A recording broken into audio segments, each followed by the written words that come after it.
Hello to all my dear followers. Welcome to the first season of What If Naruto Fell in Love with Konan and Was Banished from Konoha. Please like, comment, and subscribe. It helps me a lot. Now then, enjoy. Chapter 1 Prologue. Tsunade entered the dilapidated apartment. Furniture and decorations. Everything was extremely basic. Everything was exactly the same. After all, the busy man didn't have many things to take care of, except for his clothes, which caused him great sorrow. Even knowing this, the Hokage couldn't stop crying for an even worse reason. Her tears flowed freely as she stared at the object on the small living room table. A necklace with a green crystal. His grandfather's necklace. The cursed necklace. X, it's a danger to the town. A cannon on the loose, accused one of the council members. We cannot put such a risk on walking freely. Second, another member. What the hell are you talking about? You keep blaming him like it's his fault. And what about the Uchiha? He attacked him with a damn assassination jutsu. He defended Tsunade. You know it's very different. He wasn't the one attacking him, merely influenced by the cursed seal, whereas the demon attacked him with the power of the fox. There's no comparison. The first member of the supposed Honorable Council of Konoha declared, "It must be done, Tsunade. By order of the Konoha Council, Uzumaki Naruto is banished." "Make a mistake," shouted the Hokage. Therefore, he continues, ignoring Tsunade's cries or pleas. He cannot be seen within the borders of the Land of Fire, otherwise he will be killed on sight. He cannot make contact with any Konoha ninja. The subject in question must be outside the village limits within 2 hours. X, he had never felt so powerless upon hearing those words. Now a hero was being banished, the son of the 4th Hokage. The son who fought for Konoha even when they didn't want him. He defeated Shikaku, searched for the 5th Hokage, and brought the traitorous Uchiha back to the village. And this was his reward, exile. And that wasn't the worst thing that happened that day. X, didn't you understand? I'm exiling myself. Those were the words that shook Tsunade's world. I can't be part of a village like this. The will of fire isn't like this. Sarutobi-sensei and Minato are turning in their graves. I can't stay. I already failed them for 12 years. Now I won't leave Naruto alone. This time, I must assume my responsibilities as his godfather and sensei. X, those were the last words of his teammate, the self-proclaimed Jiraiya the Gallant. She went into exile with Naruto, because her destiny wasn't in the village, it was with the boy, with the child whose dreams, heart, and soul had been stolen from her. And how they had been stolen. First it was her dream, and then the love of her life. X, bang, Sokka dash, shut up. Look what you did to him. I told you to bring him back, not almost kill him. Between the slap, the shock, and his scream, I didn't let him respond. You're nothing but a demon, a monster. I never want to see you again in my life. Uzumaki, I hate you. X, Tsunade took the necklace and sat down. She clutched her grandfather's necklace tightly, weeping silently. It wasn't fair, simply not fair. First her brother, then her boyfriend, and now her almost grandson/son/brother. With the first two, it had been different to overcome. They were killed doing what they believed was right. Doing what a Hokage did, protecting all those important. For a long time, she thought Konoha had taken them from her, that they were part of the village's curse. But Naruto Uzumaki was the one who showed her she was wrong. There was nothing wrong with their deaths. Moreover, blaming the village was only insulting their memory. But this was worse. He wasn't killed protecting his people. In fact, he did it perfectly, with a loyalty and affection only a Hokage could show. But what they had just done was kill his soul, everything he had ever fought for. His reason for living, everything's gone. But she would fight to do what was right, to reclaim the honor Konoha had just lost, in the memory of Nawaki, Dan, and the previous Hokage. At first, she had accepted the Hokage position so that one day she could see that boy in that hat. But now she had a greater reason, the honor that Konoha lost, the honor that left through the gates of Konoha, the fiery will that was leaving the town and dying out. She was the one who possessed it now, and she would be the one to keep it. After all, she was Tsunade Senju, the fifth Hokage. Chapter 1. Revive the will. Jiraiya was worried. A week had passed since they'd left Konoha, and Naruto had barely spoken. Hell, the sage was terrified to look into the boy's eyes. All strength, willpower, and bright emotion had left them, leaving a dull, lifeless blue. The few times the boy had spoken were to eat, go to the bathroom, or sleep. Nothing more, nothing less. Even ramen didn't elicit any emotion whatsoever. Absolutely nothing. I was afraid I had lost it, and it was no wonder. They had broken him to his very core. It was just before sunset when the pair of ninjas jumped at the sound of an explosion. It was a fight. Jiraiya had planned to go, and apparently, this event had caught the attention of his blonde companion. Noticing a slight improvement in him, the two holders of the Toad contract jumped to investigate. During their journey through the forest, they reached a cliff. On the other side, the fighting was taking place. Birds flew instinctively away from the explosions. A final explosion, sent from the heart of the forest to the cliff, sent a body enveloped in smoke. Then silence fell. Summoning jutsu. With an instinctive action, Jiraiya summoned a toad, Gamma, who landed beneath him. Jiraiya extended his tongue, wrapping it around the body as it plummeted down the precipice, bringing it safely to Naruto. Emerging from the smoke and lying on the ground, she was revealed to be a woman, and more importantly, an ANBU of Konoha, wearing a cat mask and sporting long purple hair. Naruto, stay here and protect her. I'll go investigate, Jiraiya ordered, but he saw a hint of worry in the blonde boy's eyes. Don't worry, we're outside Konoha and the land of fire. You can't kill yourself. Gamma leaped across the precipice, while Naruto kept watch over the injured ANBU. In a few minutes, the ANBU woke up. Huh? Naruto? Asked the Konoha soldier. Why yes, what's wrong? He didn't ask how he knew his name. Maybe if he had been sent to kill him and finish the job, although at the moment he didn't care much if he died. What are you doing here? Wait, the mission. I should have died, she yelled, sounding genuinely saddened. You saved me. Her voice was threatening, as if she had truly wanted to die on the mission. Naruto responded by shaking his head. It was Jiraiya. It was fortunate that the name wasn't mentioned or that the ANBU didn't know the pervert's usual nickname, because they would have immediately known that there was something extremely wrong with it. The legendary Sannin? She asked incredulously. Naruto simply nodded. And what are they doing here? I was banished from Konoha. That was Naruto's reply, a response that deeply affected the young woman, even causing her to drop her mask. The blonde boy gazed at her face, which possessed great natural beauty. Almond-shaped eyes and purple lipstick, matching the color of her long hair, which for some reason seemed familiar to him. Banished? Why? You defeated Shikaku. You probably saved the entire village with that battle. Why would they banish you? Naruto didn't answer the young woman's questions. He just stared at the ground with great sadness. He didn't want her to see him so sad. It was on Konoha's advice, a voice replied from behind him. The ANBU turned his head in the direction of the sound to find Jiraiya already returning.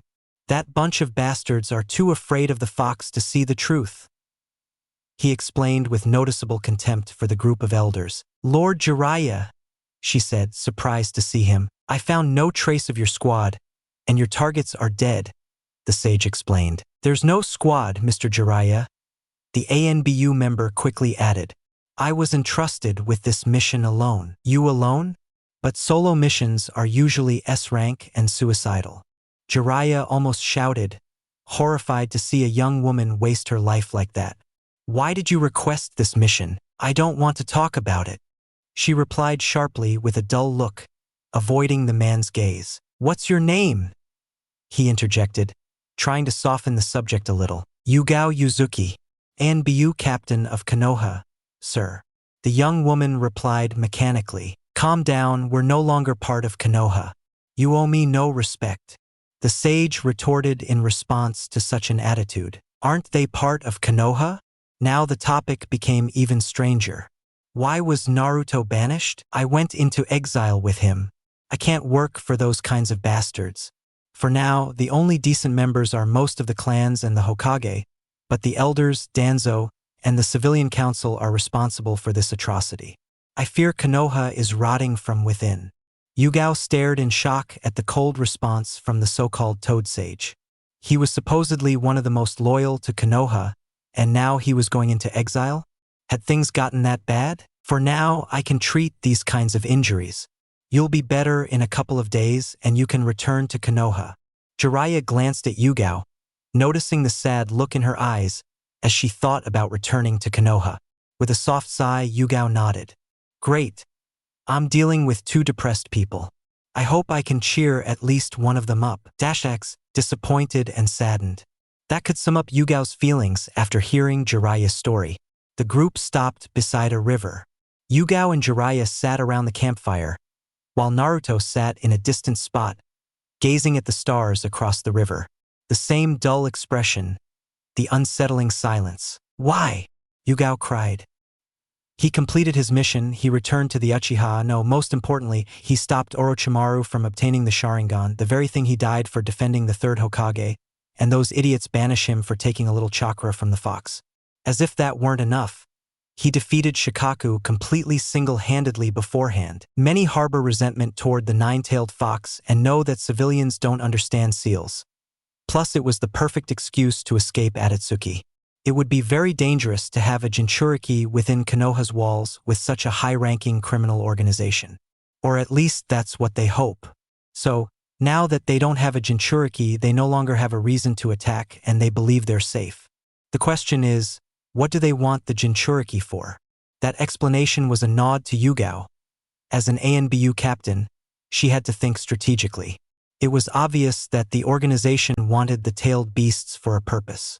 Everyone was focused on the method, not the outcome. With that kind of power in the hands of a criminal organization. No, it was simply an abomination. Now the problem is that I have to train Naruto. I have to make him stronger so he can face those who want the Nine Tails. At the same time, I wanted to help him fulfill his dreams. But now that he's been banished, it doesn't make sense. Yugao finished. He can't be Hokage. Did you know about his dream? Jiraiya asked, surprised. Almost everyone in Konoha knows about his dream, even if they don't want to see it. Besides, when Naruto was little, I was in charge of protecting him for a while. It was my first official mission as an ANBU under the third Hokage. I saw his suffering firsthand, the hateful stares, the ignorance and the pain. I saw him cry, scream, I saw his despair. That boy doesn't deserve this. He doesn't deserve to be hunted like a monster. He doesn't deserve to be despised by everyone. I'm sorry it all ended this way. Yugao sighed. I don't know how he managed to endure so long without breaking down. With the hope of tomorrow, Jiraiya replied with a faint smile. All he had to motivate himself and convince himself were his own screams. Jiraiya's faint smile turned into a deep frown. But now they've taken away the only thing that could save him, and the worst part is, I don't know how to heal him. I've tried everything, and he still doesn't respond. An awkward silence fell between them, until Jiraiya finally had an idea. Perhaps what that brat needs is a woman's touch, he said, giving Yugao a rather unseemly look. Noticing her stern gaze, he changed his tone. Perhaps you have a better touch than I do. Yugao glanced at Naruto for a few moments, who was still silently admiring the moon. A completely un-Naruto way of doing things.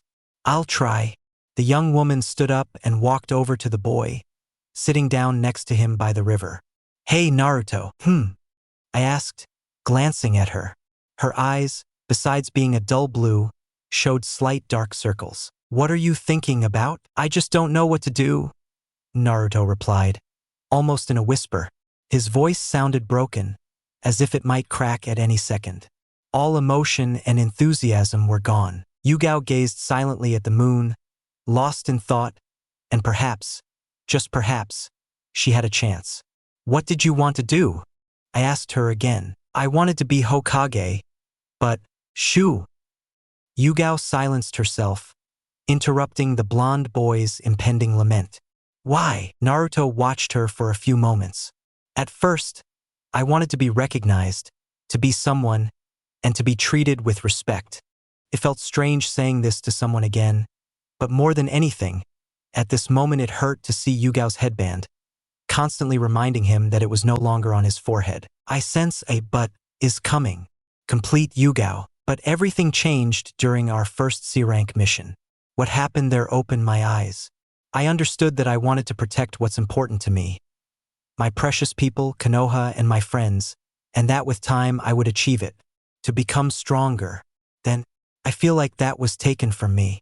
Tears began to well up in the blonde man's eyes. I never wanted to hurt the village. Because my friends live there. All I ever wanted was to protect them and be happy while earning people's respect. I wanted to be like the old man, like the third Hokage.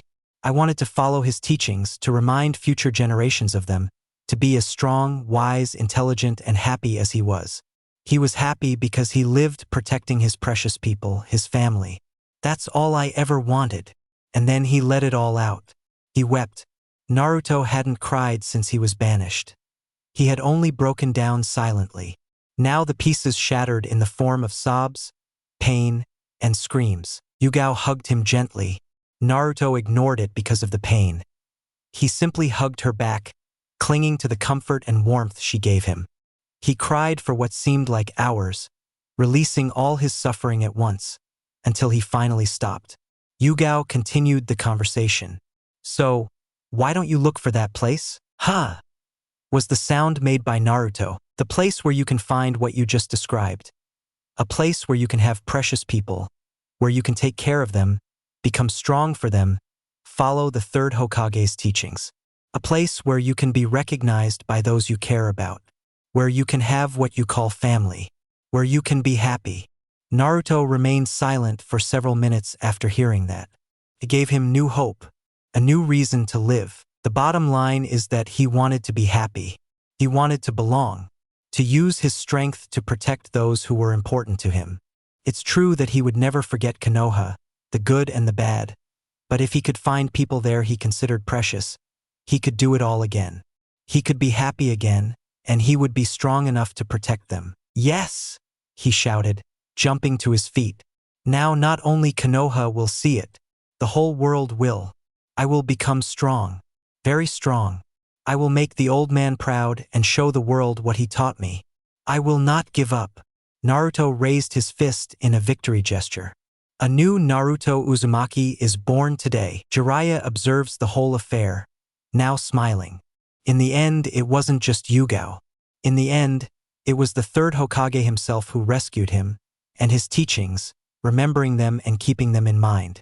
Minato Sarutobi-sensei. They won't be able to bring him down.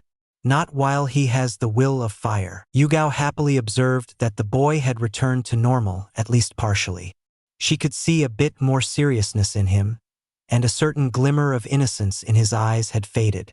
But most importantly, his soul remained intact. Perhaps it was her turn to move forward, to follow in the footsteps of this boy. No, this man.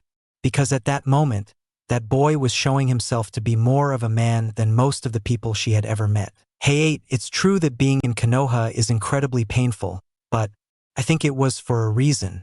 Something tells me I should see where it leads, that light that makes me want to get up again. A hope called Naruto Uzumaki. X. Naruto walked down a long, rather familiar hallway, but he couldn't control himself. His feet moved on their own. Reaching a door at the top of a flight of stairs, he opened it.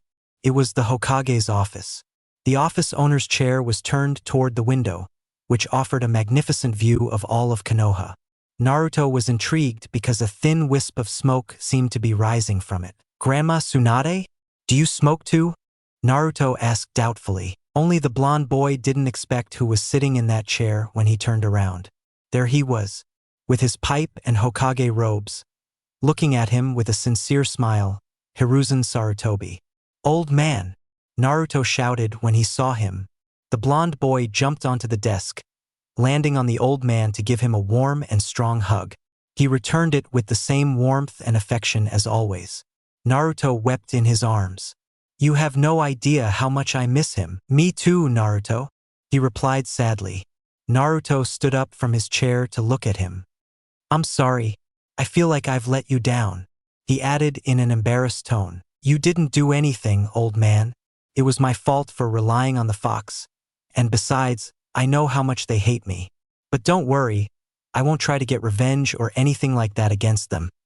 I won't stoop to their level. Besides, Konoha has the people I respect and love.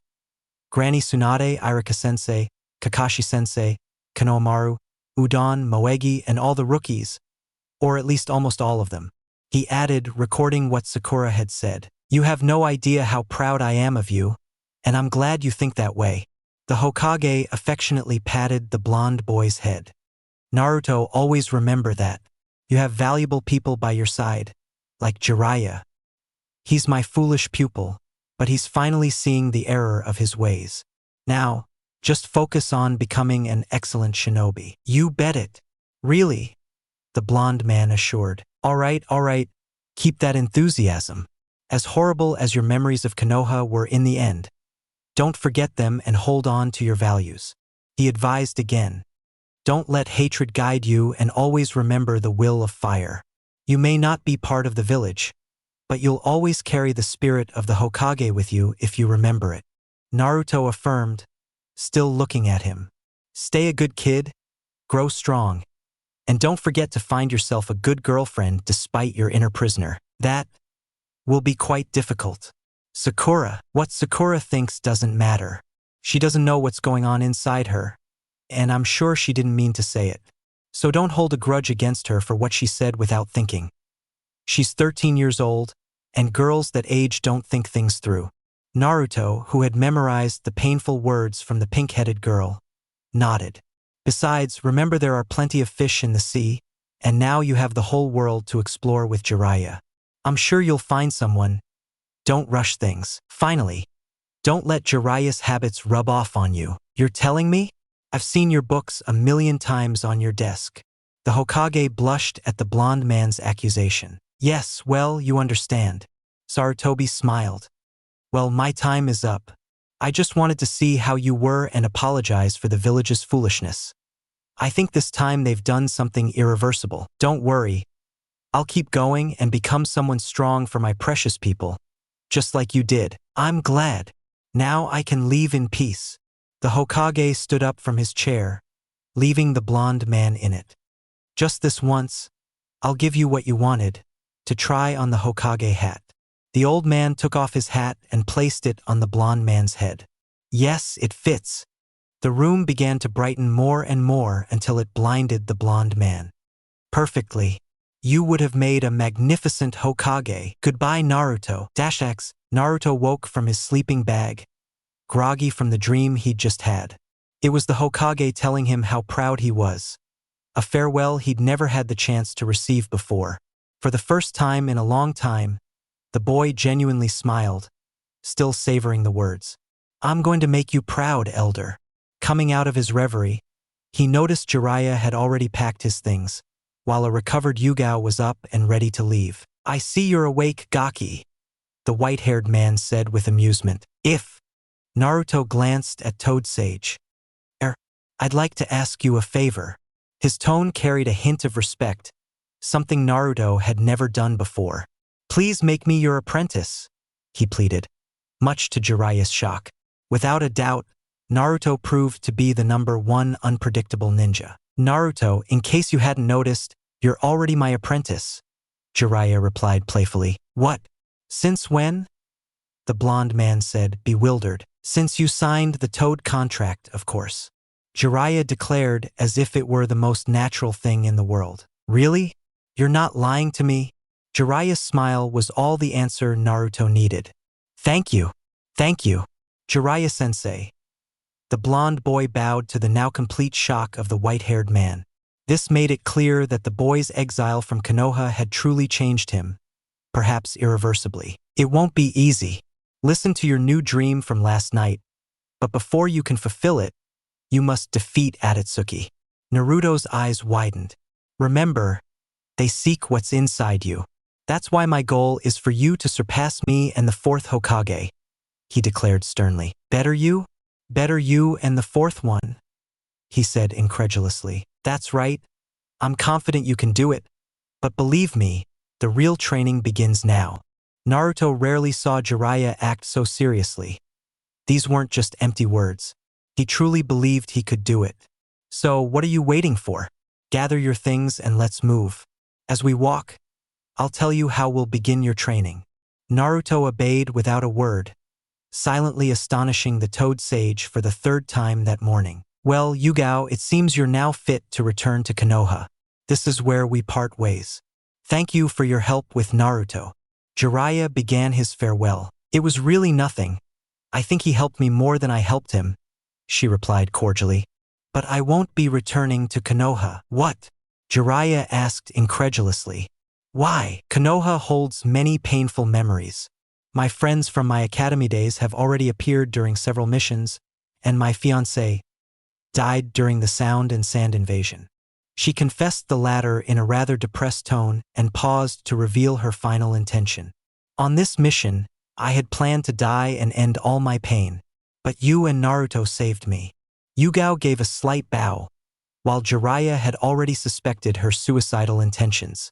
If ANBU trackers come to investigate, they'll find I died at the cliff. There are no clues to suggest otherwise. And ultimately, I can't place my trust in a village that treats possibly the purest soul I've ever seen as a monster. My decision is to go with you. Besides, I've seen him spying 1,000,000 times at the Konoha hot springs. I won't let him corrupt Naruto with his mindset. The purple-haired girl scolded, making the Toad Sage swallow hard. Naruto, who had been focused on packing his things, returned, ready for the trip. Ready, Jiraiya-sensei. Jiraiya felt a chill again at that. There was no way he'd ever get used to being called that by him. He'd grown far too accustomed to Ero-sennin. It seemed that Naruto's personality was slowly changing due to recent events. It would take him some time to adjust. Have you returned to Konoha yet, Yugao-chan? Jiraiya raised an eyebrow at the chan suffix. His investigative mindset had been triggered. No, Naruto-kun. Jiraiya's eyebrow rose even higher at the kun. I'll travel with you from now on.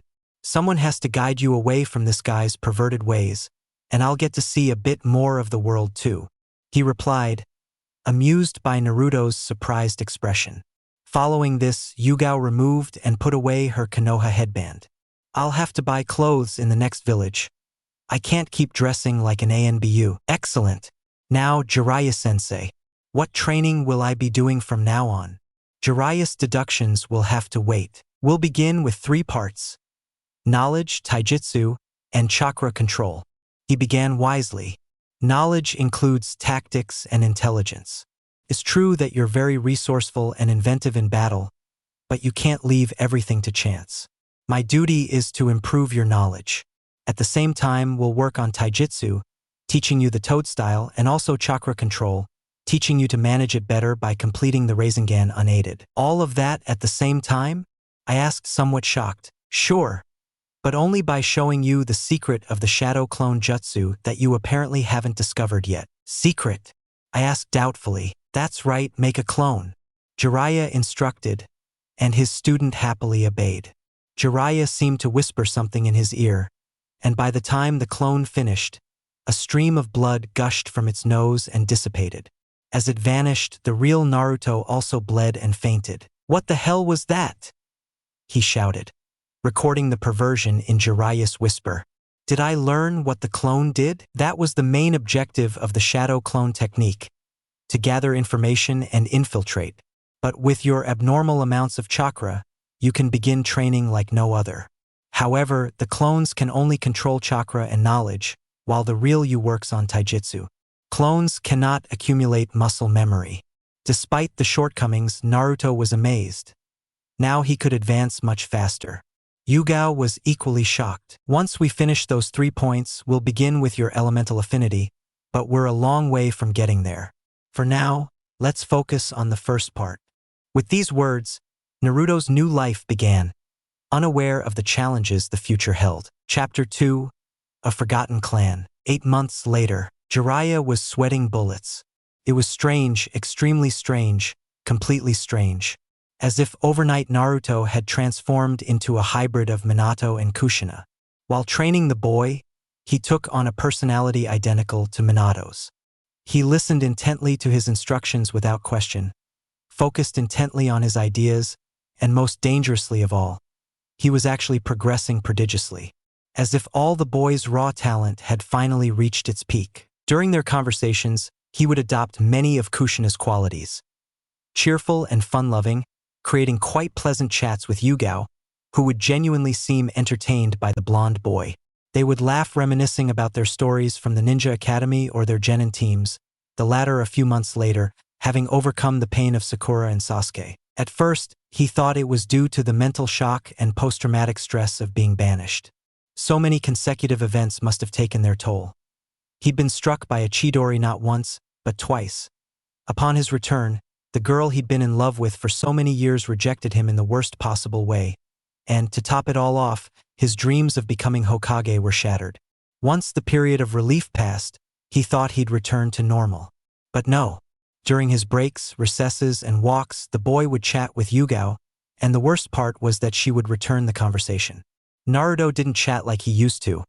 He managed to create cheerful and mildly intelligent conversations, funny and somewhat stubborn, like Minato and Kushina once were, all at once. Terrified him. His chakra control increased to the point where he could create the Rasengan and its variations without the aid of shadow clones.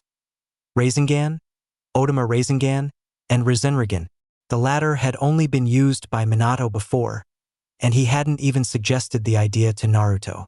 Because of this, his chakra reserves also grew, now exceeding 3 times that of a Kage-level user. His taijutsu was another story. Jiraiya was a slave driver, S/N. The cultural moment of the day, slave driver, comes from the term demanding and despotic person with their subordinates. It's never too late to learn something. And he wasn't ashamed to admit it. He made him grind his bones to increase his physical condition. The Rasengan shares many similarities with the Chidori. It doesn't work if you're not close, and someone slow like Naruto would be quite ineffective.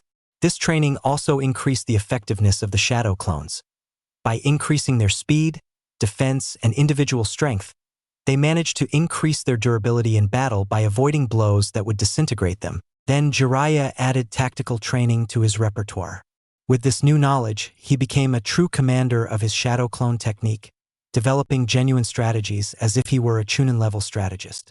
What was worse was his creativity, adding the transformation technique and transformation technique.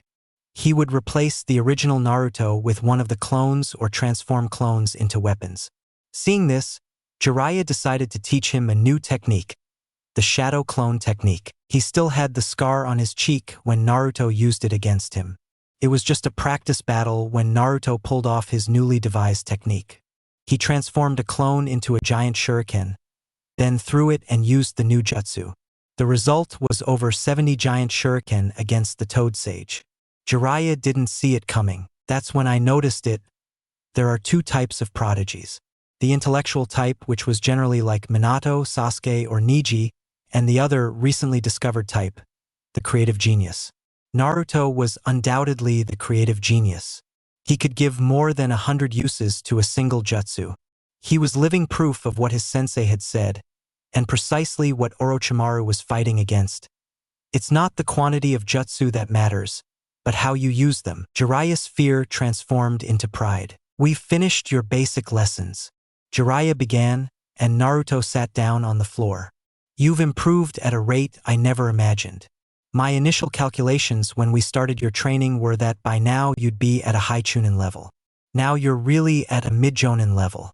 You could easily give Kakashi a decent fight. Naruto was stunned, about to jump for joy, but Jiraiya spoke first. Don't get carried away. Now your real training begins. New training? Ah yes. He said something about elemental. Naruto thought, recalling those words from 8 months ago. Elemental chakra control, although its proper name should be nature transformation, Jiraiya explained, posing more questions to his student. You see, there are 2 parts, or in this case, counterparts to creating a jutsu. The first is shape manipulation. With chakra control, you can mold your chakra at will. That's the foundation for mastering the Rasengan, which you already possess. Naruto continued to listen attentively. The second is nature transformation.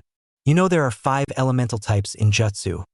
Katan, the fire element, Futon, the wind element, Raitun, the lightning element, Doton, the earth element, Suetun, the water element.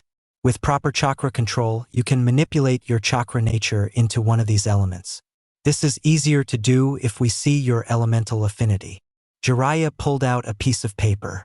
With this paper, we can see your elemental affinity. You just have to channel your chakra into it. Naruto received the paper and began his actions. Jiraiya hadn't anticipated what was about to happen. The paper began to crumple, then tore into much smaller pieces. Jiraiya's throat went dry, and his heart raced. What happened? Naruto asked, not understanding what he had done. Your elemental affinity is wind and lightning, the Toad Sage said, shocked. That's strange. Normally, elemental affinity is genetic. With Minato as his father, his affinity should be wind, which is true, but where did he get lightning from? A recessive gene. It was a question without an answer. This is perfect. With this, you'll be able to complete the 4th Hokage's objective. Finish your objective? Naruto asked. The Rasengan, however powerful, is an incomplete jutsu. Minato's ultimate goal was to combine shape manipulation and nature transformation into the Rasengan. That is, to add his wind release affinity to the current Rasengan. In this way, creating an infinitely more devastating jutsu. Unfortunately, he never finished it. Then I'll take care of finishing it. Naruto swore. That's right, but only one step at a time. I'll give you some wind release chakra control exercises while Yugao returns from the village, and you'll practice them on the way to our next destination. Jiraiya began searching for some things in his bag. Where do we go now? Naruto asked. Yuzushiogakure, the ruins of the hidden whirlpool village. Jiraiya's tone had changed as he said that.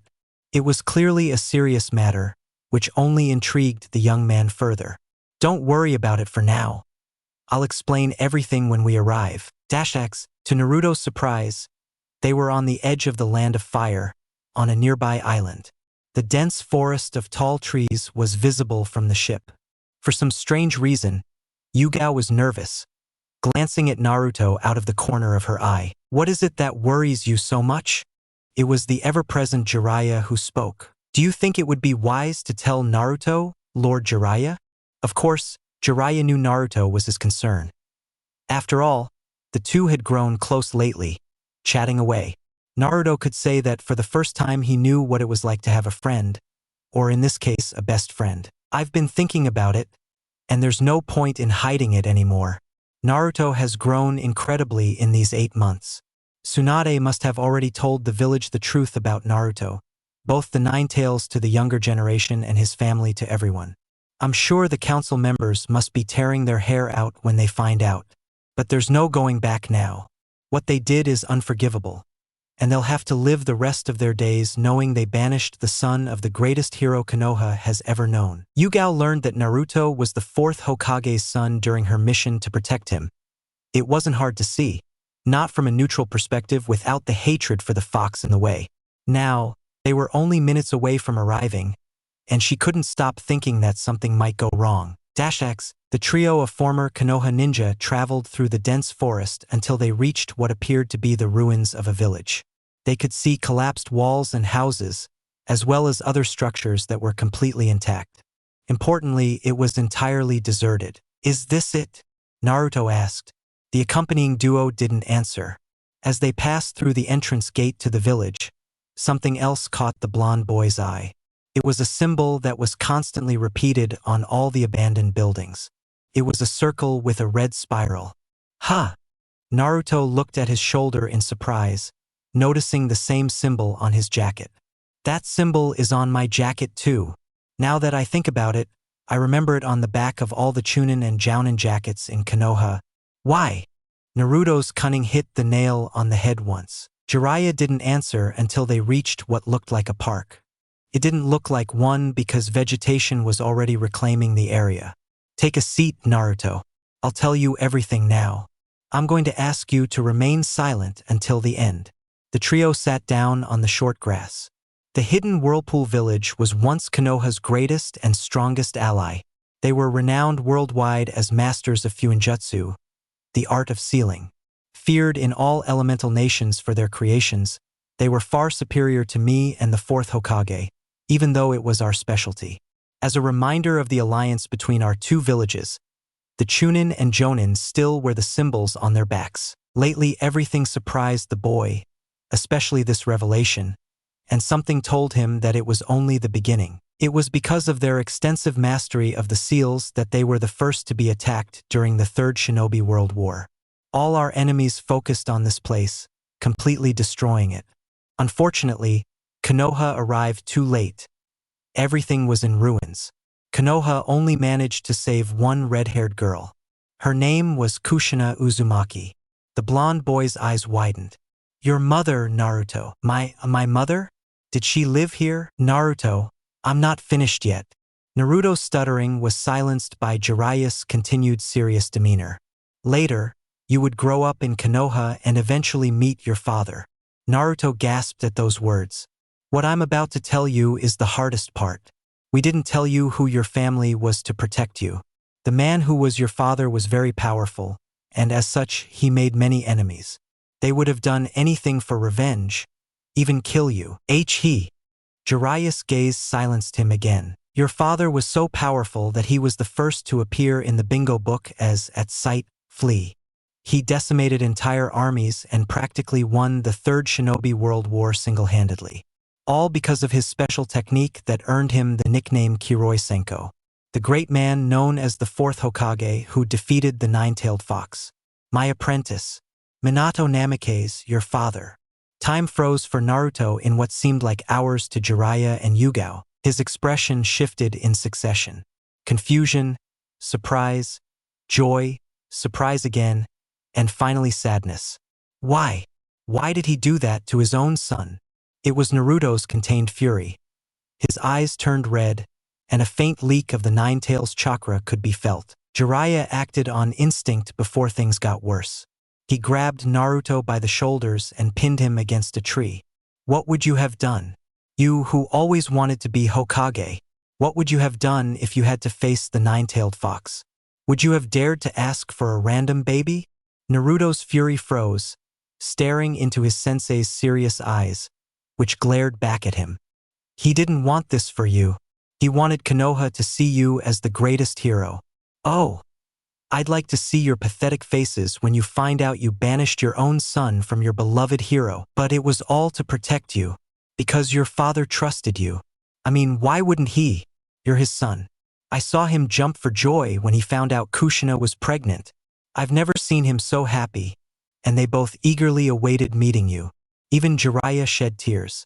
This shouldn't have ended like this, but it did, and it's my duty to guide you from now on down the right path, so you can become the person they both hoped to raise and see. That's why I'm here. Once again there was silence as Yugao just watched. And my mother? Naruto asked again. Your mother?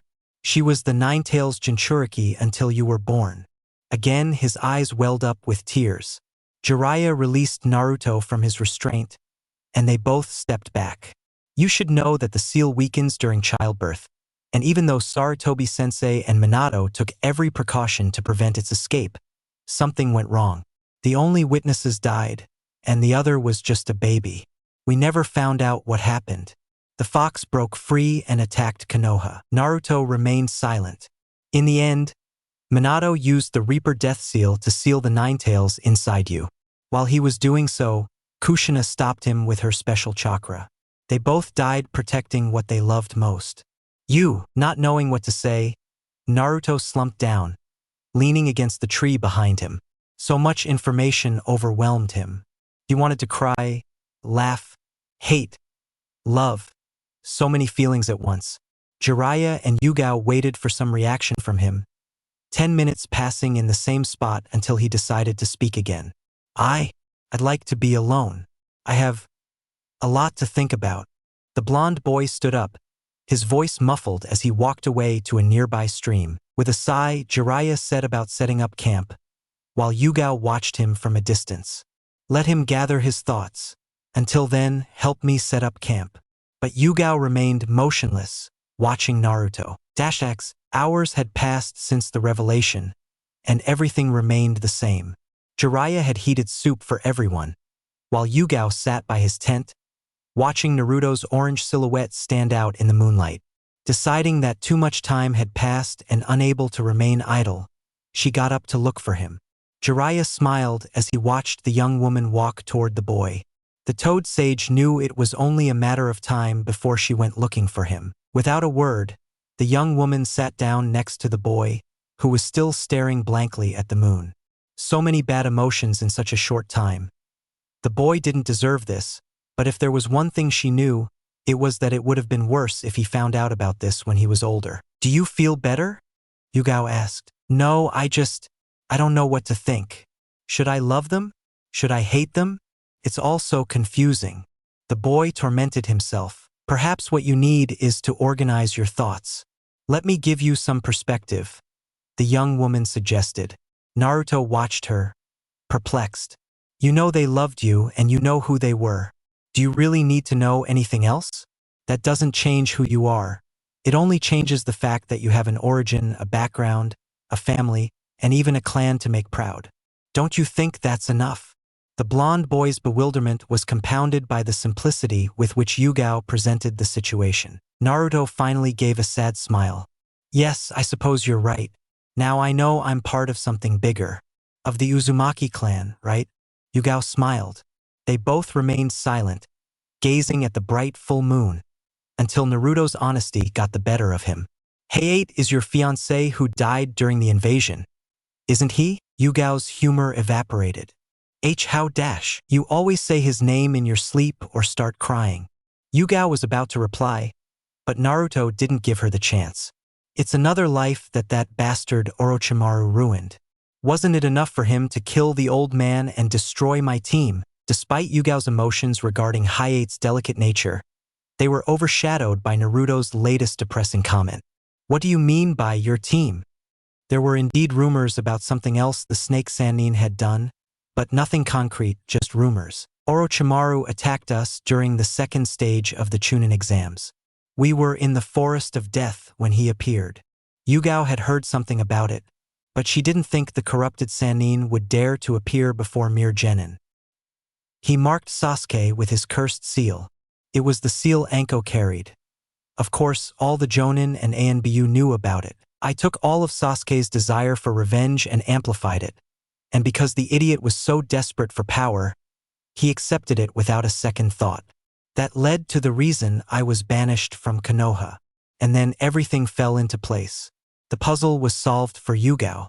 And then I lost my best friend and the girl I loved." "Did you lose them?" Yugao asked. Naruto's already sad expression worsened. "Sasuke made it perfectly clear he hates me. 2 Chidori right in my chest confirm it."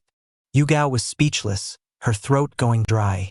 The Chidori was an assassination technique, famous for being Kakashi's signature move. She'd seen it in action countless times, and rarely did anything survive its impact. The fact that Naruto had taken 2 and was still alive meant he wasn't just some loudmouth ninja, though the fox might contribute to that. "And Sakura told me straight to my face." She finished with a slight, involuntary spasm. "It hurts, doesn't it?" Yugao replied, gazing at the moon. "Hayate died before the invasion. Apparently, he found out about it ahead of time, and his enemies saw him before he could deliver the message." Yugao lowered her head, tears welling in her eyes. She hadn't cried before, not with her ANBU stoicism. Today was the first time. "He was my fiancé. We were only a few months away, but we never got our happy ending." Naruto stroked her back. "But you knew I loved you. You met someone who was going to spend the rest of their days with you. I think that's the most important thing." Naruto fell into a brief silence. "I'm still looking for someone who loves me." He let out a soft, bitter laugh. "Everyone has heard those words, even if they came from their parents at least. No one has ever said them to me, and I don't think I'll ever find her." They embraced, seeking comfort in each other's arms, and continued like that all night. They were lucky to fall asleep before they heard the sound of a notebook and some lewd laughter. "X, so, what do you plan to do?" Jiraiya asked while they were having breakfast. "You know about seals, right?" Naruto asked.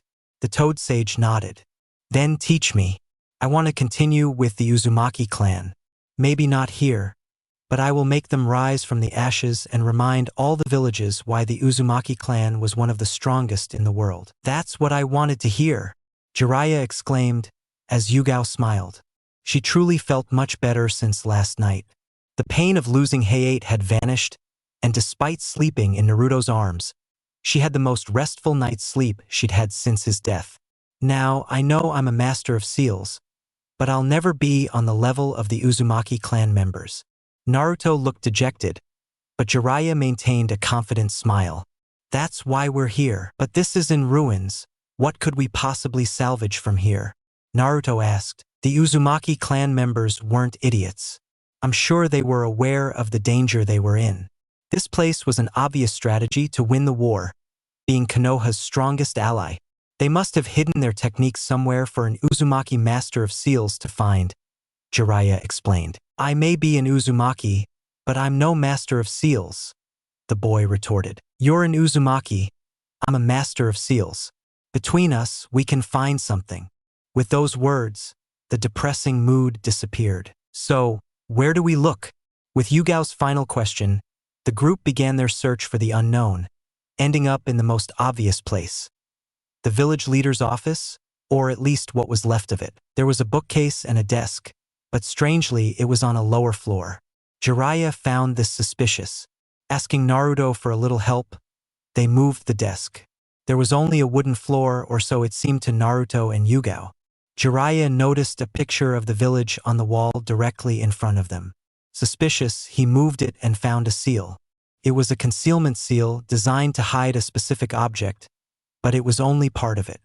The seal was divided into 3 parts. Naruto moved the bookshelf. Surprised by his sensei's request, he did so, finding the second part of the seal behind it. One part of the seal is missing. To release it, I must find it, and I don't see anywhere else it might be hidden. The 2 younger ninjas tried to find somewhere, but there was only a window. Could it be somehow in that window?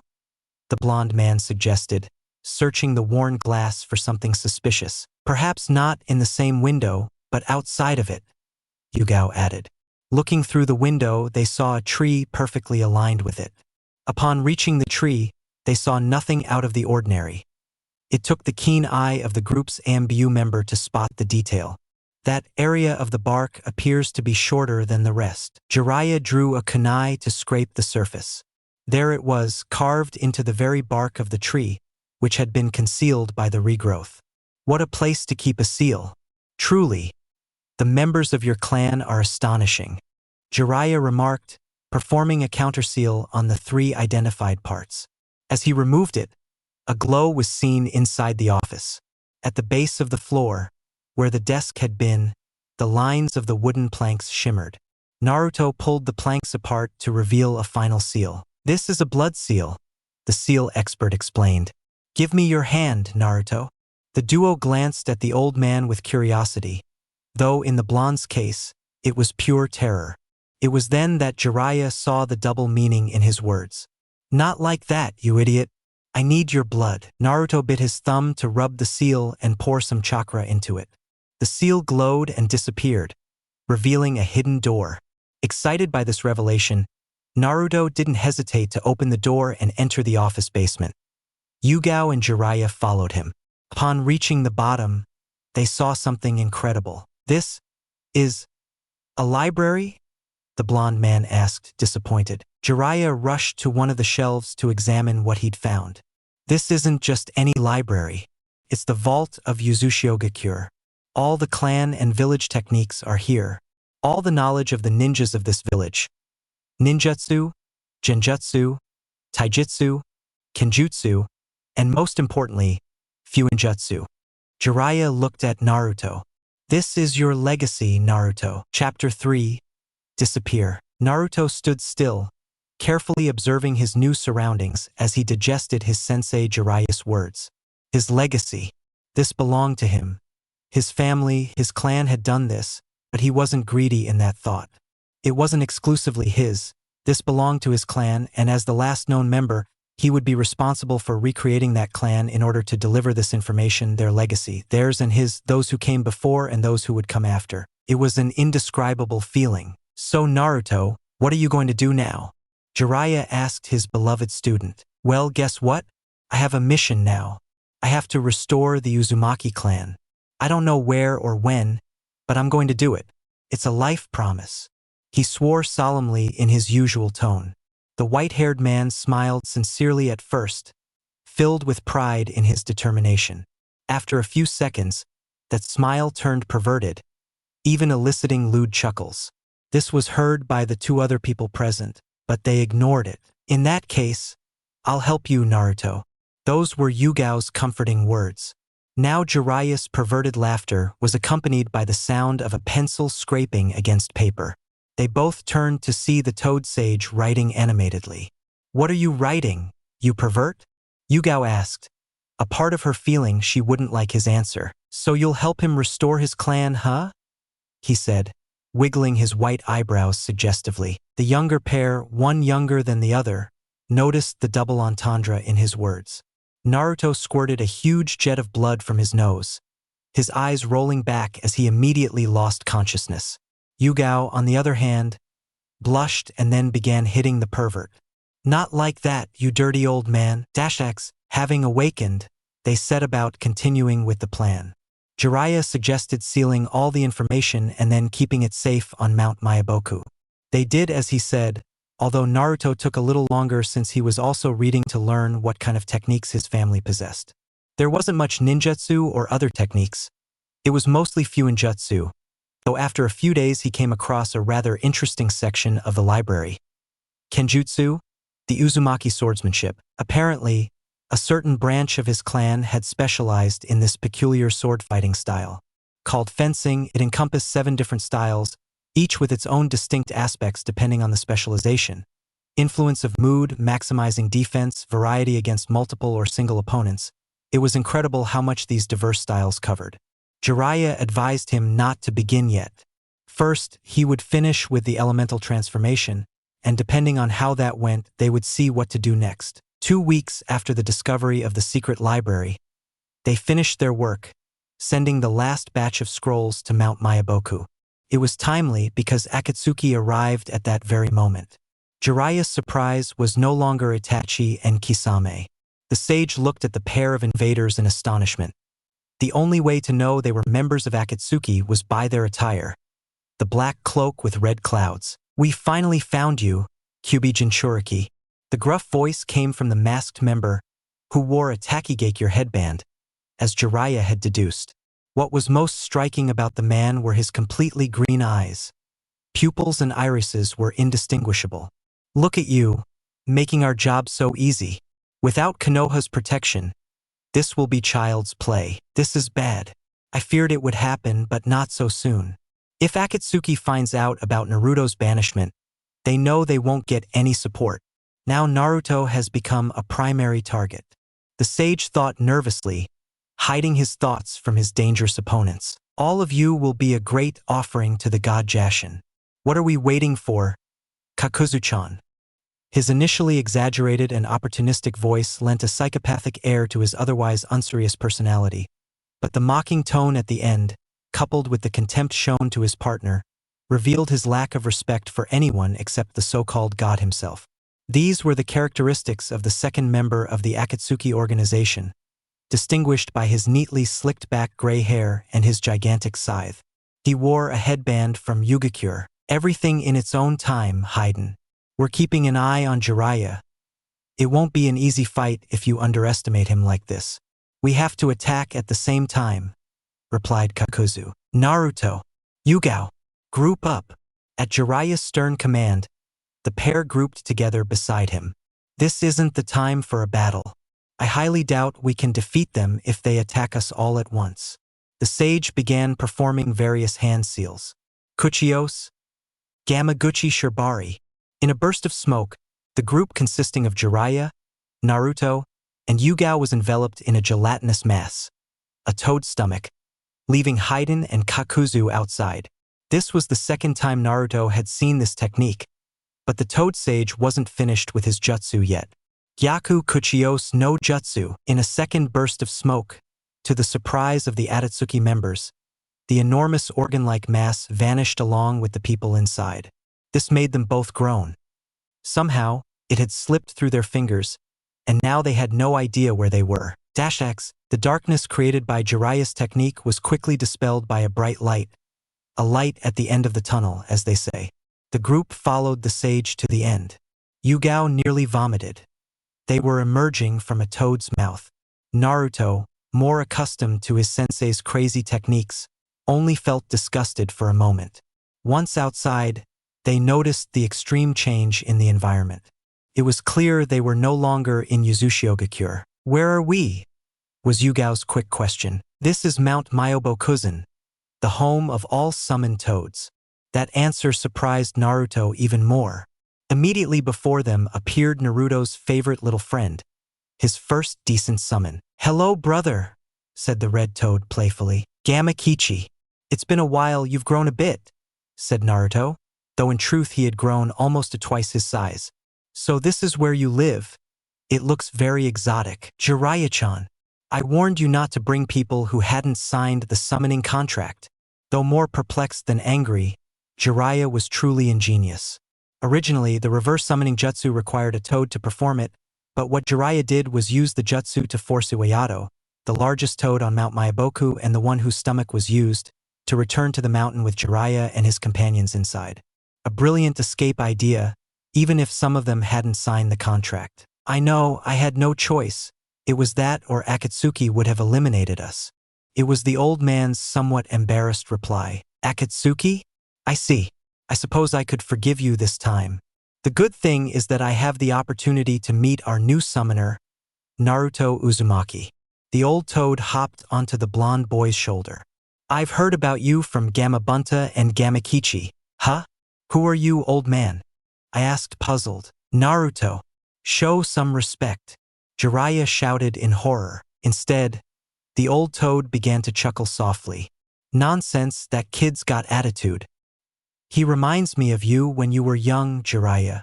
Jiraiya started muttering curses at the old man's immediate acceptance of Naruto. "My name is Fukasaku. I'm one of the sages of Mount Myoboku." The blonde boy nodded, remembering that the old man knew who he was.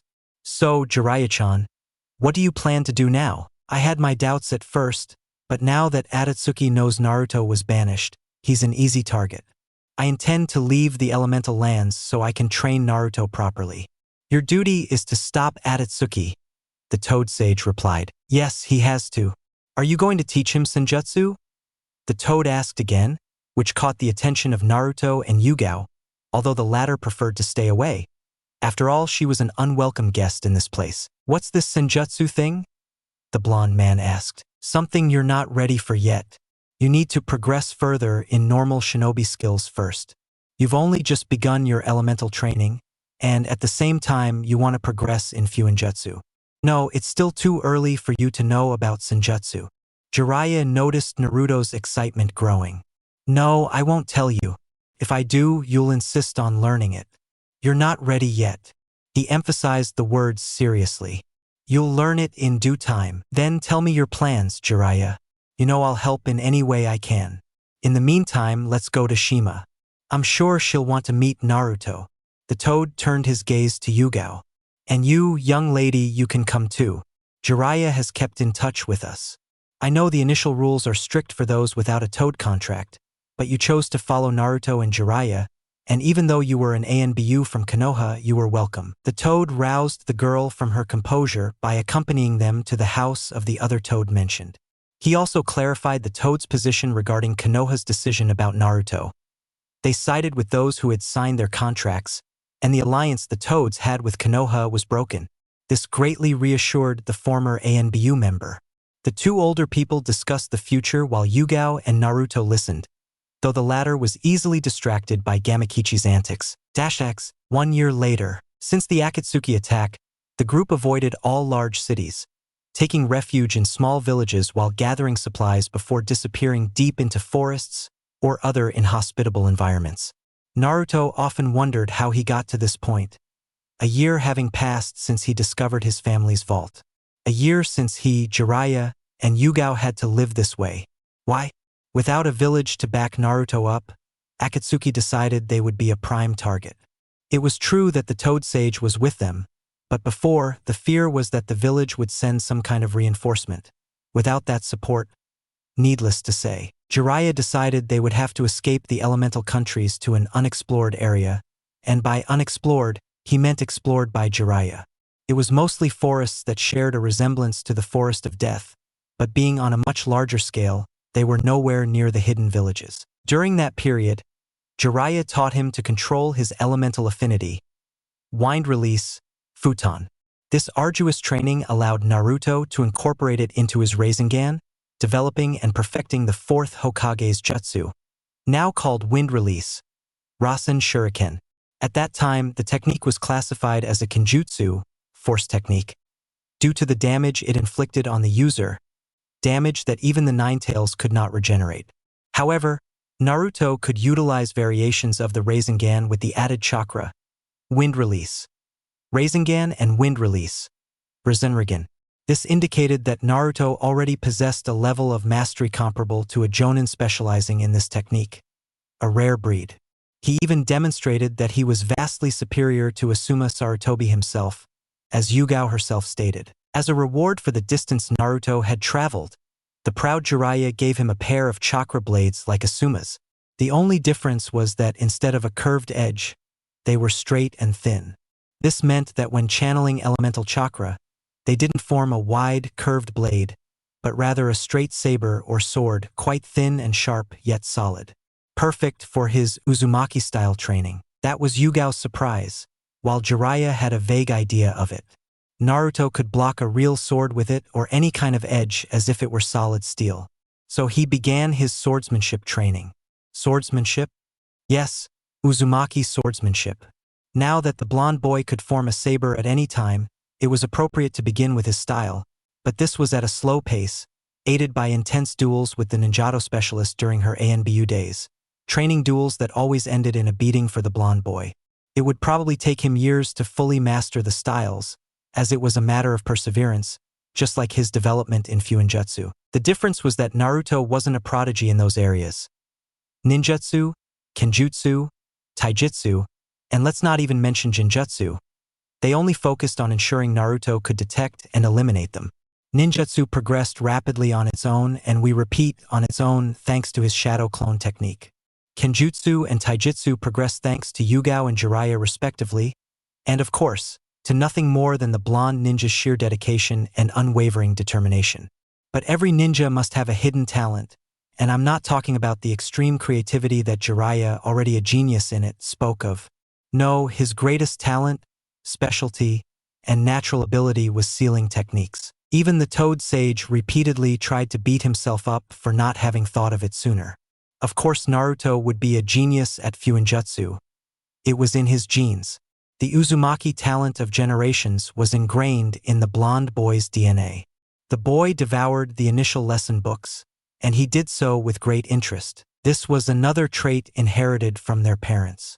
Minato possessed the passion and dedication that made him a renowned master of Fuinjutsu. Kushina, on the other hand, didn't have the same passion or greater interest in this complicated art, but she did have the talent as she progressed splendidly without much effort. That was the lethal combination.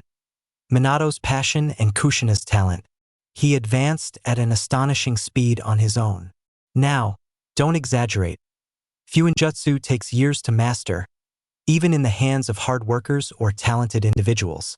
But the time was considerably reduced thanks to his natural talent, effort, and Kagebushin, shadow seals. For training in this type of technique, the shadow clone technique, Kagebushin, could not be overused.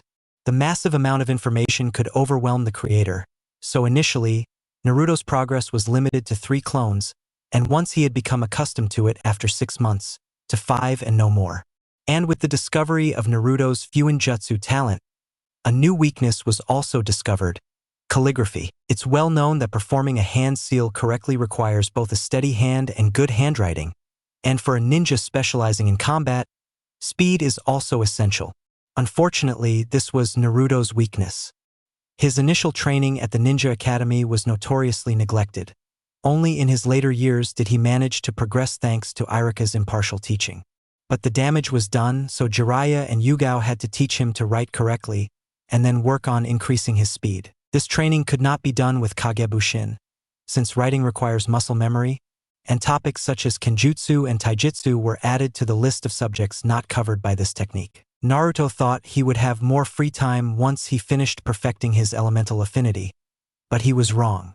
Jiraiya burdened him with his second elemental affinity, lightning release. Interestingly, this affinity took him much more work than his wind release. It took him 4 months to perfect wind release, while he managed to perfect lightning release in twice as long.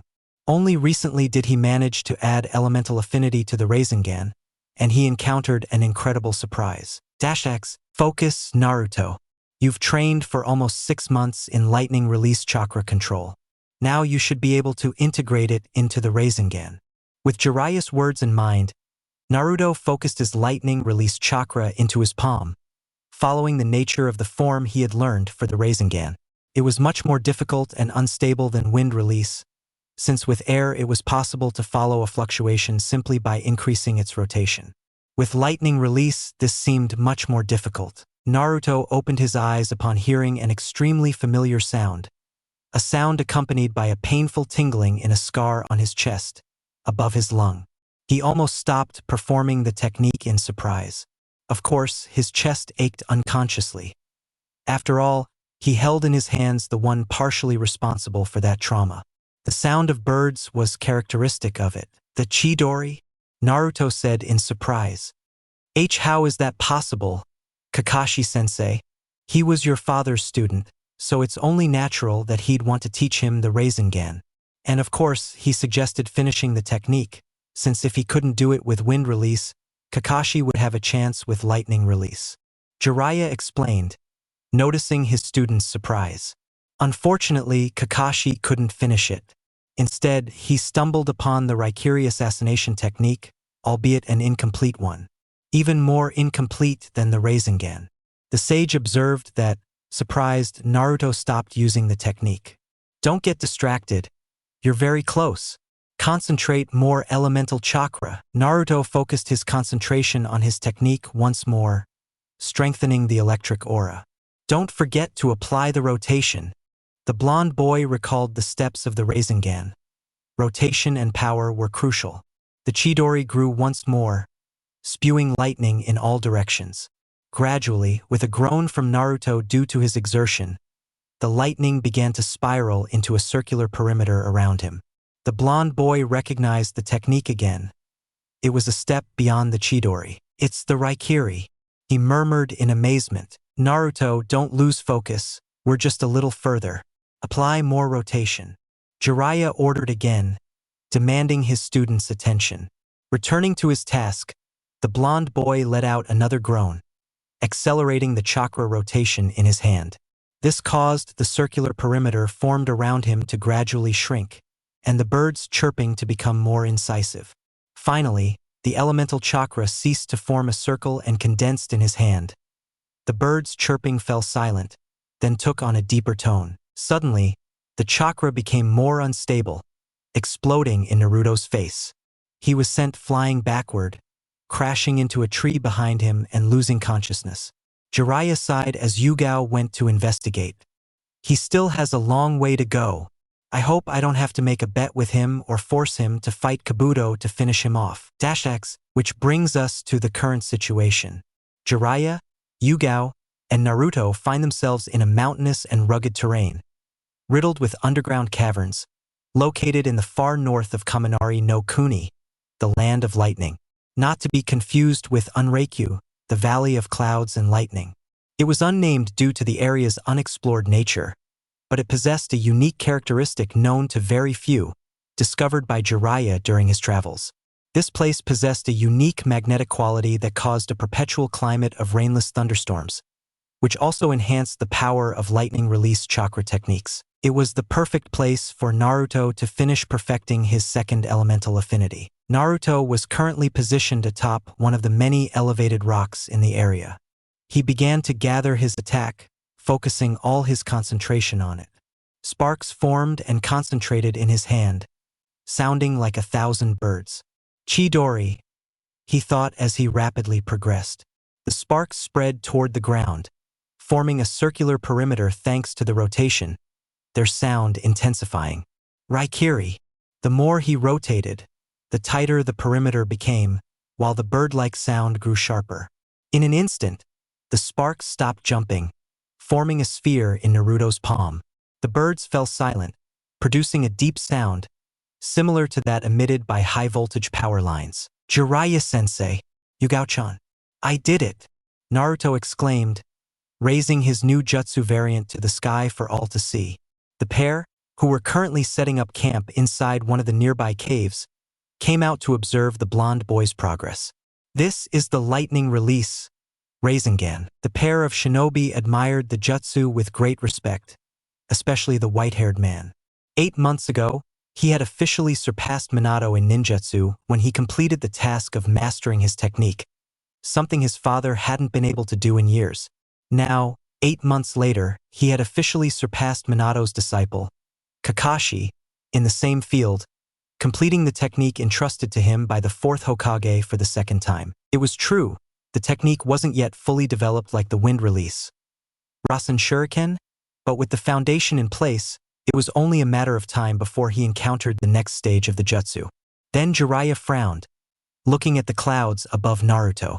The rays of light passing through the clouds above the blonde boy were beginning to curve slightly in anticipation of the jutsu. Naruto, get down from there this instant, Jiraiya ordered quickly, but the blonde was too preoccupied with his personal victory after these countless months to pay proper attention to his master's warning. Naruto, I'm not kidding, get down this instant. Yugao stared in bewilderment at the Sanin's change in attitude, but her keen observation skills soon kicked in as she saw the imminent danger Naruto was in. She gasped for breath, ready to scream, but her reaction was too slow as a bolt of lightning struck directly through the elemental Rasengan, passing straight through to Naruto. The Raiton affinity jutsu intensified, spiraling out of control, adding to the blonde boy's momentary loss of motor control due to the electricity. The elemental Rasengan grew exponentially, forming a brilliant blue mass around Naruto, devouring everything in its path. Jiraiya, acting on instinct, took Yugao in his arms and moved away from the area. Inside that mass of pure electrical energy, Naruto could only hear Yugao's desperate cry of his name before feeling the full force of pain course through his body, as if Sasuke's Chidori had spread across every inch of his skin, accompanied by the roar of the Nine Tails. Jiraiya could only watch from a distance as the electrical blast gradually lost power, while Yugao wept bitterly, afraid to look. Quite rightly so, knowing that Naruto might not have survived such a massive explosion. She simply prayed that the fox would do its job once more and keep him alive. Once the danger had passed, Jiraiya and Yugao approached the epicenter of the explosion. The elevated rock where the blonde boy had been training was only partially standing, as it was the very center where the now unconscious Naruto Uzumaki still lay. The rock had been sliced open, revealing that it was in the exact center of a gigantic gash, seared by the sheer amount of electricity released. It was certainly surprising that the blonde boy had remained unharmed. Yugao was the first to reach Naruto. His clothes were partially destroyed, or rather burned, revealing various burns all over his body. Before anyone could assess the damage, the blonde boy's body began to spark, showing signs of exposure to pure electricity. Initially, they were horrified to see a new burn form from his knee to his foot, following the path of an electrical flash. But that horror quickly turned to fascination as they watched another burn, this one spanning from his shoulder to his chest, heel, following the same path of an electrical flash. This strange occurrence repeated itself several times, until Naruto woke up with a loud scream. He stood up as if nothing had happened, while Jiraiya and Yugao simply watched. What's going on? The first sentence uttered by the blonde boy since regaining consciousness was accompanied by other groans. His arms began to glow with a surge of electricity, causing Naruto to involuntarily fire a beam from one of his hands. What is happening to me? I cried out in alarm, in great pain. Naruto clutched his head in excruciating pain, and then several bolts of lightning began to strike around him. Jiraiya and Yugao forced themselves to back away from him again, still deeply concerned about his strange condition. Then the shinobi heard one last scream from the blonde, drowned out by the sound of a final lightning bolt striking the ground. When the flash of lightning faded, they found the blonde once more unconscious on the ground. Chapter 4: Electric Force. For months later, it was a night of unstable light, cloudy and moonless, which would normally create an atmosphere of total darkness. But that darkness was overcome by the erratic light of the constant thunder and lightning in this particular place. It was raining, but that wasn't dependent on the eternal thunderstorm. Rain was scarce and rarely seen except at this time of year, but regardless of whether it rained or not, the thunder, lightning, and clouds would continue forever thanks to the area's unique magnetic properties. The temperature was unusually low, brought on by the torrential rain and the winter season. But two naked bodies in a single sleeping bag seemed completely unaffected by the low temperatures or the lack of clothing. On the contrary, the female figure slept peacefully, resting on the chest of the male figure beside her, while he relaxed, enjoying the sight of her, made possible in part by the intermittent light of the perpetual storm outside and the small fire inside the cave. While one of the young man's hands covered the young woman's shoulder, his thumb tracing a tattoo of the KONOHA spiral, his other hand rested on hers, which was placed on his chest. Their legs were comfortably intertwined as they shared warmth and comfort. The young woman stirred slightly at the continued caress on her shoulder. MMH, Naruto. The young woman moaned affectionately in a yawn. Shoo. Keep sleeping, Yuchan. We have to continue training tomorrow, the blonde boy replied, trying out Yugao's new nickname, which had only been given to her that night. But she ignored him, insisting on opening her eyes, resting her chin on her chest, so she could meet the young man's blue eyes with her own brown ones. They reflected the affection that had developed between them in recent years. What began as a friendship was the first step toward something much greater, overcoming every obstacle along the way, even their age difference. They went from acquaintances to colleagues, from colleagues to confidants, from confidants to friends, from friends to best friends, and from best friends to the final, highest step at the summit. A combination of all of these. They were acquaintances because they had a basic understanding of each other. They were colleagues because they trusted one another, and because they trusted each other, they knew each other could listen to their secrets, fears, and emotional pain. That's why they were friends. Reaching a deeper level, they became best friends, and finally, having truly understood each other, knowing each other, trusting each other, listening to each other, and supporting each other, they became lovers. The young woman shifted from the side, over the blonde man, ending up straddled. She moved her hands and arms, wrapping them around his neck and resting her head on his chest. Naruto looked at her with a smile, adjusting to their changing positions. He placed his arms around the young woman's slender waist, carefully pulling the top of the sleeping bag over them both to keep the warmth in. Yugao listened to Naruto's breathing and rhythmic heartbeat, letting out a sigh of relief at the comfort she had found. Naruto, still smiling, could only recall the moment everything changed, or at least he felt the initial shift, the first domino to fall, leading to this crazy, outlandish situation. The accident that gave him his new abilities 4 months ago. X, Jiraiya and Yugao approached the unconscious boy again, the sage ready to take action. Let's get him to the cave quickly. Right now, Naruto is a human lightning rod, and we don't know what might happen to him if he's struck by another lightning bolt. Nodding decisively, Yugao helped the white-haired man carry him inside, hoping no other lightning would strike them along the way. Even Jiraiya seemed intrigued by this, watching as the lightning bolts in the sky curved and concentrated around the blonde boy. Inside, they placed Naruto in his open sleeping bag. Jiraiya managed to remove what remained of his upper body clothing, revealing the extent of his burns. The worst part was that the electrical regeneration phenomenon they had witnessed earlier was still present. The deep burns would quickly heal upon contact with an involuntary electrical discharge. Then, another discharge would occur in a different part of his body, burning him deeply once more. The sage quickly performed a series of hand seals. Summoning technique. 2 toads were summoned at Jiraiya's command. Shima and Fukasaku, the 2 sages of Mount Myaboku and Jiraiya's teachers in Senjutsu. Jiraiya-chan, what's wrong? Asked the old toad. Shima lightly tapped her husband's shoulder, her gaze gesturing toward the agonizing Naruto, lying in his sleeping bag. No words were necessary. Shima proceeded to assess the blonde boy's condition. Only she and the great toad sage possessed advanced medical ninjutsu knowledge. After several analyses, which took more than an hour, the medical ninjutsu expert was, for lack of a better word, perplexed. It was as if the boy were constantly under an electrical overload, something that should have been relieved since the beginning of the analysis. It was natural for electricity to leave the body and lose power immediately, but instead, the boy was demonstrating, according to her own deduction, that he was generating his own electricity, something his body clearly wasn't prepared for. "Jiraiya-chan, is there a village nearby?" Shima asked. The white-haired man nodded slightly, not understanding the female toad's purpose. "I need you to go get air? What do they call it? Air. Something that measures electricity. Multimeter," Jiraiya responded in question. "Not applicable. Multimeter, voltmeter, or simply tester measures electrical conductivity, power, and many other things. It's a simple device sold in any electronic store. If there are televisions and radios in the world of Naruto, this device would also be very simple and essential for the creators of those televisions." "Yes, that," Shima added. Without questioning Shima's actions, the wise man vanished in a puff of smoke using Shushin.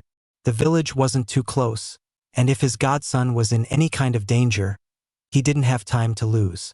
The female toad looked at the young woman with purple hair, her gaze fixed and distressed on the unconscious blonde boy, attentive to every groan he let out in pain. "Don't worry, the fox won't let him die, and if I understand correctly what Jiraiya told me about the boy, he won't give up easily."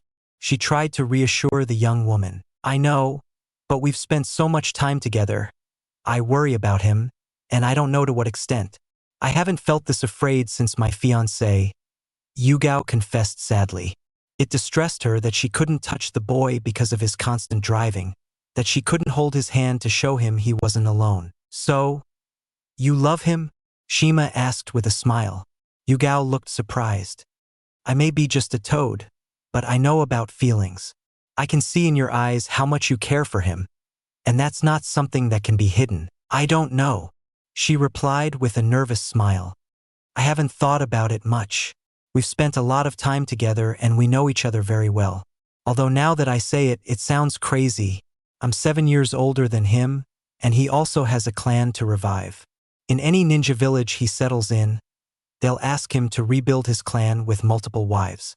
I don't know if he'd be able to share him with others. Regarding age, it's just a ridiculous excuse. First of all, you are ninjas. Your lives are already very short. Besides, if it were about age, I wouldn't be with this idiot toad." She pointed at her husband, Fukasaku, who was frowned at her last statement. "I'm 100 years older than him." "Machan, you said you wouldn't tell anyone," Fukasaku retorted, embarrassed by his wife's statement. "Ah, calm down, Pachan. There's nothing to be ashamed of," Shima reassured him, causing her husband to grumble under his breath, which made Yugao chuckle softly. They looked like a real married couple. Now, about the clan. As I said before, I don't know Naruto-chan very well. I've only heard what Jiraiya-chan and Pa have said, but if there's one thing I understand, it's that the boy has an endless heart. Do you think he would ever be capable of neglecting someone he loves? Just looking at him reminds me of Minato-chan. He would go to hell and back for someone important to him. And with all the love he didn't receive in his childhood, he would seek out any source and nurture it like no other. Yugao looked at this particular circumstance with curiosity, but Shima continued. No matter how many wives he has or how many missions he has to do, I think Naruto-chan would make time for each one of them. She finished her deduction. "I'll think about it," Yugao replied silently, returning to her main concern for the blonde boy's condition. A little over an hour passed before Jiraiya returned with Shima's request. "Jiraiya-chan, I need you to test that thing on Naruto." Doubting Shima's intentions, Jiraiya applied both wires, positive and negative, to 2 random points on the boy's body. The needle indicating the electrical conductivity jumped, showing a large amount of electricity passing through each point on the blonde boy's body. Seeing the surprising result, Shima took one of the wires from the device and pressed it against the boy. He removed the other end from the device and connected it to ground, causing the boy to involuntarily begin draining all his energy. Naruto let out a few groans of pain. "Ma, what are you doing?" Fukasaku asked, while Jiraiya and Yugao showed the same perplexity. Without answering, the toad withdrew the earth probe and returned it to the device, measuring its energy again. The reading on the meter had decreased considerably from the previous reading, but it was slowly beginning to increase. "I see," she murmured in surprise. Naruto-chan's electric aura has been amplified several times beyond that of an ordinary human, and for the moment, his body is adapting to these changes. That's why he's suffering. His body is fighting against the change that's occurring. Shima noticed the excited looks on Yugao, Jiraiya, and Fukasaku's faces. "Relax. It will stabilize in a few days. We just need to be patient." The group of listeners relaxed. "What do you mean by his electric aura? Does it have something to do with his chakra?" Fukasaku asked. "You're a sage, aren't you? You should be able to sense the natural energies in Naruto. Tell me what you feel." With all the commotion, Fukasaku hadn't thought about it. He focused his senses and sensitivity to the energies, concentrating on the blonde boy. He was surprised to see that Naruto's chakra was normal. Yes, he had a large amount, almost twice that of a Kage level, but normal.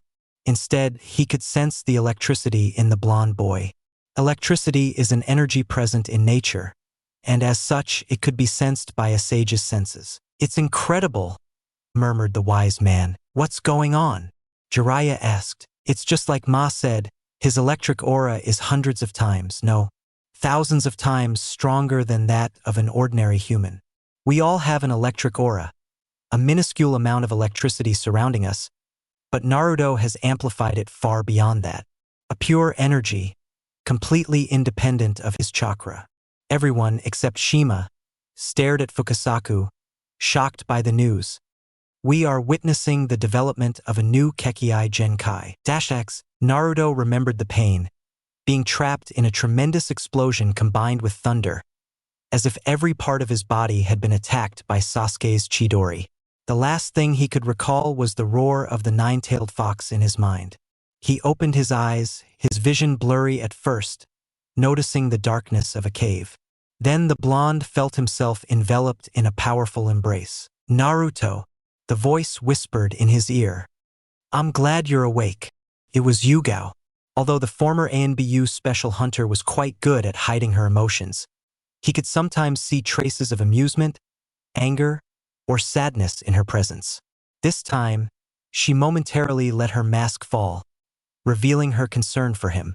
It was the first time he'd seen her without her emotional mask completely, since it had been almost 2 years since he'd left Konoha, and they had become deep friends, listeners to each other's worries, companions in times of loneliness, and comforters in times of sadness. "What happened?" Naruto asked, somewhat perplexed by the situation, and slightly blushing, unsure whether to respond to the hug or not, as he stood up. "You were caught in an unstable explosion caused by the collision of your elemental Rasengan and a thunderbolt.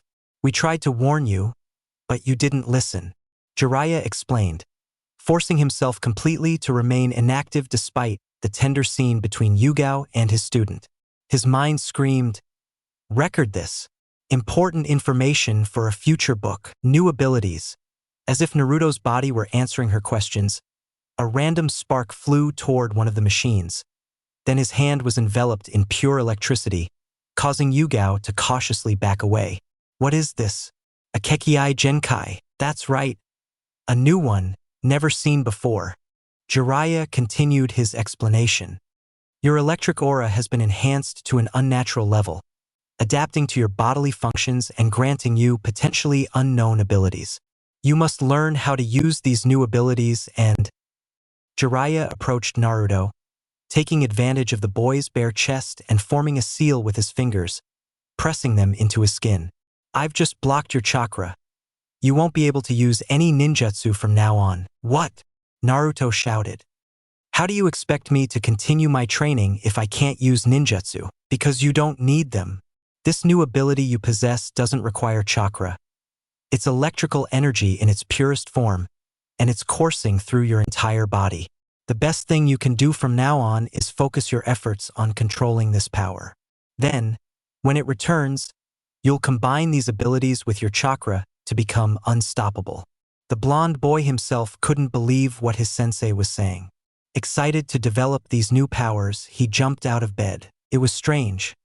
Just a few minutes ago, he remembered the last thing that had happened while he was conscious, and all that pain was gone. He checked his body, which was covered in bandages. He removed them, revealing that there were no more scratches, burns, or damage. Even the scar from Sasuke's Chidori was gone. What happened to me? Your body was burned and instantly recovered on several occasions, regenerating the damage at a much faster rate than with Kyuubi's healing factor. I believe it's due to your new abilities, Naruto-chan. That was Fukasaku's explanation. Huh? Old toad. I shouted in surprise, not knowing he was there. What have I told you about having more respect, kid? Jiraiya shouted. Fukasaku laughed. That's no problem, Jiraiya-chan. The sage reassured him. Naruto-chan. Machan has been taking care of you these past 4 days while your body adjusted to your new electrical levels.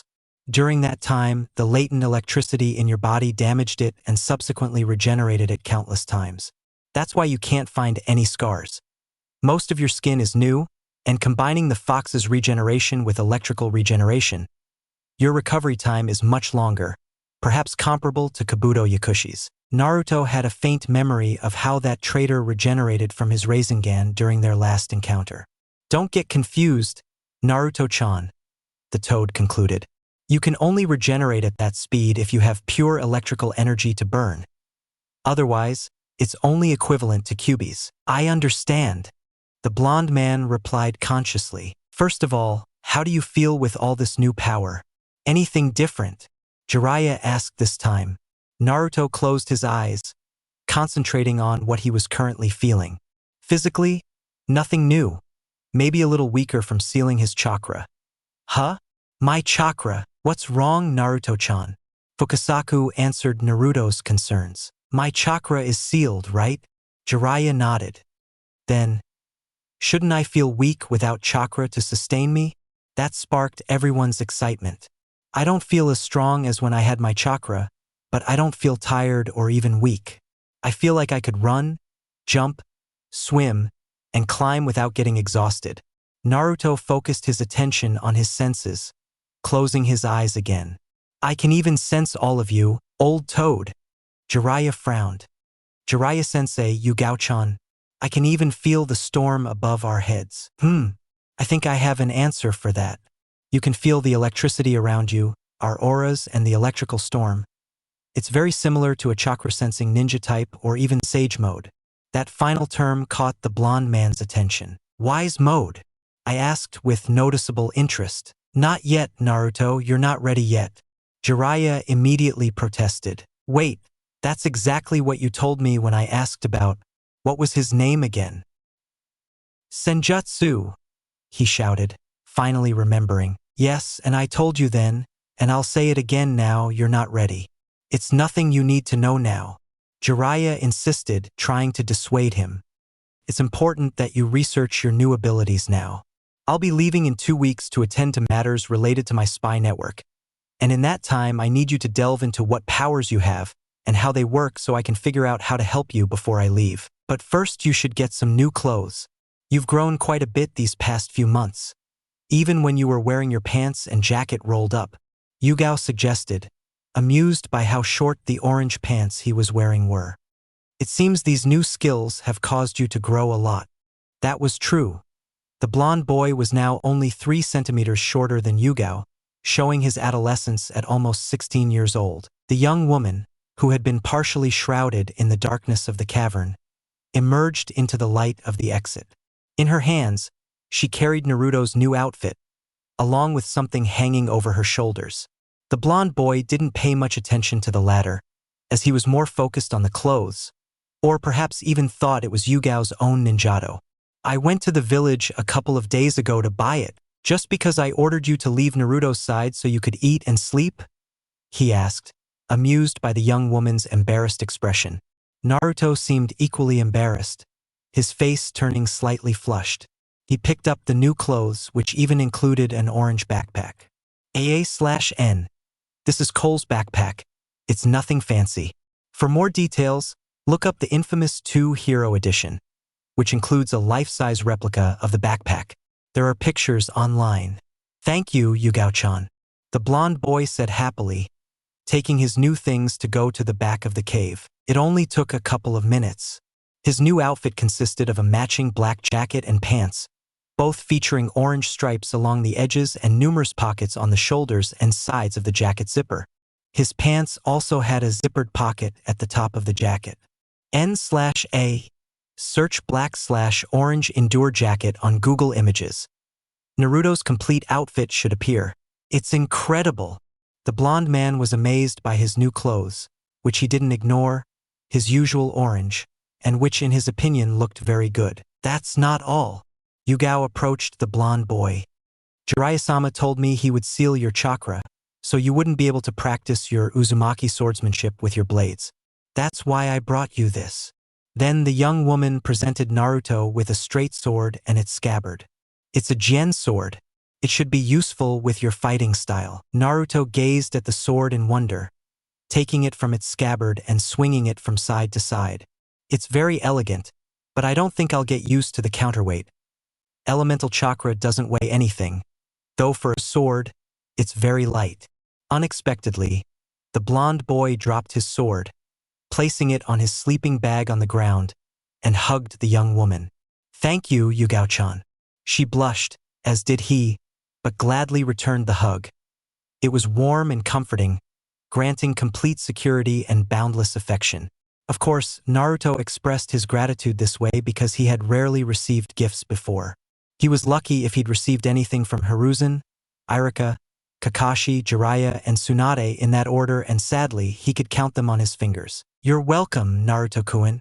It lasted a little longer than a hug between friends should last, being separated by the sound of typing accompanied by a perverted giggle. Ero Senin, Naruto shouted, surprising the white-haired man. Ero Senin, Yugao added playfully, joined in the laughter by Fukasaku.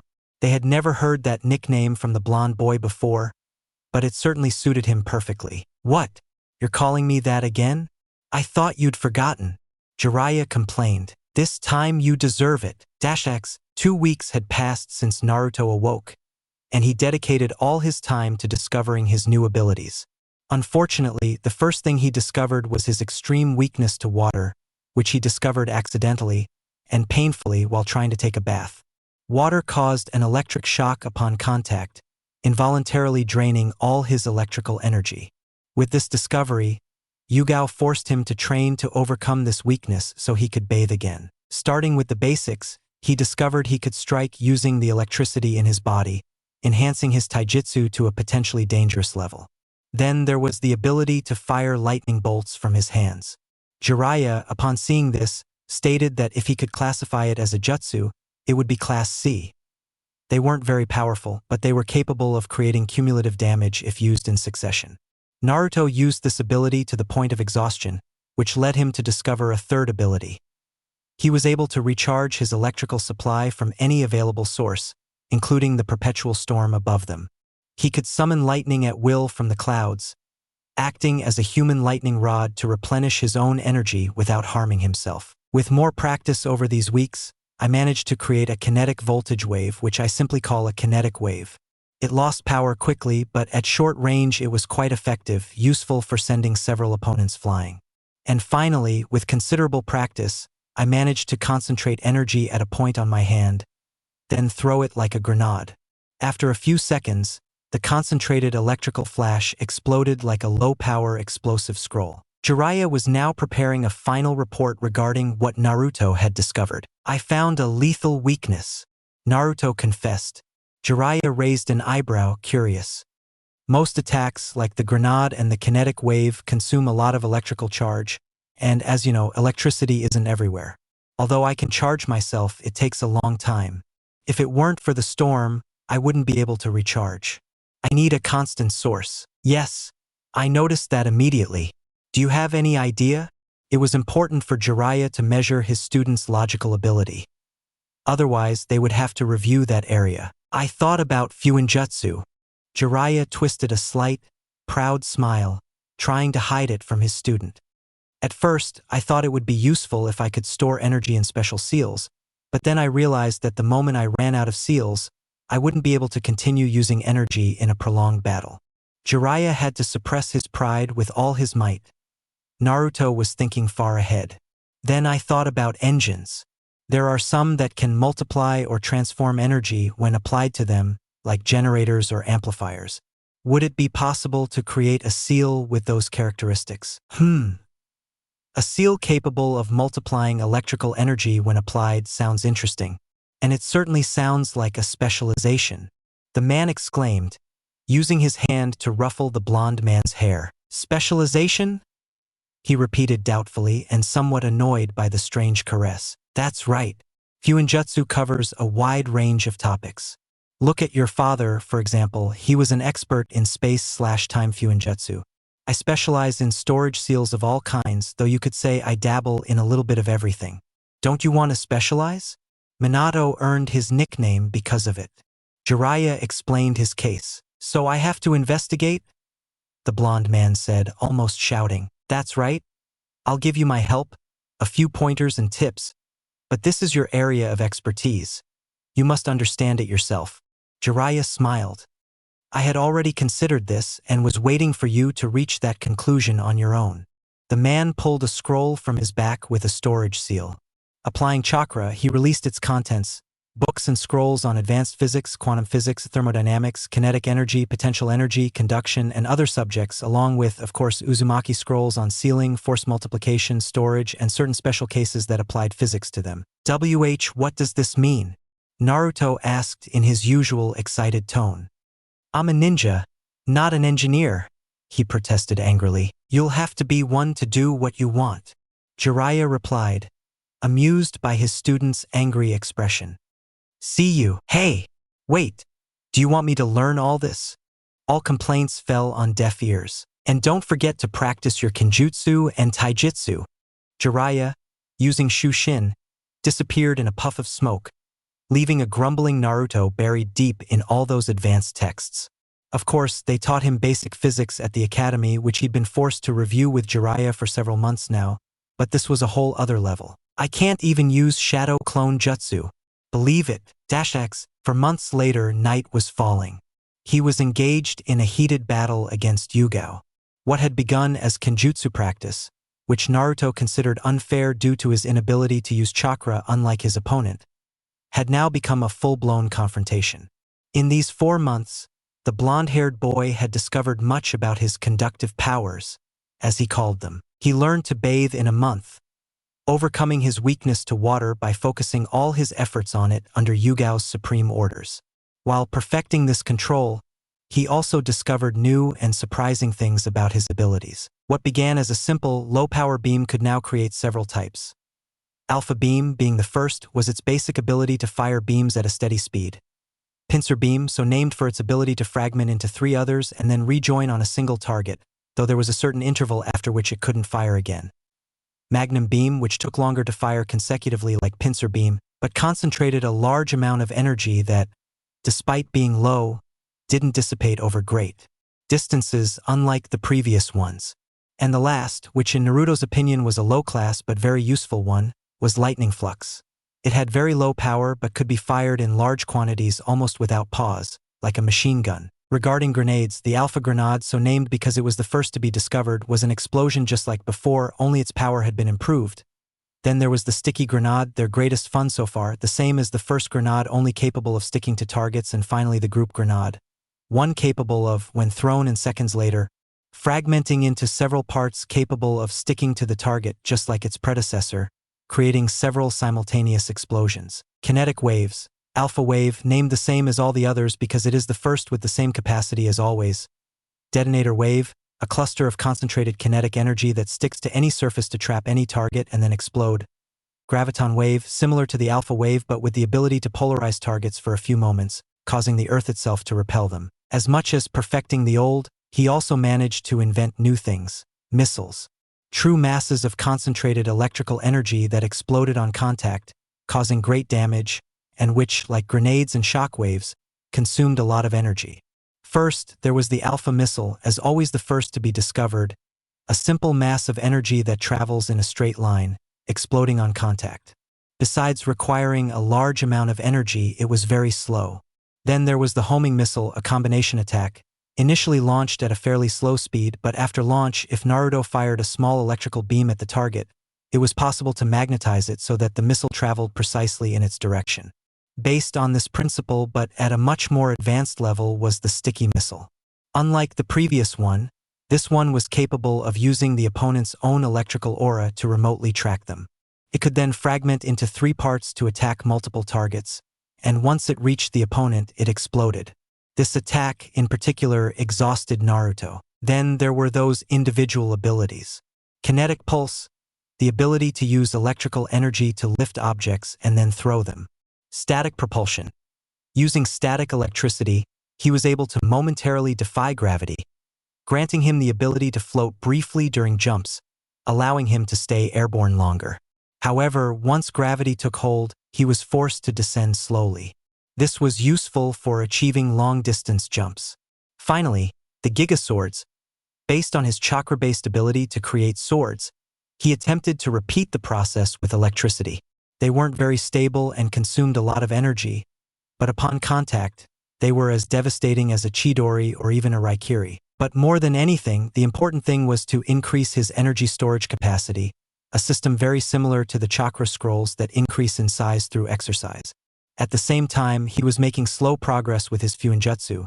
Without Kagebushin, he relied solely on his innate clan genetic ability to advance more quickly, but this progress was hampered by the advanced physics he had to incorporate into his existing knowledge. This brings us to this moment. Yugao challenged Naruto to use their powers in their battle, testing both their abilities. The young woman was quick to dodge his ranged electric attacks, while she tried to find a way to close the gap. In a moment of excitement, Naruto launched an alpha wave, intending to destabilize Yugao, but she dodged it, causing a rock behind her to shift. This rock acted as a fulcrum for another rock higher up, which in turn acted as a fulcrum for yet another, creating an avalanche. Without knowing how, since Naruto didn't have his shinobi speed, he ran at an astonishing speed, so much so that he didn't realize when he reached Yugao, and she didn't notice when he trapped her to pull her out of the avalanche of rocks. It was so accidental that some hair fell to the ground, blonde hair falling on top of purple hair. In the 4 months since Jiraiya left, they had grown closer than ever, so much so that they couldn't avoid nervous glances, blushes, or awkward moments between them. Something changed during that time, as if an electric force drew them together. An electric force that had never been seen so powerful as in this moment. The blonde man was very tempted to kiss her, those lips so perfect that the blonde man's eyes widened as he felt a warm pressure against his lips, taking a few seconds to realize it was the lips he had been so intently observing just moments before. So great was his surprise that he hesitated for a moment before responding. He was nervous. It was his first kiss, completely erasing from his mind his real first kiss. Soon he felt the young woman's hands in his blonde hair, tangling in its short length. He responded in kind, deepening the kiss, guided only by instinct. He hoped it wasn't wrong. For some reason, his mind went blank at that moment. Amidst the succession of kisses, suddenly, he was on top of her sleeping bag, kissing her deeply, and she was responding willingly. Nothing else mattered. Not the rain that had just started, probably not the reason they were inside, and certainly not the clothes they'd lost along the way. And soon they stopped, noticing their actions up to that point. Yugao-chan, you know that I dash any words the young man uttered were stopped by her own lips. I know, me too. I answer honestly, but then you know I have dash. He was interrupted again by another kiss. Yes, and I don't mind. I've thought about it, and I know you. I know you have an infinite heart, and that you'll love me just as much as you love the other members of the Uzumaki clan. Naruto was surprised by such a declaration, always one step ahead of him. The only difference is, and he kissed her fervently, as if signaling a starting point from which there was no turning back, that I love you before all of them. And they let themselves go, revealing their feelings with complete freedom, using their bodies with total calm and slowness, simply doing what their bodies, minds, and souls begged for. doing what the literal meaning of the word implies, love. X. Naruto blushed, remembering the past, feeling his heartbeat and blood pressure quicken. It seemed his companion, nestled against his chest, felt the same, caught up in the warmth that had returned to the cave. The blonde felt her soft kisses on his chest, moving higher and higher, tracing his neck to his jaw and finally to his mouth. It began with a touch of lips and ended with a duel of tongues, the temperature in the air rising. Soon Naruto took her and turned her over, ending up on top of her, vigorously returning the passionate kiss. Soon, whispered names, sweet promises and confessions, laughter, caresses, touches, and above all, kisses filled the room, with slow, steady, and unhurried movements, because they didn't need to rush.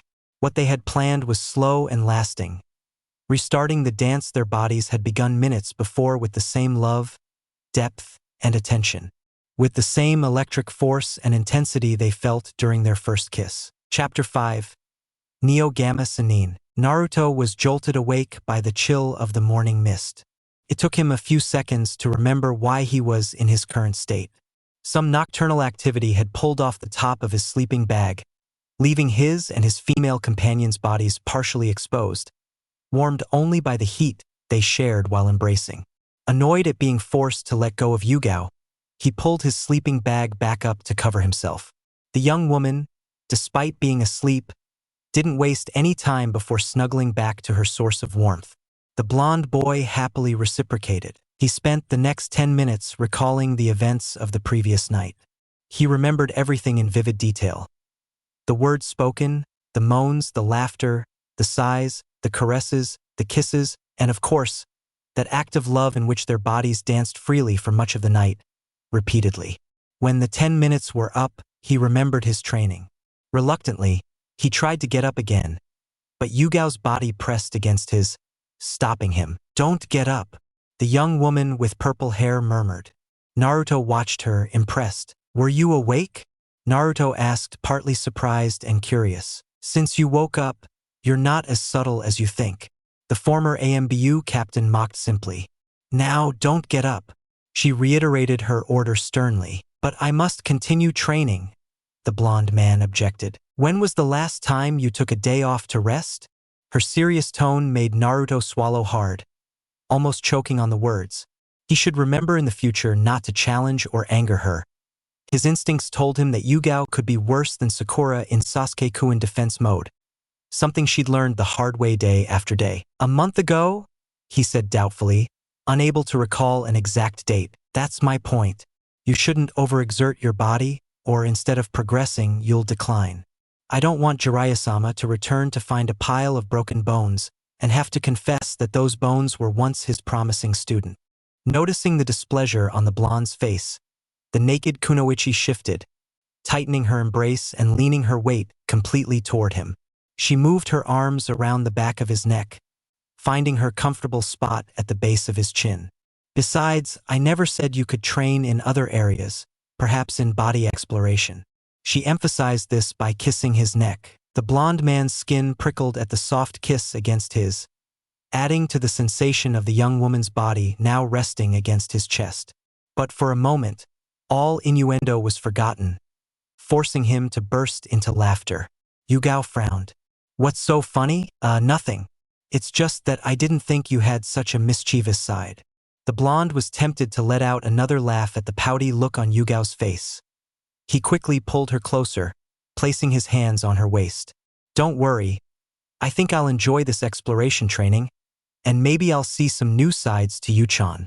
Then he kissed her directly on the lips. Needless to say, they lost that training day, and the day after that. X, 2 months later. Clang, clang, shin, chong, clang, clang, shin, shin. The clashing and scraping of swords was thunderous, consecutive, and swift, even though the purple-haired girl's skill was superior to the blonde boy's. Slowly, Yugao's advanced ninjato style gained ground on Naruto's Gen swordsmanship. Without even blinking or knowing how, the blonde boy lost his sword, sending it flying several meters. "You've lost your sword. What do you plan to do now?" Yugao asked sternly. The blonde man swallowed, surprised at how different the young woman could be, whether they were alone or, as he often said, in mission mode. There was no hesitation on her face, no emotion whatsoever, only complete focus on her objective. Naruto recovered from his surprise, extended his hand toward the distant sword, and channeled his electrical energy, magnetizing his hand and blade. The sword, buried in the ground, began to wiggle toward the blonde man, and with a final pull, the blade shot out in his direction, gripping the hilt tightly. "Humph, show off," Yugao grumbled. "We agreed you wouldn't use your powers. We agreed I wouldn't use them to attack you, and besides, if I wanted to, I could do this." Faster than the eye could see, the blonde man vanished and reappeared behind the former NBU captain, his sword held to her neck. "If you were an opponent, you'd already be dead." "Not applicable." "Super speed?" "Yes, it's one of the abilities in Infamous, but not Cole's during gameplay. It belongs to Kessler, Cole's future self. And if he has it, of course Naruto can learn it." For more information, search Cole vs. Kessler Final Boss on YouTube. Well, you can only use that speed in short bursts, not over distances greater than 3 meters. Considering the amount of electrical energy you use and the distance you traveled from there to here, you probably don't have much left. In a swift movement, the young woman turned, releasing her ninjato.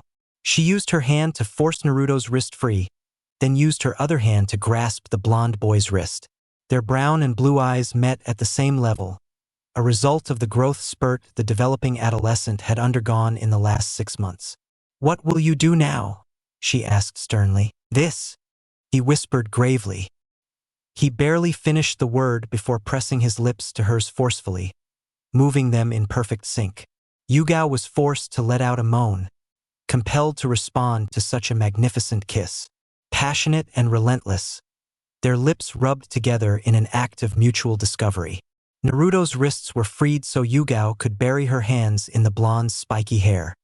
He, in turn, placed his hands on the young woman's waist, pulling her closer to him. "No, kiss. It's kiss.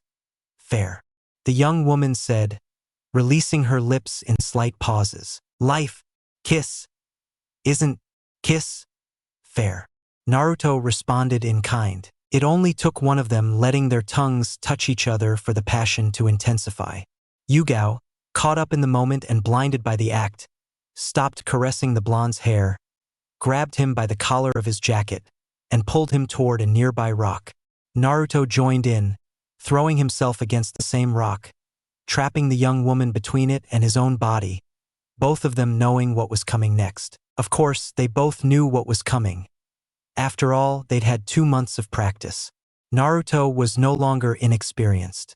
The first time, he'd let his hormones and feelings get the better of him, but now he knew where to caress, how to kiss, what he liked and what he didn't, and Yugao could respond in kind, taking them both to a deeper level in their relationship. They could put it vulgarly.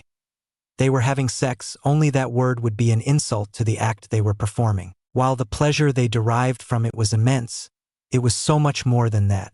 They united in body, mind, and soul, demonstrating their affection and feelings sincerely, without limits or prejudice, giving, receiving, and sharing.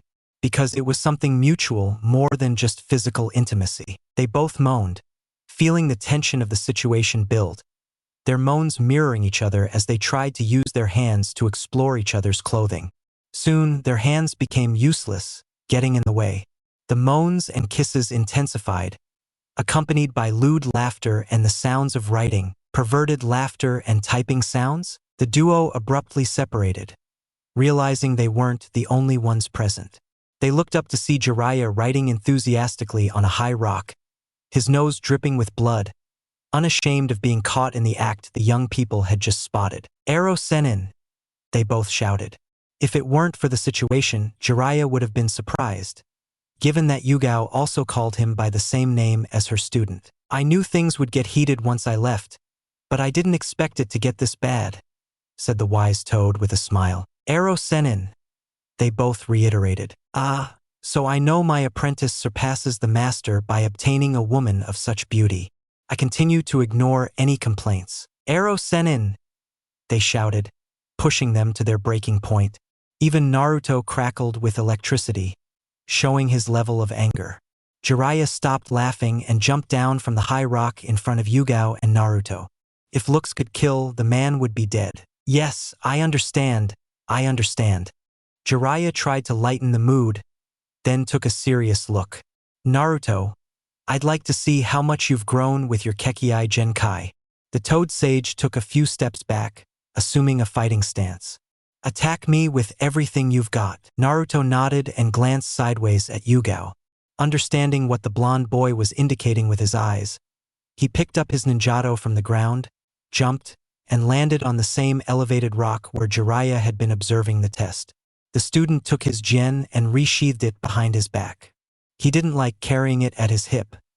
He said the sword's weight affected his center of gravity. Once his sword was sheathed, he focused on the nearby source of electrical energy, the storm, and drew the lightning toward him, recharging after using his super speed. He positioned himself similarly to Jiraiya, using the gamma style the sage had taught him, the difference being that the electrical energy began to flow rapidly, causing his body to spark slightly. When you're ready, Naruto.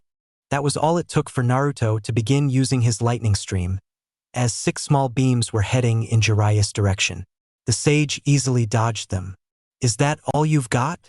The sage's smile lasted only a few seconds as 3 missiles flew toward Jiraiya.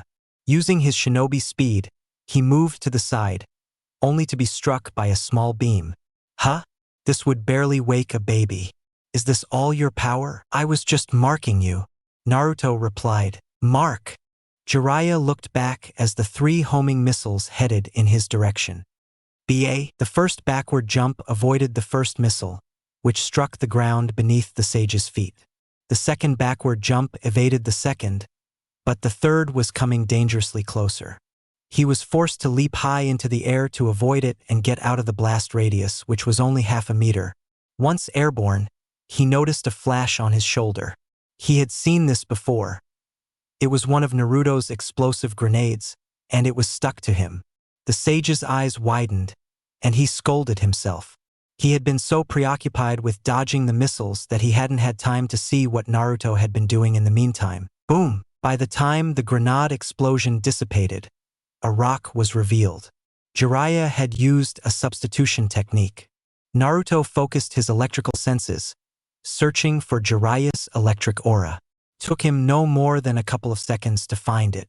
He turned around, finding himself face to face with his sensei, who was about to strike him. But before he could, Naruto managed to unleash a graviton wave. Jiraiya instinctively recoiled, dodging the wave, which fortunately dissipated no more than 3 meters from where it was launched. Without wasting any time, Jiraiya threw 3 kunai to distract his opponent. Naruto didn't bother to dodge them. Using his kinetic pulse, he stopped the 3 kunai mid-air as they entered his immediate area, no more than half a meter away. Amazing, Naruto, but you shouldn't be so overconfident. In a couple of seconds, he realized what Jiraiya meant. The 3 kunai he had thrown had explosive tags. Instinctively, Naruto tried to send them flying with his kinetic pulse, but it was too late. The triple explosion, not being at point-blank range, sent him flying toward the rocks behind him. To avoid being hit, he moved his arms behind him, concentrating his static electricity in his hands. He slowed down just in time before hitting the rocks, and then, without ceasing to energize his hands, he landed on one of them. Can you fly? Asked the wise man in surprise. No, I can only fall with style, the blonde replied, breathing heavily. That static propeller used far more energy than necessary to counteract the opposing force of the explosion. Just like a few minutes ago, Naruto concentrated and recharged using the storm. Tired already, Gaki? Jiraiya asked. You made a mistake challenging me here. As long as the storm continues, I'll have energy, Naruto replied. It was the absolute truth. Without that storm, he would have reached his electrical limit long ago. Proving his point, Naruto launched 5 missiles, 3 in random directions into the sky and 2 in Jiraiya's direction. Jiraiya took precautions, keeping a close eye on Naruto. As long as he wasn't targeted by any kind of electrical beam, the 3 missiles flying in multiple directions wouldn't reach him. His only concern was the 2 additional missiles heading in his direction. The sage's predictions proved accurate as the blonde boy launched a sticky grenade. Jiraiya easily leaped to dodge it, but Naruto had already anticipated this. An alpha beam struck him directly in the chest while he was motionless in the air. There was no damage, just an annoying tingling sensation, but that was enough to attract the 3 guided missiles. Jiraiya managed to land before the 3 missiles arrived, successfully evading them. But then he remembered another pair already heading his way. Jiraiya's surprise grew when the 2 missiles each fragmented into 3 parts, making 6 missiles in total, all guided by a homing arrow. Worse still, these missiles tracked him with even greater precision than the previous ones. They didn't even explode on contact. They stuck to his clothing just like the grenades before. Boom! The 6 explosive stickers detonated simultaneously, revealing only a burst of smoke. Shadow clone jutsu? He thought in surprise. Quickly checking his electric sense, he located Jiraiya's electric aura. Naruto spun around, drawing his sword to strike 2 kunai used to stab him in the back. Jiraiya and Naruto applied pressure. Good tactic, I barely noticed it, but you should know that you shouldn't use metal objects near me. Following this, Naruto channeled electrical energy through his sword, transferring it to the kunai and then to the user, in this case, Jiraiya. Jiraiya stepped back, feeling the tingling in his arms from the electrical contact. Using his kinetic pulse, he lifted a nearby rock and hurled it at Jiraiya, causing him to take another step back. Now, with a safe distance at his disposal, he began performing hand seals, summoning a toad Gamma. The toad quickly began attacking with its tongue at incredible speed. To respond to such speed, Naruto had to use his super speed. Left, right. There were few things faster than Gamma's long tongue, but for Naruto to be able to move at such speed, it was only comparable to Minato using his Flying Thunder God technique or Reimari's speed. But these weren't long distances, at most a couple of steps, just enough to evade the tongue. On his 6th attempt, Naruto evaded Gamma and used something new, kinetic hook. It was simply an electric rope that adhered to any surface, and in this case, he used it to grab Gamma's tongue as it retracted into his mouth. Taking advantage of Gamma's immobility, he began launching a barrage of lightning bolts at the toad, ending with a group grenade. The toad was surrounded by flashes of light clinging to its skin. Noticing the danger, Jiraiya jumped in, ordering Gamma to return to Mount Mayaboku. The explosion hit an empty space, much to Naruto's relief. I'll have to apologize to Gamma for doing this to him. Don't worry, I'm sure he knows it was just practice. Jiraiya smiled with relief at his students' concern for the summoned toads. His smile faded, revealing a serious expression once more. Let's continue. Fire release. End. 3 fireballs were launched toward Naruto. Not expecting the attack, Naruto dodged the first 2 fireballs with his super speed, but that ability had drained much of his electrical capacity. Desperate when he realized he couldn't dodge the last one, he formed his polarity shield. It effectively protected him from the damage, but exhausted all his remaining energy. Enough games. Naruto recharged again from the storm above, and once at his peak, he focused his electricity into his hands, revealing twin blades covering most of his hands and arms, demonstrating his level of electrical control. The gigawatt swords. Enough! You've passed the test. Jiraiya interrupted, abandoning his stance. Ow! And just when things were getting interesting, Databeo, the blonde boy complained, sheathing his swords and recharging the energy they'd used. They were a pair of powerful blades, but Naruto was tempted to stop using them. They weren't worth it if they consumed so much energy. They were only good as a substitute for his elemental chakra swords. And I haven't even used my best attack yet. So, how about a demonstration? Jiraiya suggested, noticeably intrigued. Naruto didn't respond verbally. He simply raised his arms to the sky, both limbs glowing intensely from the concentration of electricity. The 2 observing shinobi noticed a change in the sky. Far below the storm, a small cluster of clouds formed, becoming electrically charged, and suddenly, right before their eyes, a bolt of lightning struck the ground. Jiraiya and Yugao watched in disbelief as a rock was incinerated by the direct impact of the lightning. This attack completely exhausts me, since I have to ionize nearby water particles to form a cloud and charge them to produce lightning. Despite this, the two of them continued to stare incredulously at the situation. After all, Naruto had managed to control lightning, forming it practically out of thin air. "What did you think, Jiraiya-sensei?" he said with a proud tone. He rarely left his sensei speechless, but it was worth it. Jiraiya forced himself to close his mouth, so his student wouldn't notice how impressed he was. Meanwhile, Naruto recharged his energy. He wasn't lying when he said that attack had drained all his electrical charge. After all, transmitting and controlling it remotely was no easy feat. "Good. Ahem. Work, Naruto." Jiraiya coughed, unnaturally masking his surprise. "Now, if you'll excuse me." With a swift motion, he slapped Naruto directly in the stomach, where his chakra seal was located, and it was suddenly released. Despite being breathless from the sudden movement, Naruto had never felt so strong. "There, your chakra is back." Naruto stared at his hands, feeling what he had lost these past 6 months, then smiled. That same smile he flashed whenever he was about to pull a prank. Jiraiya and Yugao, who had only recently recovered from the shock of seeing the lightning strike at Naruto's command, swallowed hard. The blonde boy climbed up without a word, only letting out soft chuckles, and easily leaped from rock to rock until he reached a spot slightly higher than Yugao and Jiraiya. "Watch this!" the blonde man shouted. "If I have the right idea, it'll work." He immediately began gathering lightning release chakra in his hand. It was strange to feel this kind of electricity, so foreign yet so familiar, in his hand, even when analyzed by his electric sensor.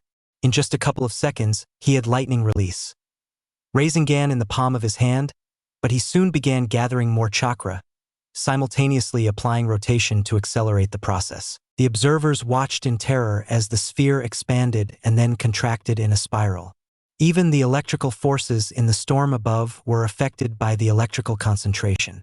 When the technique stabilized, it bore many similarities to the wind release, Rasen Shuriken, except that it appeared slightly more unstable.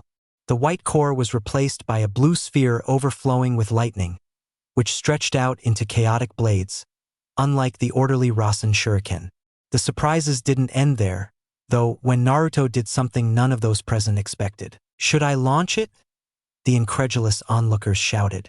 The result was a gigantic blue explosion, taking on a spherical and swirling effect, separating the electricity as if it were several intersecting electrical grids, with a devastating effect that destroyed all the solid rock. By the time the chaotic effect ended, only a crater remained with defined erosions, conforming to a network of rhombuses or trapezoids etched into the deep rock. It took a few seconds for their eyes to land on the young man on the rock. He was kneeling, breathing heavily. Jiraiya and Yugao approached him, concerned for his condition. "What did you think of that, Jiraiya-sensei?" "Not bad for a first try." Naruto chuckled.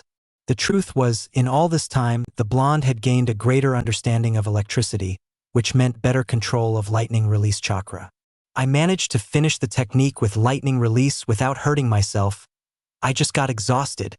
Jiraiya looked surprised at the blonde's statement. "Yes, I could do the same with the Rasen Shuriken. The problem is that I use half my chakra to perform the technique and a quarter to compress it enough to throw it."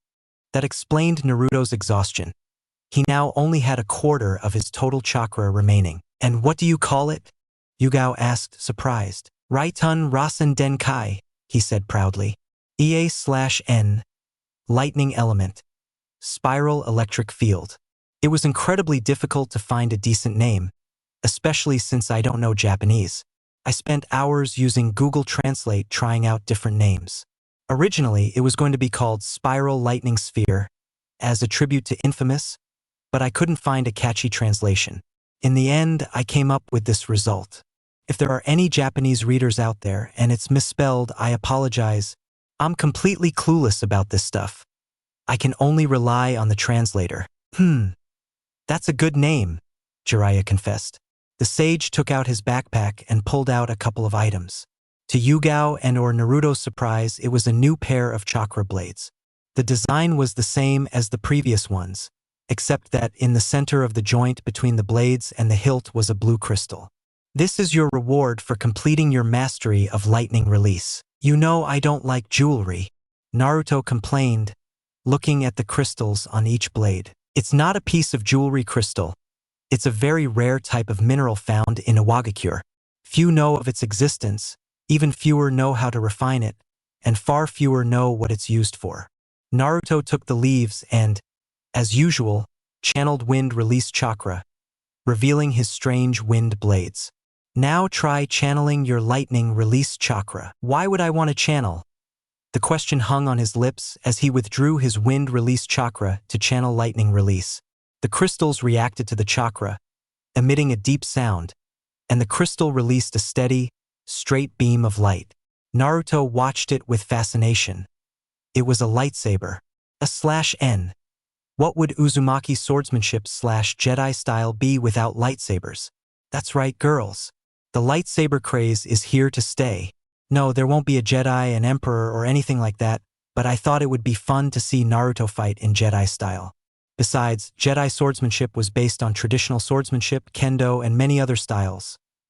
Amused by his new toy, he began to vary the intensity of the chakra, lengthening or shortening the blade, forming short daggers. It was impressive. Without wasting any time, the blonde decided to test this new toy against a rock. To his surprise, it pierced the rock, melting it in the process. This kind of blade could cut through anything, the former ANBU captain said with the same fascination as Naruto. With a smile, Naruto added wind release chakra to the blade, creating a double-edged sword. That's amazing! Thank you, Jiraiya-sensei. Naruto spent several minutes reviewing the cuts and the skills. It was different from using his Gen, but he definitely wouldn't abandon his other sword. It would be very useful to use it in the moment to avoid wasting chakra. Good. Because now I have a serious matter to discuss with you. The trio found nearby rocks to sit on. Naruto, I'll be honest with you. There's only one last training I can give you. After that, you'll be my equal in power. Naruto looked at this in surprise. The time has come for you to learn Senjutsu, but not from me, but from the true Toad Sage Fukasaku. What is this Senjutsu? I remember you and that old toad saying it quite often, but you never wanted to explain what it was to me. Naruto complained while scratching his head. That's because I didn't want you focusing on other matters, Jiraiya scolded, remembering his student's habits. Senjutsu is the ability to attune yourself to the natural energy of the environment, manipulating it at will and even transforming it into chakra. It's something even I haven't been able to fully master. Naruto almost shouted with excitement at his sensei's words, but was quickly dampened by his next words. You'll train on Mount Myaboku. Yugao won't be able to accompany you. That even discouraged Yugao. Then the Toad Sage changed his approach. That's why I thought of something. Jiraiya looked at Yugao, surprisingly without any perverted intent. One of my contacts in my spy network is an expert in swordsmanship. I understand you plan to help Naruto defeat Akatsuki, but at your current level, despite having improved your skills recently, they aren't enough. He could train you in his style to reach the level of the Akatsuki members. Jiraiya sensed some hesitation before Yugao could answer, so he spoke first. I don't know how long it will take you or Naruto to finish your training, but it won't be soon. Her hesitation stemmed from the distance she would have to put between herself and Naruto, especially since only 2 months had passed since their relationship officially began. But there was also another important factor that had to take precedence over their relationship. Akatsuki. They wouldn't be happy while such a threat loomed, especially without knowing its true intentions. In any case, given her current abilities, she couldn't do anything to help Naruto eliminate the threat. On the contrary, as long as she remained weak, she would be Naruto's weakness. Yes, Jiraiya-sama. I must help Naruto eliminate Akatsuki. I need the training. Jiraiya nodded, while the young woman turned her gaze to the blonde man. He watched her with understanding, still showing a hint of pity. Surely she wasn't the only one who felt sad about this. It's decided, we'll leave tomorrow, Jiraiya assured. X, the sun, though not yet visible, had already risen, heralding the start of a new day. The night passed quickly, much to the young couple's dismay. This was largely because they had seized every second of the night's darkness, demonstrating their love again and again until dawn. So much had been said, yet so much remained to be said, that time simply wasn't enough for all the action and words. But it would have to be enough, knowing the mutual love they felt, and that they would both be counting down the seconds until their reunion, under the promise of staying in touch through the messenger frogs. Jiraiya, meanwhile, had summoned Gamakichi to perform a reverse summoning to take Naruto to Mount Myaboku, all the while feigning a bad awakening. He was furious at not having been able to investigate the couple during the night.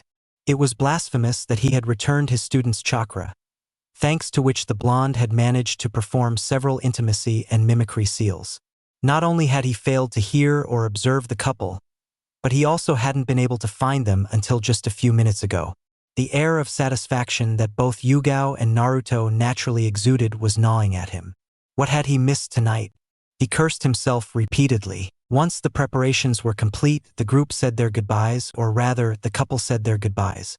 Their lips met impatiently, knowing this would be the last time they would see each other for a long while Jiraiya watched without a hint of remorse. Gamakichi paid the price for this look by delivering a single, sharp blow to the back of the sage's neck and vanishing in a puff of smoke. They separated, and Yugao walked slowly away with Jiraiya, while Naruto watched until he too disappeared in another puff of smoke. Little did the world know that this would be the beginning of the birth of a new sage in the modern ninja world. Chapter 6, Fragile as a Paper Angel. Exile Chapter 6, Fragile as a Paper Angel. 6 months later, a beautiful woman with blue hair walked through the forest, her delicate curves accentuated by her firm shinobi physique, as confirmed by her attire. To the surprise of those present, she noticed the slight smile she now wore. It was simply due to the sun, the main reason she was walking in these parts. Her country, from which she had just departed, was Amigakure, the land of rain. As the name suggests, it had perpetual rain that she had come to hate, which is why whenever she managed to have a free period, she left for this direction, Kusagakure, the land of grass. Now he was looking for a nearby river where he could settle for the 2 weeks of freedom or vacation he had, whichever way you looked at it. The important thing was that it couldn't be just any river. What was vital was that it had fish to eat, which, fortunately, was his favorite food: grilled fish. Oddly enough, just thinking about it made her smell it, and it smelled good. Anyone could roast fish over a fire, but true experts could roast it to perfection, giving it a distinctive aroma, one she recognized right now. With her stomach rumbling warnings, she followed the scent to a river. There was a small fire with a metal grate on top, and on it were the fish. Initially, she was engrossed in the delightful scene of the fish being cooked, but she was brought back to reality by the person standing next to the makeshift stove. It was a young man who looked about 17 or 18 years old, with blonde hair and blue eyes, and 3 lines across his cheeks.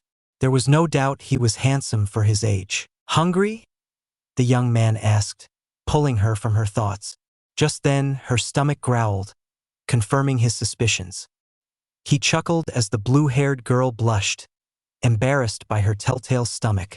"Come on, have a seat," he said, gesturing to an available rock at the far end of the campfire. "There's always room for one more, especially when the fish is free." Don't misunderstand, she was a highly trained kunoichi, knowing that she couldn't trust anyone easily.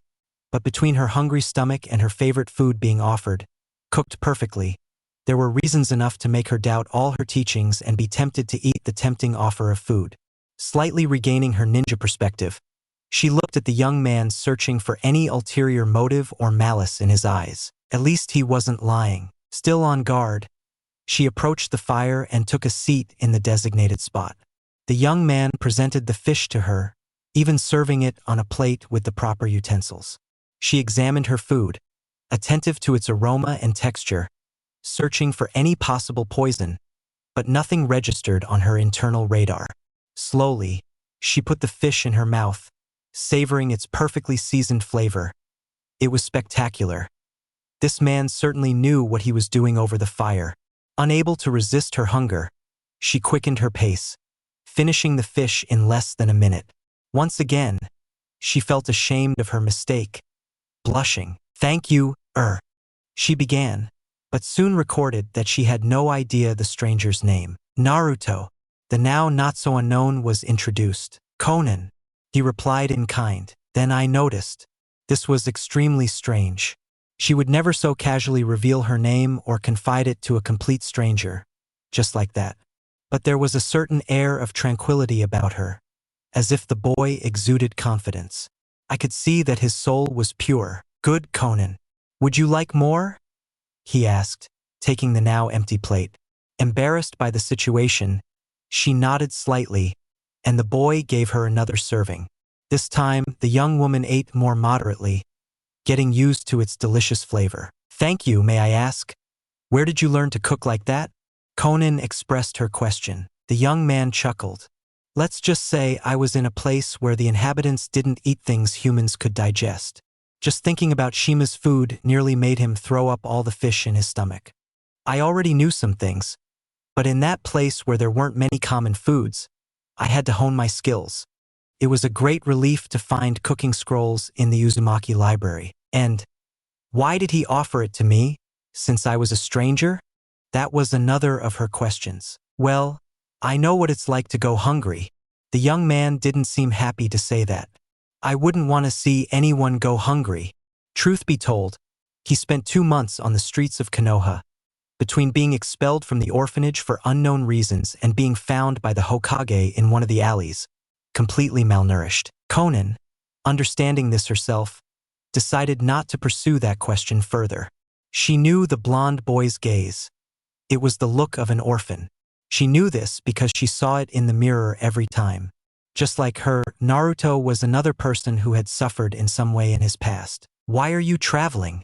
Naruto dared to ask this time. It's just a vacation, and I wanted to get away from my village for a couple of weeks.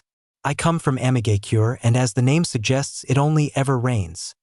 There's no chance of any other kind of weather, Konan explained. Naruto found it understandable. It was only natural that she wanted to see the sun, even if just for a couple of weeks. And then again, why on earth was she giving away so much information so easily? I understand that. If I saw it raining every day, I'd probably go crazy. Judging by your high chakra level, you're a ninja from that country, right? Konan simply nodded at the statement, surprised to learn of his chakra. If you're wondering, yes, I investigated you before you arrived, and I could see you're not an enemy. Don't worry, I'm just a mercenary for now, waiting to join a village that meets my standards.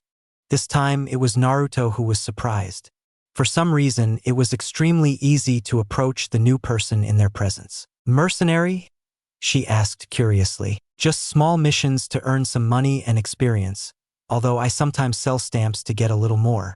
For now, I'm just focusing on my training. Thus began a pleasant conversation between the two strangers who quickly became acquaintances. Once their stomachs were full, they continued talking, noticing that the sun was setting. Without them even realizing it, hours passed. They simply shared lighthearted comments, recent missions or events, minor curiosities, or, in Naruto's case, stories of his travels around the ninja world, such as the attire of different nations, harsh climates, and cultural differences. Konan, on the other hand, simply listened, occasionally offering brief comments. It was only after several hours had passed that they realized how much time had truly flown by. Do you have a place to sleep? Naruto asked, noticing Konan's dilemma.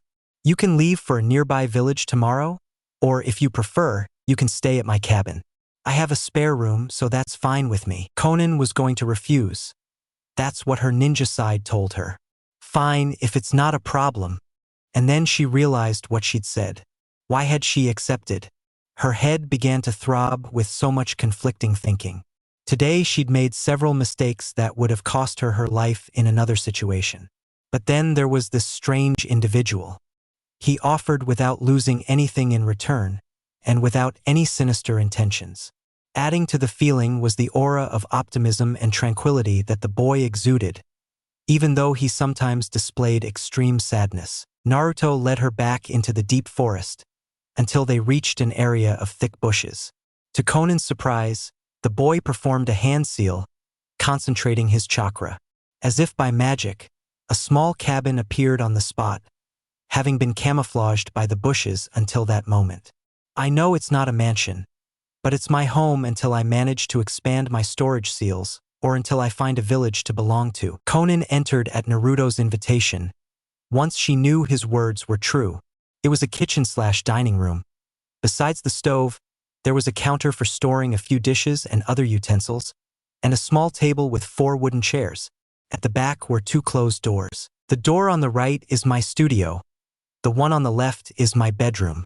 Konan looked distressed at that last statement.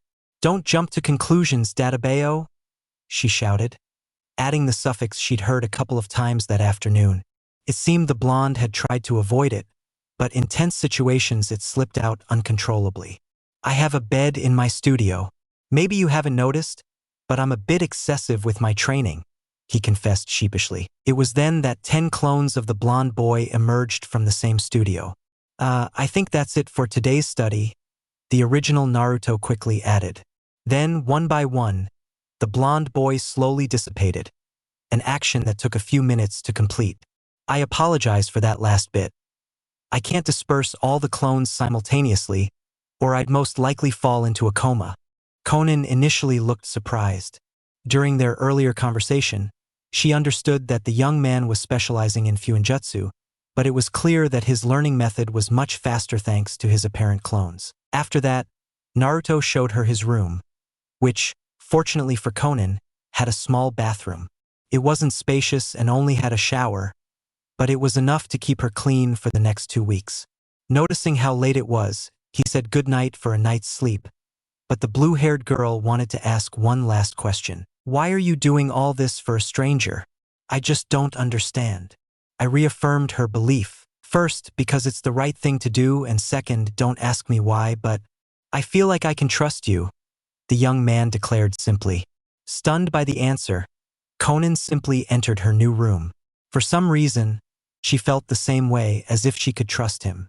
With a sigh, she lay down on the enormous bed, surrendering to sleep brought on by investigating the mystery called Naruto. X. Konan awoke to a delicious aroma and the sunlight, which was surprising given the cabin's location, hidden deep within the undergrowth and the density of the forest.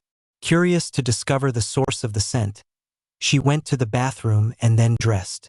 She was quite surprised to find a full and rather large breakfast waiting for her. "Good morning, Konan. Here's your breakfast," Naruto introduced. "But what about yours?" I asked, stunned by so much detail. "I'm a shadow clone.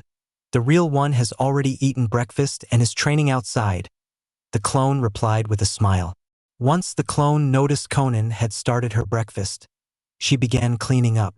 "Did you sleep well?" "Yes, thank you." The bed was quite comfortable, surprising for someone who had built his house with his own hands. "And the breakfast looks delicious," Naruto replied with a genuine smile. "I thought about your offer yesterday. If you don't mind, I'd like to stay." His response seemed submissive, timid, and a slight blush tinged his cheeks. The worst part was that he didn't know why he was acting this way or why he was accepting the offer. X. 5 days later, it was curious how they gradually got to know each other.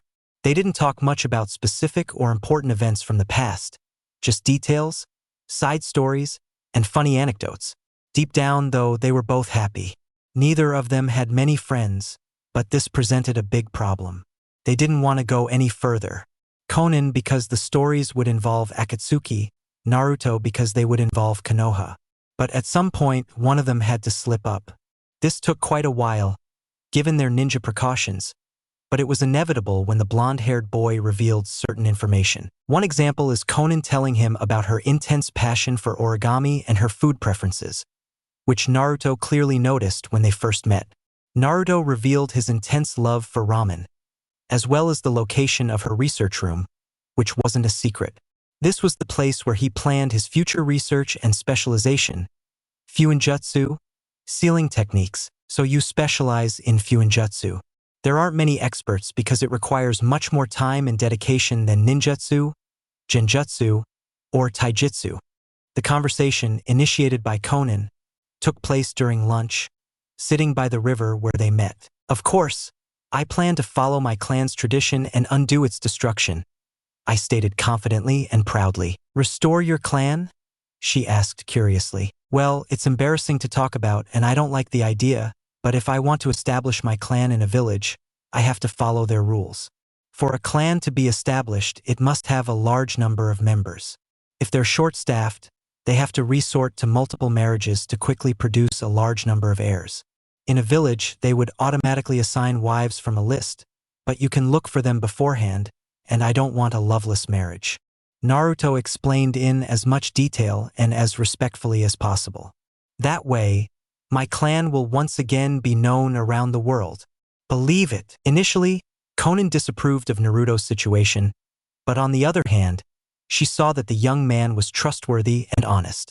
Having multiple women wasn't just another man wanting a harem. It would be out of genuine feelings, and that was something Konan respected. But then another doubt crept in. Which clan does he belong to?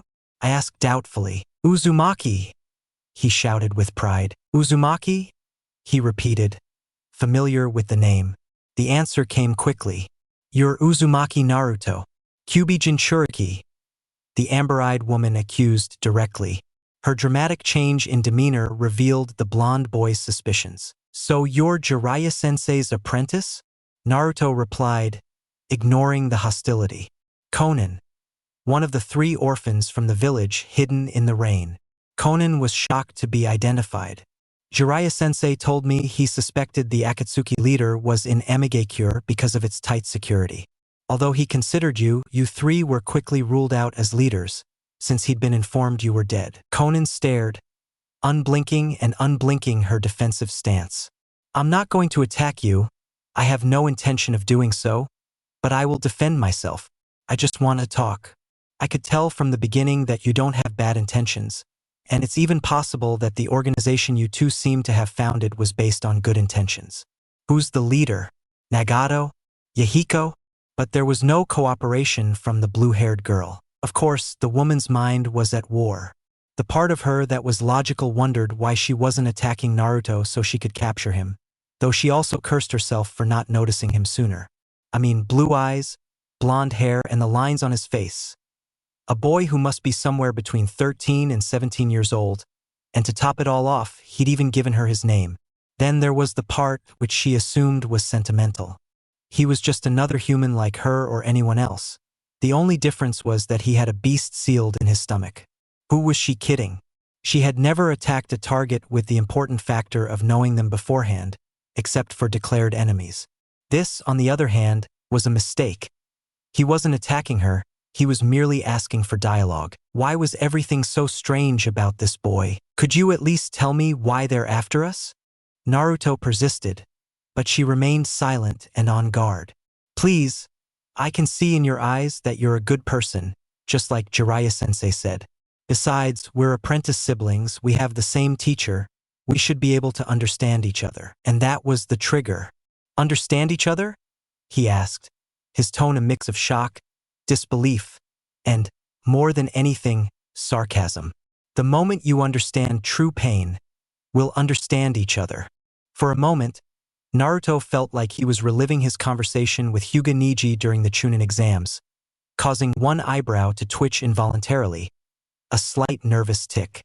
I'm a war orphan? Do you know what that means? Of course, it wasn't a question to be answered. I went hungry until I met Yahiko. No one wanted to feed us, so we had to steal to survive. Then we found Nagato and his dog, Chibi. We continued living like that until we were caught in the crossfire of a battle. Hanzo the Salamander versus the 3 legendary ninja of Konoha, Jiraiya, Tsunade, and Orochimaru. Nagato's pet died in that battle. Thanks to Nagato and Yahiko, we managed to convince Jiraiya-sensei to teach us. We were like a family for 3 years until we were old enough to defend ourselves. We formed a team and assembled an army, forging an alliance with Hanzo, but he betrayed us with ANBU ninja from Konoha, led by someone named Danzo. Hanzo kidnapped me and forced Nagato to kill Yahiko, our leader. Konan's harsh anger softened momentarily as she shed a few tears. Yahiko lunged at the kunai Nagato was holding, dying instantly. Now you still think you can understand my pain? Do you really think you can understand me? Konan finally growled. The silence was thick enough to cut with a knife, but it was merely the prelude to Naruto's outburst a couple of minutes later. Why the hell does everyone think they're the only ones who've suffered? The blonde shouted angrily. First Neji, then Sasuke, now you. Everyone complaining about how badly they've suffered to justify their actions. Naruto paused briefly. You're a war orphan, I understand that, but you have memories of your parents. You know they loved you. When you left and came home, there was someone waiting for you. I don't know what that's like. I can't understand what it's like to lose your family like that, but you have memories. My earliest memories are of an orphanage that didn't even take care of me. I went hungry, they prevented anyone from adopting me. I had no toys, and they forced the other children not to play with me. I was kicked out of the orphanage at 4 years old. Lived on the streets for 2 months until the old Hokage found me. And the worst part is that they turned out to be rotten. The adults would assault me, ignore me, or just refer to me as that. The first person who recognized me for who I was Irika-sensei when I was 10. Before that, he saw me as a demon just like everyone else. I didn't have any friends at the ninja academy yet. Everyone was too busy praising the path being trodden by Uchiha Sasuke, who unfortunately became my teammate. One of my teachers tried to trick me into stealing something for him and then kill me. Then that same Uchiha, who was my best friend, deserted the village to go to Orochimaru and avenge his clan. My other teammate made me promise to bring Sasuke back to her. She was in love with him, and I with her. I faced Sasuke in the Valley of the End, and he stabbed me twice in the chest with an assassination jutsu. My own teammate and best friend tried to kill me. I saw his hateful gaze, and without a doubt, he was going to kill me. I managed to bring him back to Konoha, and what's my reward? The girl I love, my teammate, called me a monster and a demon, just like everyone else in the village. Then they banished me for being too dangerous by using the chakra of that damned fox that I never asked them to seal inside me. Then I discover that a bastard organization is after me because of what I carry inside, hunting us like animals. Do you think I haven't suffered enough? That an entire village turned against me despite everything I did? I defeated the Sand Jinchuriki, preventing him from destroying the village. I brought back the 5th Hokage, and I stopped Orochimaru from obtaining the Sharingan. You, on the other hand, despite how badly you suffered and all the evil you endured, still have your memories. You have the memories of your family and your friends. I had very few, and I don't know if they can still be considered friends. Konan remained silent throughout the entire story. It was true that their lives were different, but that didn't mean she hadn't suffered, and yet here she was, standing tall and moving forward. She simply persevered for Nagato. Now that we've cleared that up, please tell me what you're trying to do, the blonde man asked, sounding calmer. Peace. That was Konan's simple response. Peace? By capturing the beasts? By killing their Jinchuriki? With S-rank criminals? The blonde boy asked incredulously. How can peace come from that? Do you realize they're capturing 8 other people just like me? To Naruto's ears, it sounded like madness. It's necessary for peace. The sacrifice of a few is needed for the greater good, Konan replied almost robotically. A greater good? The only way to capture the beasts is to use them as weapons. They plan to create an atmosphere of war. Are they seeking war to gain peace? That's the crux of this whole problem. There can be no peace from this. Not a true peace, Naruto retorted. It's the only way. It's the only way everyone will have empathy and be able to understand each other through pain. Like Nagato as a true god. Do you realize the nonsense you're spouting? That peace will come from everyone's pain? Don't you realize that you yourselves came from that pain? What makes you think 3 more orphans won't appear to challenge authority and seek another version of peace? The blonde boy kept questioning, and the worst part was that it made sense to Konan. What was stopping the world from producing another Nagato? No, she shouldn't think that way. You're wrong. Nagato, having ascended to godhood as pain, will be capable of anything. No one will oppose him. Everyone will know pain. Konan countered, realizing how empty her words sounded. When had she felt such doubt? Or was it that she had never agreed with Nagato's plans? You say Jiraiya was their master, but so far it seems they've forgotten his teachings. They'll use the beasts to create a war on an unprecedented scale. And then what? Yes, they'll instill fear, but sooner or later that fear will give rise to rebels. The longer the discussion dragged on, the more doubts Konan had. The blue-haired woman couldn't go on, reaching a point of despair, doubting everything she had believed in recent years. It was true, everything Naruto said. The worst part was that he made it seem as if Nagato had left a long time ago, had died alongside Yahiko. Konan stood up and escaped, but she clearly heard the blonde boy's last words. If you're going to call for reinforcements or report my location, I won't be here when you return. I just want to say one last thing. My current mission is to hunt you down in the same way you're hunting Jinchuriki. And Konan ran from the cabin through the undergrowth until she reached the river. The same river where she had found Naruto 5 days ago. A river that had been enough to turn her world upside down. Why? Why had his words affected her so deeply?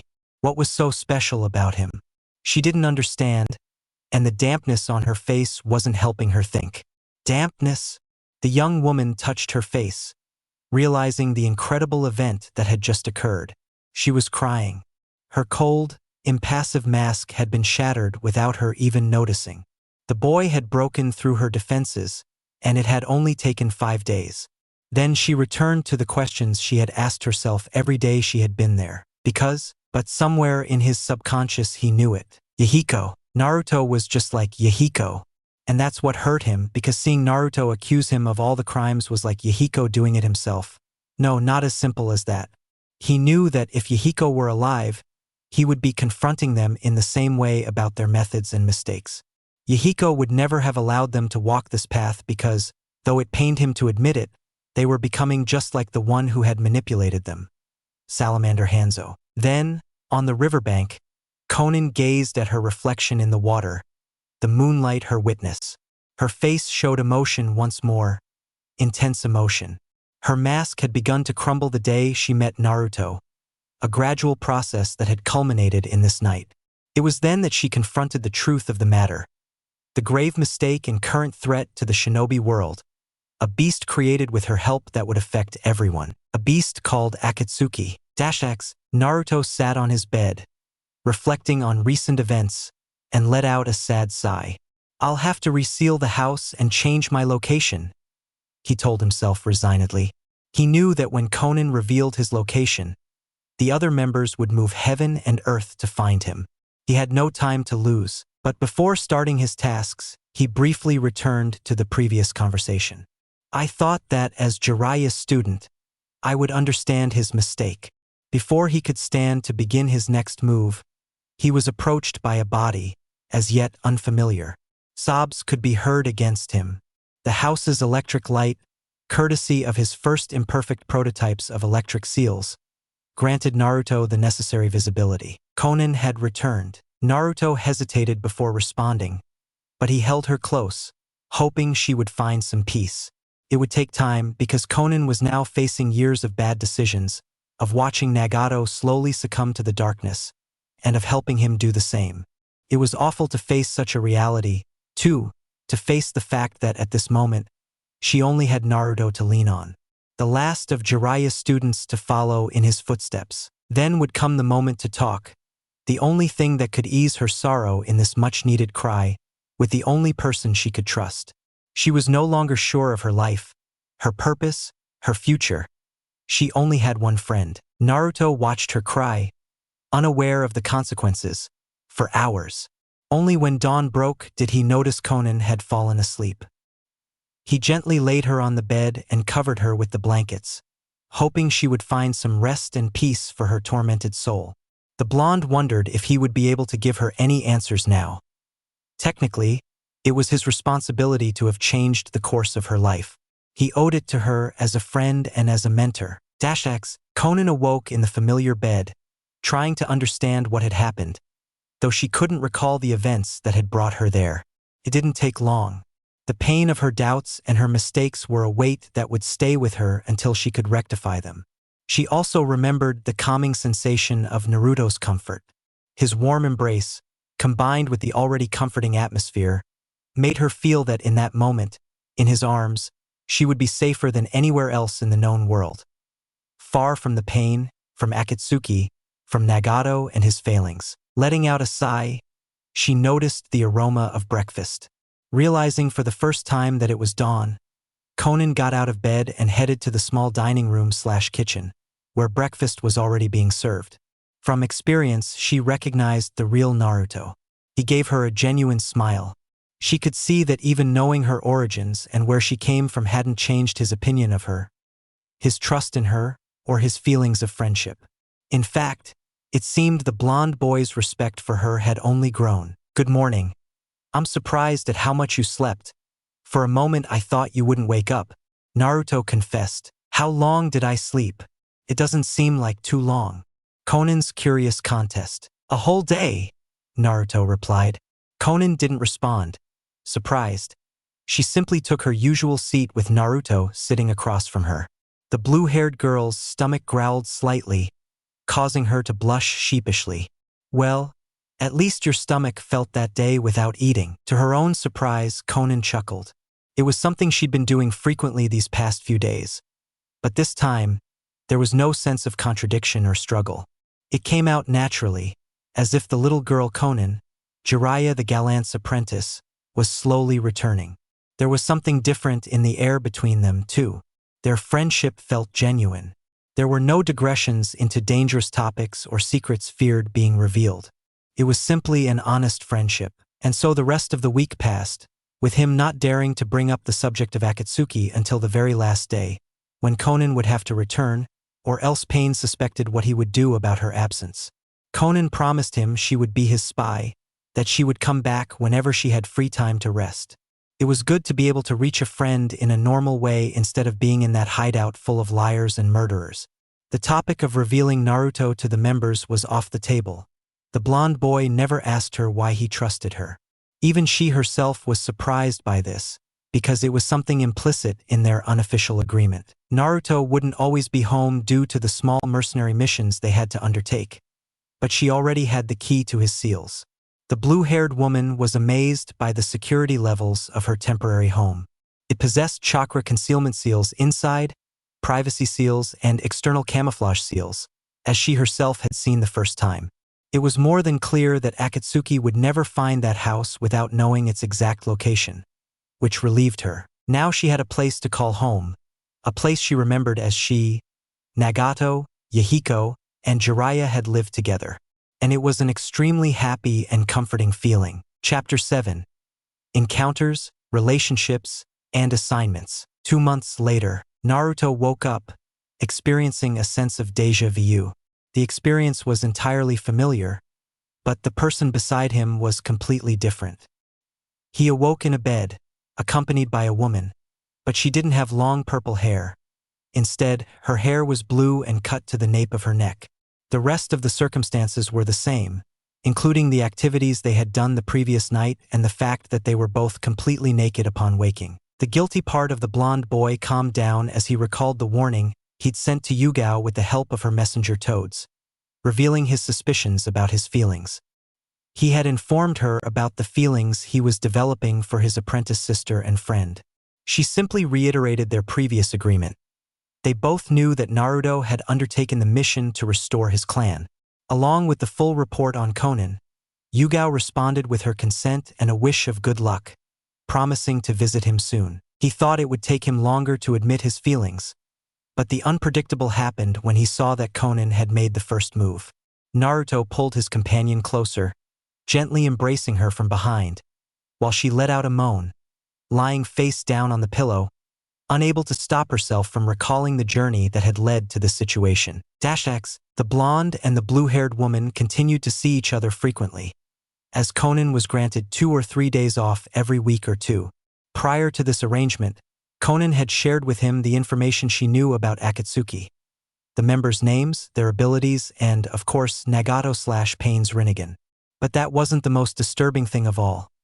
It was the true leader of Akatsuki, the one who had pulled most of the strings from the beginning and recruited almost all of the current members. Uchiha Madara. The blonde man's surprise was an understatement. That one of Konoha's own founders was alive and secretly plotting was astonishing. He couldn't help but chuckle at the revelation. Jiraiya would probably die upon learning the amount of information he was revealing, and more importantly, that he possessed a spy within the organization itself. Meanwhile, the white-haired man had spent years investigating the secret organization without much success. Then Konan's sporadic visits began. The blonde boy wasn't always at the small cabin, as he was busy with his own mercenary missions, but when they met, they simply talked. It was as if the cheerful orphan girl from Amigakure had returned from the dead. Konan had to maintain her cold facade with Akatsuki, but with Naruto present, it shattered in a fraction of a second. The aura the blonde boy emitted relaxed her, causing her to lower the impenetrable walls she had built around her aching heart. The truth was, there were many things of Yahiko in Naruto, but at the same time, he was his own person, as different as he was the same, and perhaps that was what attracted her most. She didn't know how, where, or when, but it only took 2 months for the blue-haired girl to fall in love with the blonde boy, or at least for her to admit it to herself. Perhaps it was their conversations, when he offered her comfort when nightmares from her past tormented her, when they swam in the river, when she helped him train, or simply when he cooked for her. They were such simple actions that little by little transformed her feelings of friendship into something more, to the point that she couldn't stand it any longer. It was a full moon night, both exhausted after a long kinjutsu training session. Who knew that the origami master could create a paper sword harder than steel itself, and even more so, know how to use it with such expertise? Naruto was initially skeptical of facing such a strange instrument, but in just a couple of seconds he ate his words when he partially dodged a cut, which managed to cause a slight wound on his cheek. Now they both rested by the river, watching the soft glow of the moon. The calm brought hunger, so Naruto got up from the ground and asked Konan to join him for dinner. But before he could take a step toward the cabin, Konan grabbed his jacket by the shoulder with her fingertips. It wasn't very strong, but enough to startle him. Surprised by the sudden stop, he turned to look at Konan, who was clearly blushing. "Is something wrong?" I asked doubtfully. He might have matured, but Naruto's essence remained the same. A complete oblivious man when it came to women, and this case would be no exception. Konan, in a bold move, grabbed the collar of the blonde's jacket to pull him closer. Their lips undeniably met. The blonde looked as stunned as a deer caught in headlights. Though, for once, the experience he'd gained with Yugao allowed him to respond a little late, overcoming his initial shock. Konan? That was the murmur that escaped Naruto as soon as their lips parted. She simply hugged him, hiding her embarrassed face in his jacket. Nan, did you really? Yes, I fell in love with you. The answer sounded so fragile, Konan was overcome with fear. You understand that I have duties as... For the second time, Naruto was interrupted by the blue-haired woman. I know I'll have to share you with others, and I don't care. Not as long as I can be with you, he answered sincerely. The last few months, weeks, days, everything has been fantastic. I feel like I've been reborn. Like all these years I've been dead inside and you brought me back. At first, I thought of you as a friend, my first friend after I lost everything, but over time you became so much more than that, to the point where I can't live without you. The only thing I can do is stay by your side for the rest of my life. He spoke so rapidly that Naruto struggled to process his words at first. If that's what you want. Naruto pulled Konan away from his jacket, lifting her chin to force her to look at him. I promise to be by your side. I'll try everything to be there when you need me, to make sure you have everything you need, to be with you. I know it's not fair, you deserve a man who can be with you all the time, who can give you complete exclusivity. I don't know. All the blonde's words died with Konan's second assault on Naruto's mouth, which this time he immediately returned. His arms rested on the woman's slender waist, while she tried to cling to the back of his neck. They both eliminated the space between them, seeking to merge into something more, but without success. They could only settle for the steady friction of their bodies against each other. Their lips moved together. Konan's movements were somewhat clumsy, but that was because she had forgotten her role as a woman. She had a unique mission, which was to be Pain's tool, or so it was until she met the one she was now kissing fervently. Naruto pushed her against a tree, causing certain parts of her anatomy to be forcefully pressed against his chest. She adjusted herself with pleasure, enjoying their closeness and the warm kiss they shared. But that soon proved insufficient. Konan raised her right thigh against the blonde's hip. He moved his hands, sliding them down from her hips to the tops of her thighs, eliciting a moan of pleasure from the blue-haired woman. The moan caused her to involuntarily open her mouth, and Naruto seized the opportunity, slipping his tongue inside, intensifying the kiss. Konan tried to fight it off, but it was too much. She simply surrendered to the blonde's tongue's movements. Soon the moans intensified, not only Konan's, but Naruto's as well. Unable to resist, Konan raised her second thigh, the only thing supporting her on the ground, but she saw it was unnecessary. Their bodies exerted enough force against the tree, so she pressed both thighs against Naruto's hips, seeking even greater closeness. He realized where this was going, so he pulled Konan away from the tree, awkwardly leading her toward the cabin, their moans and kisses never ceasing, intending to continue what was inevitably coming in their own room. X. The blonde man moved closer to the sleeping woman, resting his chin on the back of her neck. He placed a soft kiss on her hair, savoring her fragrant scent, the perfect blend of her natural perfume and sweat, so intoxicating. Konan let out another moan, turning to face her smiling lover. She, for her part, had never felt like a woman above all else, even as a kunoichi, and the sensation was indescribable. The feeling of being loved and protected in a man's arms. They embraced, exchanging slow kisses as they awoke to the new day, a week after their revelation. Today was quite special as well. Yugao had come to inspect the clan's newest member, also carrying classified information that couldn't be delivered by toads, given to her by Jiraiya. For months had passed since she perfected Sage Mode, while Yugao had been aided by Jiraiya in her spy network while training in her new, secret sword style. Back then, Naruto only met Yugao after completing his Sage training and was only able to spend a week with her, until today. You know, I'd like to keep going all day, just like last week, but we have to get up, Naruto tried to say between kisses, and it was quite difficult to get away. Not with those amber eyes and bare, perfect skin. Her piercings in her navel and below her lips. But she persisted with the kisses, and Naruto slowly began to give in. After all, he was a man, and his lover was convincing him with good reason. Why did women change so much? The same thing happened to Yugao, not that it bothered her, of course. Only because you beg? Konan replied in a seductive tone, enough to nearly shatter the blonde man's mind. Yes, in the past few months he had noticed Konan's gradual change, reverting to the original Konan before all the catastrophes and betrayals. That woman, a member of the 3 Rain Orphans and apprentice of Jiraiya the Gallant. If we can always continue in the shower, the blonde man stammered. That sounds perfect to me.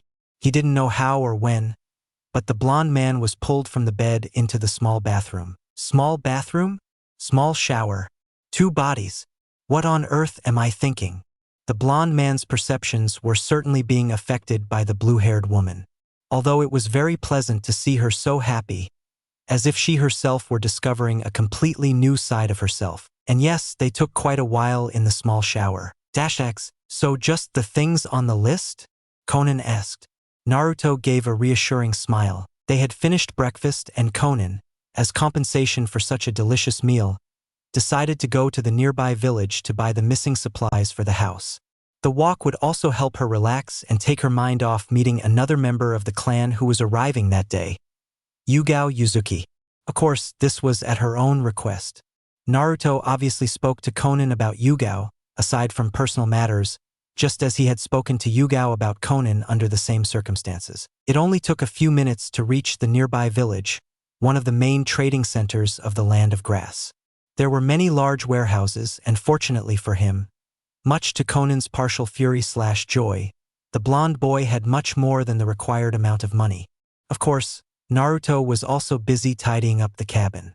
He didn't want Yugao to think of him as dirty, especially after the mess both Naruto and Konan had made during their first body scans. Choosing one of the many stores, he began to follow the list step by step.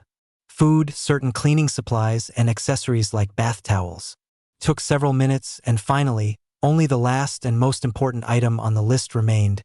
From Naruto's perspective, ramen. Specifically, miso ramen. There was only one left. Konan stiffened her arm, almost as if the slow motion were intentional, perhaps because of the importance of such a food item. But before she could touch it, her hand collided with another. She glanced to the side, and her amber eyes met a pair of brown ones. "I'm sorry," the blue-haired girl apologized. "The mistake was mine," the other woman replied. Acknowledging each other's mistakes, they continued with their tasks. Their hands bumped again before they each took the last miso ramen. "Sorry, I have to buy the last miso ramen. I'm sure you could buy any of the others." "I know, but my boyfriend's favorite is miso ramen," I replied somewhat hostilely to the unknown woman. "My boyfriend's too," Konan replied in the same hostile tone. It was at that moment that a switch clicked in both women's minds. Quickly and simultaneously, they began to observe each other's features more closely. Both gasped in surprise, beginning with the memorized descriptions each had stored in her brain. "Brown eyes," Konan's start. "Amber eyes," the stranger continued. "Purple hair, blue hair, long, cut, pale red lipstick, paper flower, ninjato, drilling, Yugao Yuzuki, Konan." They both finished their descriptions and reached their conclusions aloud simultaneously. Even the people wandering in the nearby hallway stared at them, taken aback by such a rapid exchange of deductions. For a few moments, they stood watching, unsure what to say or do. After all, it's not every day you run into your boyfriend's girlfriend, whom they supposedly both shared. "This is," Konan begins, "clumsy," Yugao term. At least they were on the same wavelength. This caused them both to giggle nervously, then burst into genuine laughter. It was a good way to sum it up. It was awkward, indeed a very awkward and unpredictable encounter. They'd bumped into each other accidentally through their favorite blondie's food. It was quite a funny coincidence. "So, are we done shopping?" the purple-haired girl asked, to which Konan nodded slightly. Once all the groceries were paid for, the two women, with their bags on the ground, stopped outside the store. "I suppose we should start off on the right foot. My name is Yuzuki Yugao." She extended her hand to the blue-haired woman. "I was born in the Hidden Leaf Village, but I don't have a village." "Konan," she replied, pointing out that she didn't have a surname. She immediately hardened her hand, shaking Yugao's. "Also from the village hidden in the rain. I don't officially have a village right now," she emphasized mysteriously. She could immediately see the doubt on her new acquaintance's face. "That's a topic for when we're in private," she indicated, pointing out that they were still in the village. What was to come wouldn't be easy or pretty. "X, Akatsuki," Yugao exclaimed in surprise, having heard his brief history outside the village and to distant foreign ears. Overcoming her shock, she quickly processed it. It didn't sound unbelievable coming from the blonde boy. His ability to befriend and change those around him was a given. Transforming one of his own hunters was just another name to add to his list. "I suppose it's all right if Naruto is okay with it," she replied more calmly. That was the signal that made Konan upset. "Really? I just revealed that she's part of Akatsuki and you're okay with that?" she asked incredulously. "If it was Naruto who did it, then I believe you. I've known him for several years now, and I've learned not to underestimate him along the way. If you say you left that organization and that it's changed, I believe you." Yugao insisted on her simplistic solution. "I suppose we should get to know each other better, don't you think?" Konan blinked curiously. Did she really trust the blonde boy that much? Enough to blindly believe his words. Analyzing her ninja skills, Konan realized that Yugao was indeed a high-level kunoichi. She possessed the physique and chakra reserves, as well as that aura of seriousness and alertness. She didn't underestimate her in the slightest. "You're right." With those words, a conversation began between the two women on the slow walk back to the small cabin. Of course, some of their thoughts overlapped. Naruto would pay for putting them through this awkward encounter. This was a topic to add to this interesting conversation later. X, Naruto sighed, dispelling his shadow clone jutsu and finishing his chores. While it wasn't the most luxurious house in the world, it was spotless, and he was proud of it. Now, if only Konan arrived with the groceries, he could start cooking lunch for when Yugao got there. To be honest, that was the reason he'd been so busy. His girlfriend was coming to visit to meet his other girlfriend, and they'd be staying in this house for the next 3 days. How would it all end? It was a mystery he was afraid to unravel. The blonde boy took a seat in one of the dining room chairs, leaned back, and stared blankly at the ceiling. Freezing any worries in his mind, the door opened, revealing the blue-haired beauty. Naruto smiled at the sight of her, but before he could greet her or even get up, he glanced at who was following her. In that split second, he prayed that whoever had followed Konan wasn't a member of Akatsuki, all of them at once. That would be less frightening than what he was seeing now. Yugao Yuzuki. Normally, he would have cornered Yugao against the first thing he could find and kissed her deeply after months of not seeing her. But this time, there were more cherished circumstances. Alongside his first mutual love was his second, a mutual love in the making. After all, even though he couldn't yet say he loved her, he liked her a lot, and the blue-haired girl was quickly winning his heart. Getting back to the point, what was terrible were their facial expressions, or rather, the lack thereof. Both were famous for their emotionless expressions when the situation called for it. I regretted to say that this was one of those situations. Naruto gulped, seeing their expressions as cold as the land of iron, and his thoughts were far from orderly. What should I do? What should I say? Should I kiss her? But Konan might get offended, but if I learn how to have one girlfriend, how am I going to have two? For better or worse, depending on one's level of optimism, Yugao decided to start the conversation. I ran into Konan at the warehouse. Knowing you, I thought you might want some extra ramen, but as you can see, it wasn't just ramen I found. The former ANBU captain sighed. Is lunch ready, Naruto-kun? She asked in a sweetly sinister tone, causing the blonde boy to gulp again. It'll be ready in a few minutes. Creating 3 kagebushin as reinforcements, the blonde man stormed the kitchen with all the culinary power he possessed. X. From lunch until nightfall, it was a living hell for the blonde boy. Not even his cooking could buy him any forgiveness or any reason to seek it. Yugao spent her time chatting with Konan, talking about everything from minor details to major ones, what would commonly be called girl talk. The worst part was that neither Yugao nor Konan would let him join the conversation. They even ignored him for the rest of the day. Every time he opened his mouth, they would glare at him, forcing him to remain silent. It was as if they had planned the whole situation. Despite this, the two girls got along well. They laughed, joked, and chatted like good friends. He felt relieved about that. All this continued until nightfall. Naruto, we're gonna sleep in your room. You can sleep in your study. The spirits that had been lifted at the start of the conversation were sadistically crushed. Without another word, both girls entered the blonde boy's room, closing the door behind them. This was worse than the previous afternoon. Now he couldn't hear the conversation, only the laughter at their comments, and it was killing him. Were they talking about him? What were they laughing at? Were they making fun of him? What was so funny about him? These were the questions he asked himself for hours as he tried to fall asleep. At first, sleep wasn't his first option. He had tried to dedicate himself to studying his fuinjutsu, but the laughter continued and easily distracted him. Then he opted to put up privacy seals to ward off the laughter. Then he wondered if they were still laughing after removing the seals, only to fall back into the same cycle. Having exhausted all other options, he tried to sleep, which didn't help much. X, do you think he's had enough?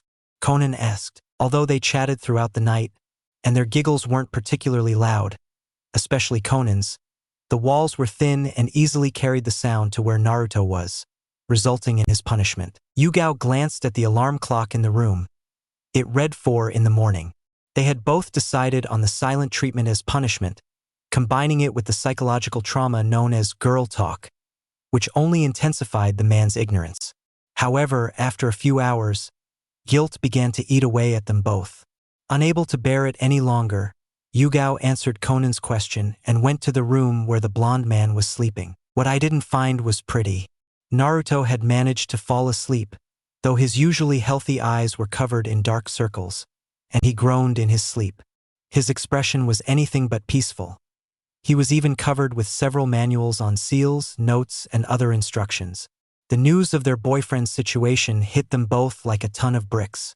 In a hushed understanding, Yugao and Konan removed the papers from the sleeping blonde, then laid him down properly under the covers. Yugao moved over the blonde, settling on the side of the bed closest to the wall. Konan stayed on the other side. Simultaneously, they snuggled up to the blonde, one on each side of his chest, sharing his warmth. It was strange, but both Yugao and Konan shared an empathy for the situation. There were no arguments, only an unspoken agreement, in which they both declared their unconditional love for the blonde boy and agreed to share him equally. They spent the day getting to know each other, realizing that despite the circumstances in which they grew up, they had one crucial and defining factor in common. Naruto was all they had.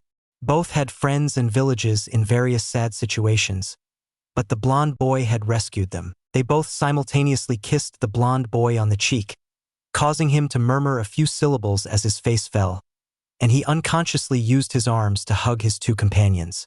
Konan and Yugao quickly accompanied him to the land of dreams. -X, Naruto awoke feeling the temperature was much higher than usual, but not unpleasantly so. He then felt the extra weight beside him.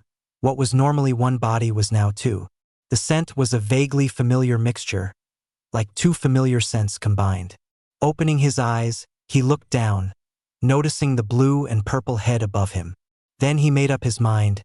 Finally, Akatsuki captured me, and I went to heaven. Either that or he was dreaming.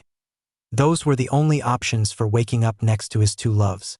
But then, why did it all feel so real?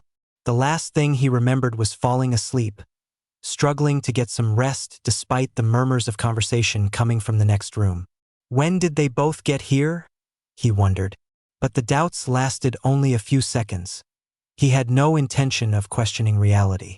He simply tightened his embrace around them and closed his eyes, savoring the combination of Yugao and Konan's presence. He soon returned to his sleep. What he didn't know was that they were both awake. Noticing that their favorite blonde had regained consciousness for a few seconds, they stretched out, reaching for his face and repeating their tender double kiss on his cheeks. Like an alarm clock, Naruto opened his eyes to find Konan and Yugao's smiling faces. "Good morning," Naruto began, somewhat doubtful because of the two women's behavior yesterday. "Good morning," they repeated in unison, then settled down on either side of the blonde boy's head, next to his pillow. Naruto could hear their simultaneous sighs in his ears, breathing in their warmth and scent, letting their full weight fall onto him. "Did you sleep well?" Yugao asked without leaving her comfortable spot. "Perfectly, but... And you? Did you sleep well?" The blonde man asked worriedly. "Yes." It was Konan's turn to answer. She could also feel the tension in her body, most likely due to the drastic change in the atmosphere overnight. "If you're wondering what we're doing here, it's because we believe we've had enough punishment." "Yes, about that, I'm sorry. I don't know what I did, but I'm sorry." That was the question that plagued her all day yesterday. What had she done to deserve such punishment? "Let's just say our meeting and situation was rather awkward, and at first we didn't know how to get comfortable with the idea of sharing you," Yugao explained.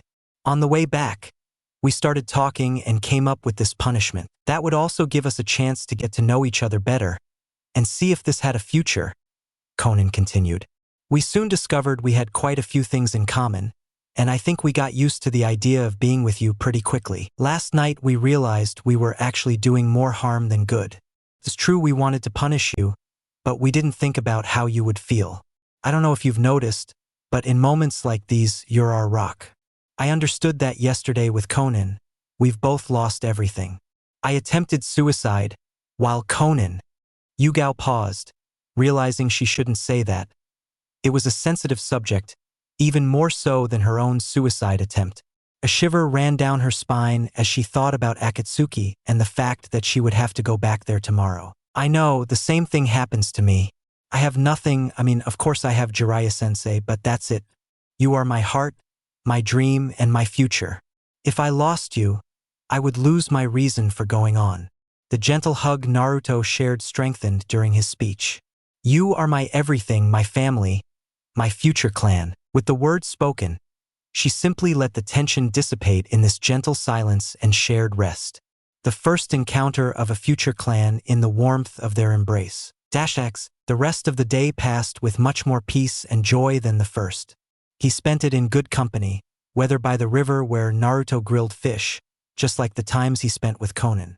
They swam, they laughed like a family. They were back in the dining room of the small cabin. The trio was focused on tomorrow's plans. Konan, Yugao, and Naruto would have to travel. Konan was returning to Akatsuki for a meeting with all members. Yugao was continuing her training, which she couldn't stop, and Naruto was there because of some news Yugao had shared with them. One of the reasons she had recently returned to him. I think you already know this, but I'll say it anyway. Akatsuki is on the move and is after the Nibi no Bakaniko, the two-tailed demon cat located in Kumogakure, the hidden cloud village. He began his story. Yes, I understand tomorrow's meeting is to determine which members will carry out the capture. Knowing Nagato, Haiden, and Kakuzu are the most likely candidates, Konan concluded, prompting a chuckle from Yugao. This would definitely kick the butt of any of Jiraiya's spies. Well, that's just the beginning. Jiraiya-sama also told me to warn you about Orochimaru. He's looking for another body. Naruto's eyes widened in surprise, while Konan stared in puzzlement. I know you're searching for Orochimaru and trying to stop his planes. His next target, since he couldn't get Sasuke, is in Iwagakure, the hidden stone village. That sent a chill through Naruto. The hatred that village had for Minato Namikaze was immense, and if they found out he had a son, it wouldn't be pleasant. Do you know who the target is? Naruto asked. No, for now intelligence only knows that he's a member of Iwagakure, and that he possesses a rare Kekii Genkai, Yoton, the lava release. Naruto was surprised by that, but the doubt surrounding Konan's statement lingered. Naruto-kun, why are you looking for Orochimaru?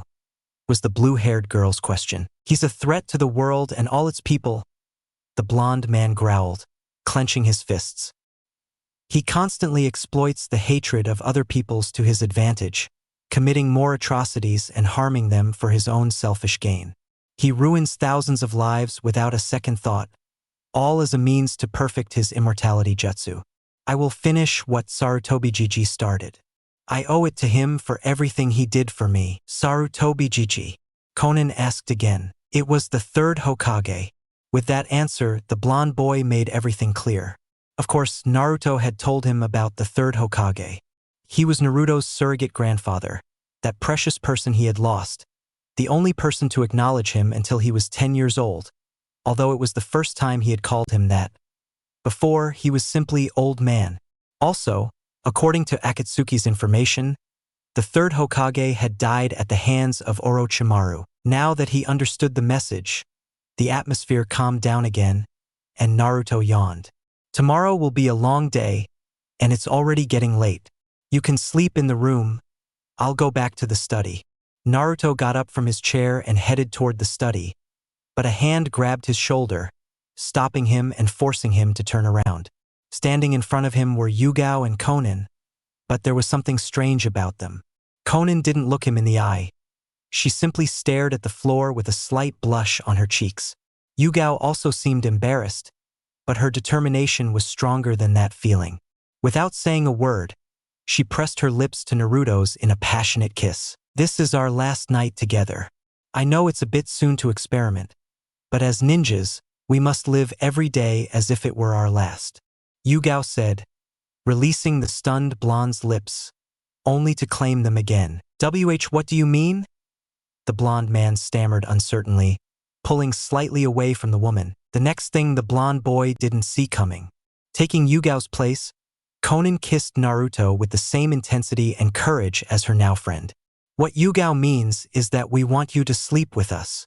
Before the blonde boy could even consider the meaning of her words, he was assaulted by another deep kiss from the blue-haired girl. He soon noticed additional lips kissing his neck, which was being crushed by 2 pairs of arms. The shock was so intense that he didn't realize when he'd sat up on the edge of his bed. Adding to the shock was the fact that he no longer had his jacket, and both Yugao and Konan were completely naked from the waist up. Both women climbed on top of him, slowly turning to kiss him.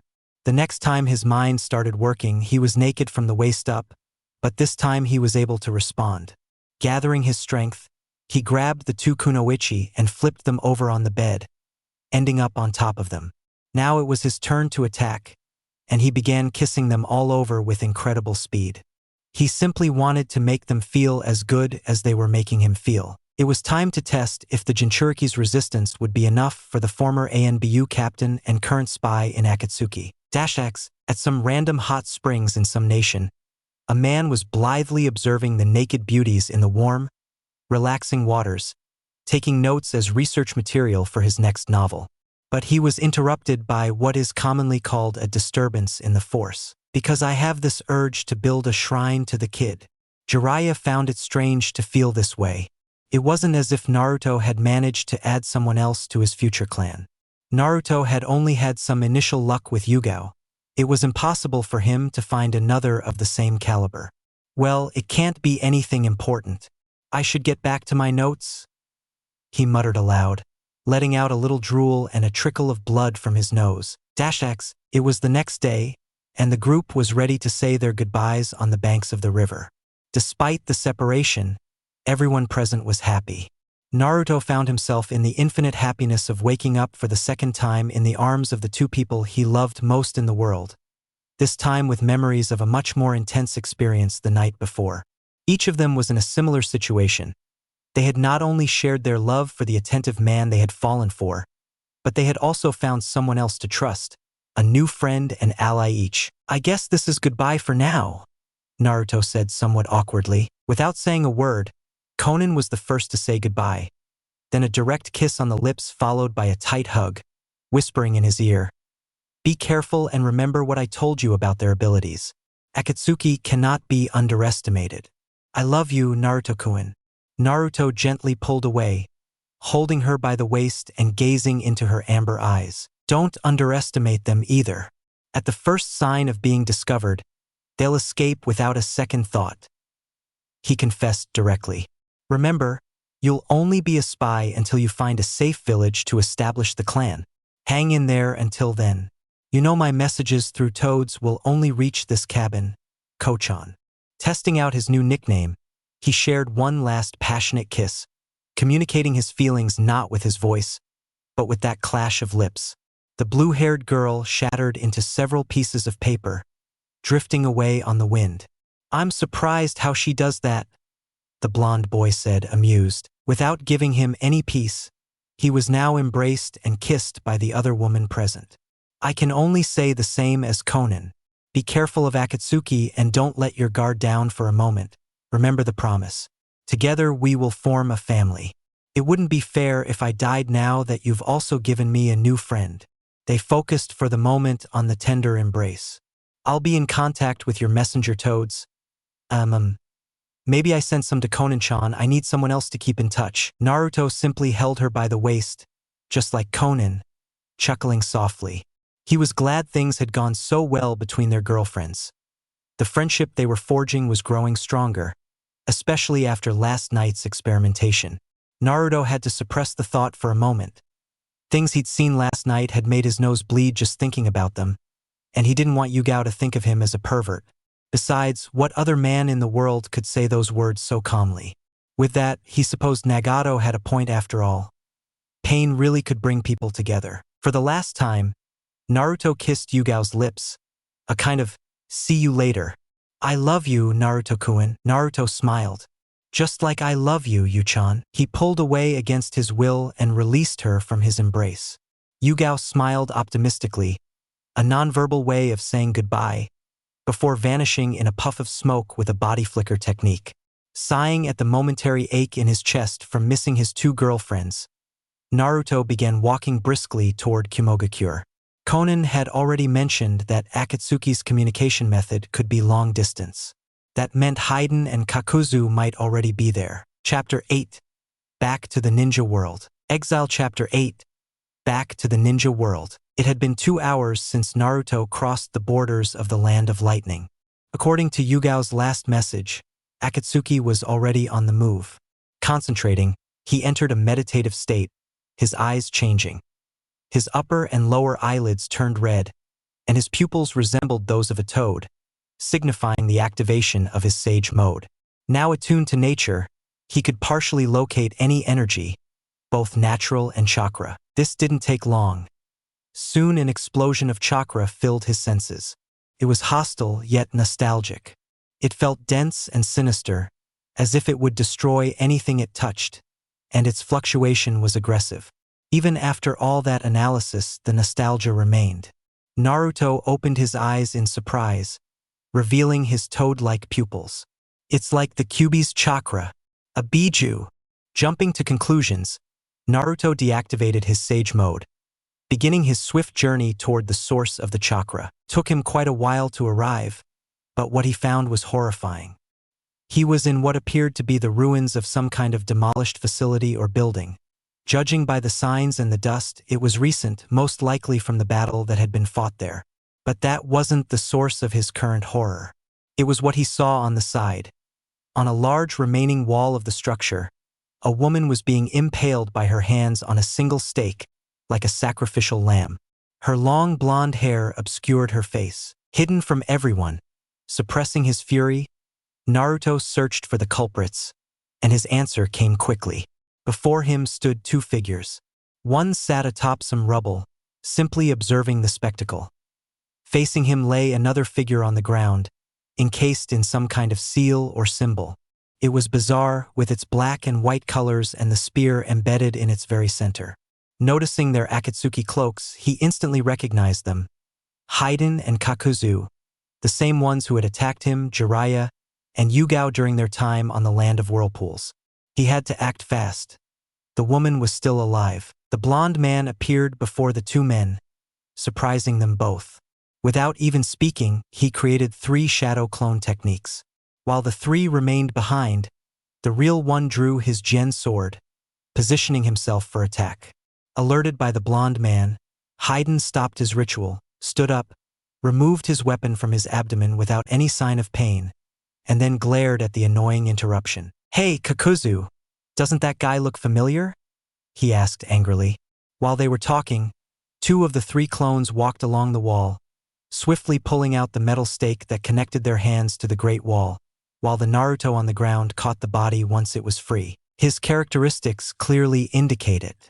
"He's the prey that escaped us, Kyuubi Jinchuriki," I complained in a harsh voice, but Naruto didn't hear her talk.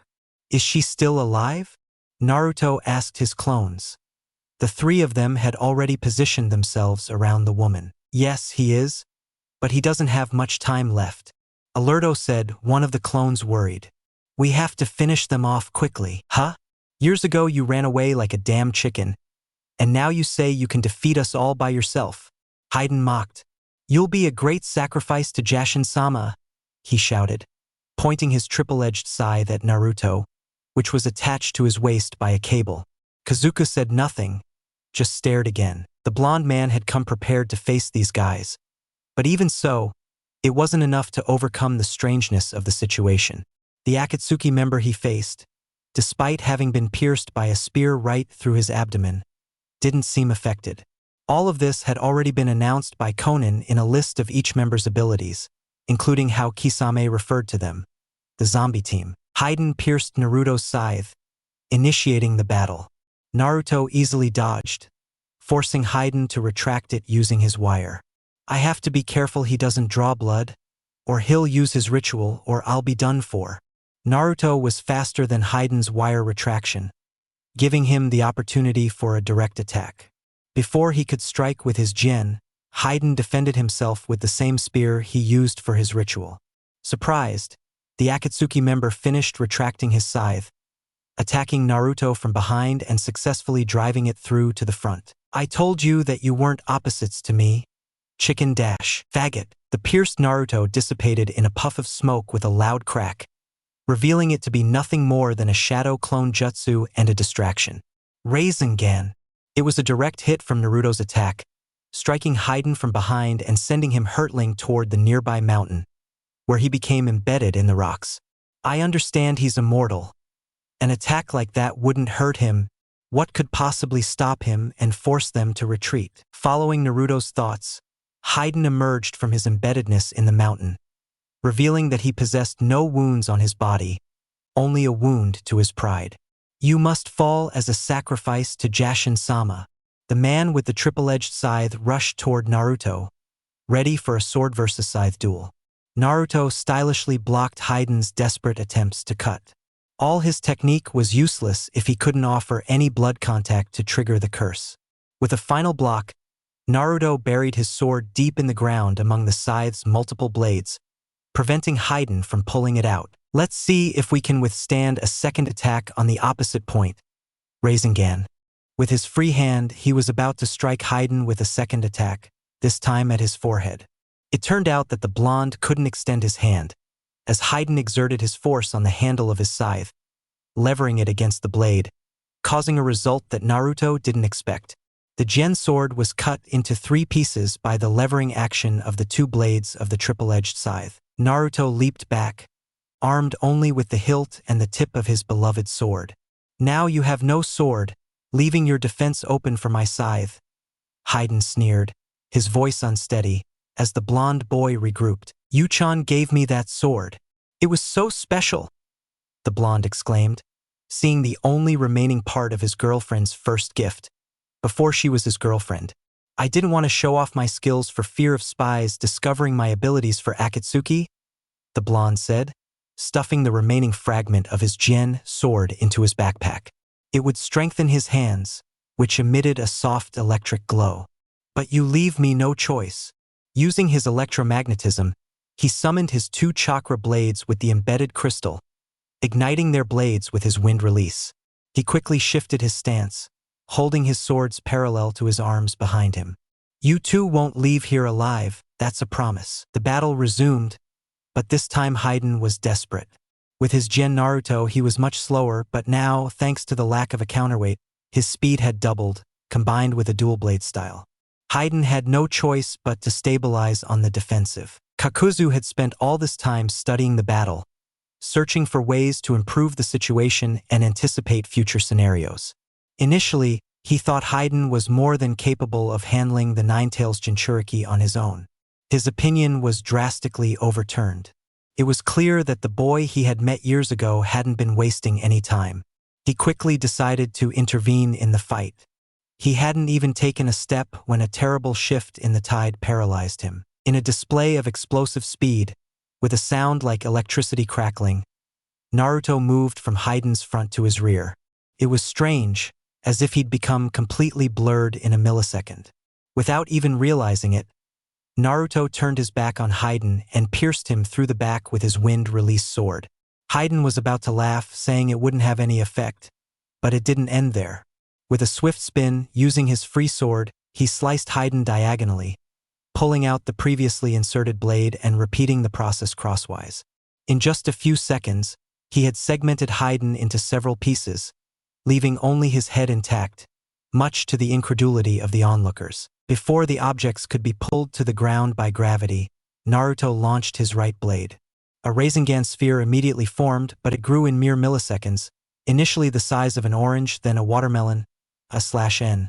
These are Chinese watermelons, the perfectly spherical ones, not the square ones from Homer that curiously turn round, dough. Soon it was the equivalent of 4 large watermelons. Odama Rasengan. The attack struck Haydn's remains directly, further shattering the larger pieces and scattering the smaller ones, leaving only his head. Let's see if your immortality is so useful now, the blonde growled, surveying his opponent's final state. Without wasting a moment, he turned his gaze to Kakuzu, who seemed ready to leave. Where do you think you're going? The blonde asked. A few minutes ago, I promised that none of us would leave here alive, and I'm not one to break promises. Sensing the threat, Kakuzu went on guard. I see, it seems you're one of the most dangerous Jinchuriki alive. I haven't felt this way since I faced the first Hokage, he said with noticeable respect for the boy. You did a great job with Haydn. Now if only you could shut him up. You know I'm right here. And don't think you've gotten rid of me, you damn chicken, growled the head a few meters away. That guy really is immortal, Naruto said in surprise upon hearing the talking head. Extending his hand to the sky, he caught the blade that had been thrown, then re-entered both blades in his belt. Without even forming hand seals, 2 clones appeared beside Naruto. I must finish this fight while this guy is still clueless. I must kill all 5 of his hearts simultaneously.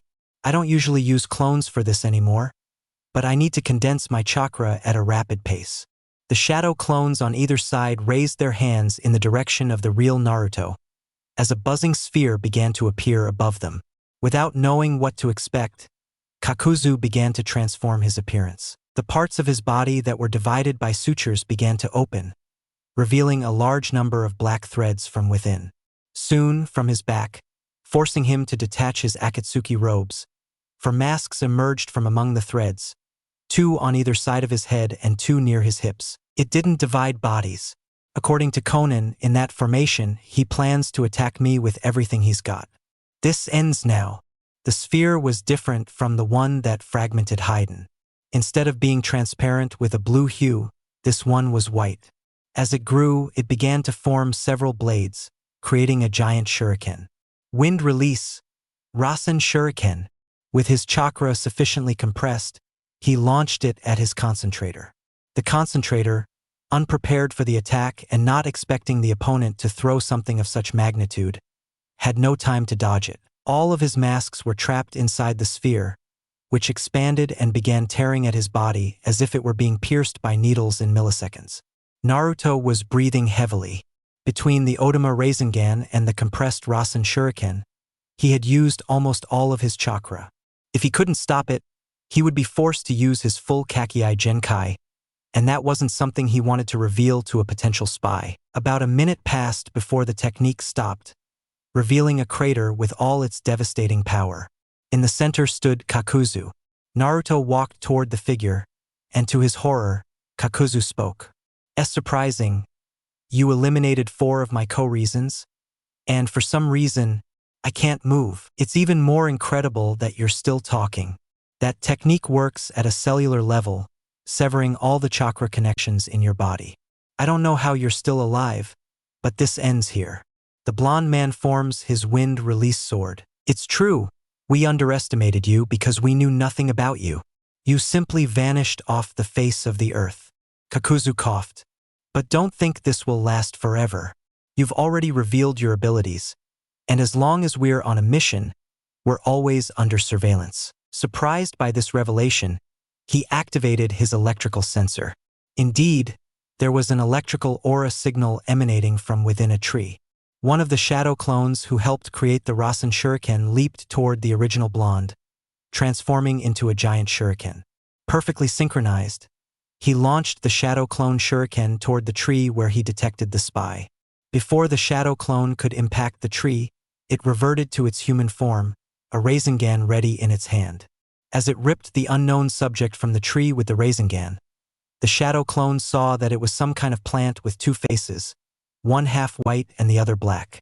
If Kakuzu hadn't warned him, he would have missed it. Due to a lack of chakra, the Kagebushin dissipated. Incredible. Kakuzu coughed again. "You detected the spy just by saying it, heh. I think it was an error in judgment. Like I said, there's a lot we don't know about you. Let's see how long this streak lasts." "Shut up," he muttered, burying his chakra deep in his heart. Naruto's first solo encounter with Akatsuki ended with his first victory, taking down one of them. Remembering his reason for ending things so quickly and recklessly, he went in search of the victim. The 3 shadow clones were still with her. Noticing that the real blonde was already there, the 3 split up, 1 for each Akatsuki visitor. Haydn was still cursing as he was sealed in a scroll by the shadow clones, while the other 2 repeated the process with Kakuzu's head and the head of that spy he now recognized. Zetsu, or as Naruto had first called him, Aloe Vera. The original blonde ninja quickly analyzed the woman. She was around 30 years old with long blonde hair. Removing it from her forehead, he found the Kumogakure headband. These were all the clues they needed to deduce that she possessed the 2-tailed demon cat within her. Her condition was critical, and since he wasn't a medical ninja, only one thing came to mind: risky, but the only way he could think of to save her. He stood before her in the lotus position, gathering the natural chakra within his body to direct it into the injured woman. Natural chakra possessed several special properties, which made the sages so dangerous. Besides granting great resistance to damage, it accelerated the body's self-regeneration to incredible levels, even faster than what she possessed thanks to the fox. She could use these abilities to heal the woman, but only in small, controlled amounts. If the amount were too high, she would suffer the same fate as all the sages who had failed on their path. She would be petrified into a toad statue. By applying small amounts of blood to the woman, she gradually began to heal. Within minutes, the minor wounds disappeared, while the deep wounds, such as those on her hands and abdomen, showed no signs of bleeding. Having waited long enough to move her, he carried her to a nearby cave to continue with the advanced stage. Kuchiyose no Jutsu. With a little of his own blood and hand seals, Shima appeared on the scene. "Ah, Naruto-chan," said the newly summoned female toad, quickly taking in her surroundings. "You always seem to find yourself in tragedies, don't you?" she muttered with a grunt. With a hop, she stood beside the woman inside the cave. Good strategy, Naruto-chan. Using your natural energy to close serious wounds is clever, and I see you only used what was necessary to avoid putting her at risk. Pa-chan taught you well." She quickly began administering the necessary medical care, making sure there were no infections and bandaging the wounds. "Okay, now you can transport her to the village without fear," said the toad with a smile. "Thanks for your help. Give my regards to the old toad." He replied in the same mood. Chuckling at the name Naruto had given Fukasaku, he disappeared into the smoke. But that smile vanished as he looked at the 3 pieces of metal, the ones that had once been his Jien sword. X. The sight was breathtaking according to Naruto. The buildings were nestled into the various mountains and hills within the village, shrouded in a light mist that lent it a mystical air. All of this was surrounded by towering barriers, forming what is known as Kumogakure no Sato. Not even Konoha had such an initial impression. But that was to be expected. After all, it was one of the 5 great nations of the ninja world. Naruto's admiration was soon interrupted when the guards assigned to the gates of Kumogakure sprang into action. Why? The fact that one of the village's strongest jonin was being escorted by someone was enough to raise suspicion. Before speaking, the blonde boy scrutinized the 2 men. It seemed that wearing white was customary in the village, as their jackets and headbands were the same white. "I found this person. From his headband, I can tell he's from this village," the blonde boy said without hesitation. The last thing he wanted was a misunderstanding. Naruto slowly lowered the woman from his back to hand her over to the men. "What happened?" asked the ninja from Kumogakure. "She was being attacked by ninjas. That's a matter I can only discuss with their leader," the blonde man replied, likely acknowledging the importance of the situation. "My name is Uzumaki Naruto."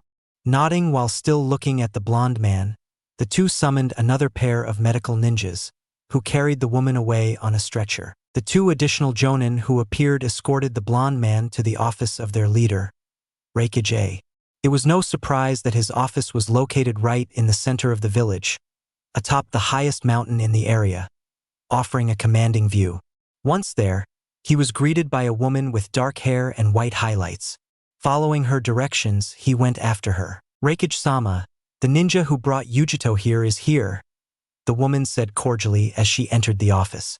Needless to say, the blonde man was even more impressed. This office made the Hokage's office look like a useless storage room. The surprise didn't end there, as the Reikage's appearance was, to put it better, imposing. He was tall, dark-skinned, and muscular. Everything about him indicated that he was one of the strongest men in the village.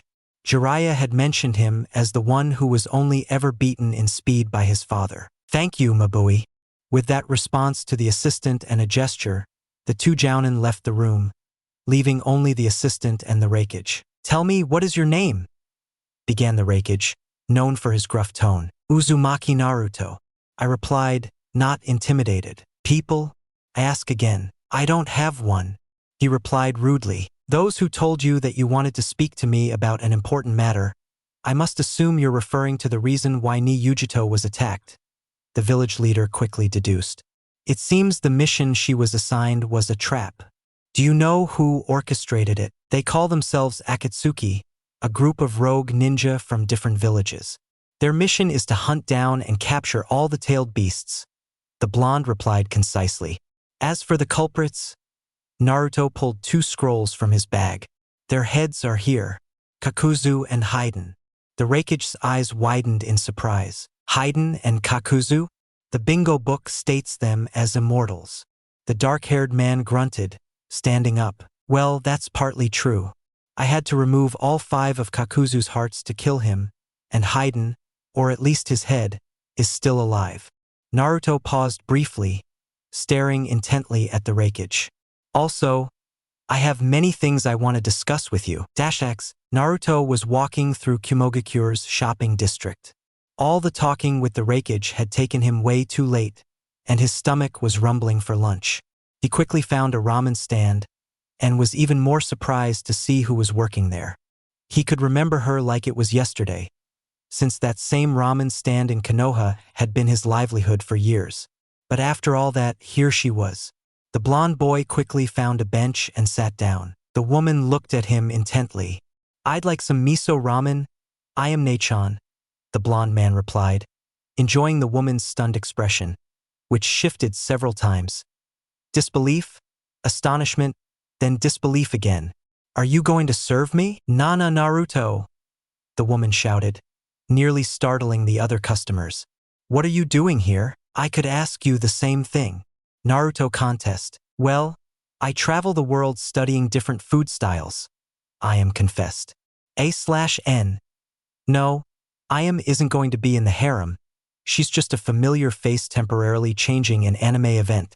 Remember, I am left on a journey to learn around the world. It's not surprising to find her in Kumogakure for a while. But I didn't expect to see you. I haven't seen you since. Her mood plummeted as she recalled that day, as did Naruto's. You know, none of us blame you for what happened. You just acted according to the situation. Irika, Konohamaru, and their friends still visit the stall, as does your sensei Kakashi, and sometimes even Hokage-sama. Everyone was hurt by your unfair banishment, even after the official announcement revealing what you carry inside. I've rarely seen Konohamaru so angry, the woman commented sadly. But it wasn't just that announcement. It was also when I learned that I was the 4th Hokage's son. Ayam's expression softened into a small smile. Right? Namikaze-sama? Hey, I'm still Uzumaki Naruto, that won't change. It was the name and surname I was given at birth and I won't change it. The boy replied seriously, causing Ayam to break free from her sadness. I'm glad you haven't changed. Saying this, Ayam went to prepare the ramen Naruto had been craving. It didn't even take a couple of minutes. Miso ramen, just the way you like it. Naruto picked up his chopsticks and began eating the noodles. MMH, just like the memories.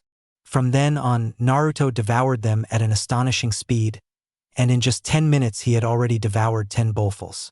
More, please, he shouted, holding out his empty plate. I can see your appetite hasn't changed in all this time either, but tell me, what are you doing in Kumogakure? Naruto swallowed hard, taking the first wave of noodles into his mouth. I came to discuss a few things with the Raikage. If everything goes well, you'll be seeing me much more often, the blonde confessed, pausing briefly to continue eating his noodles.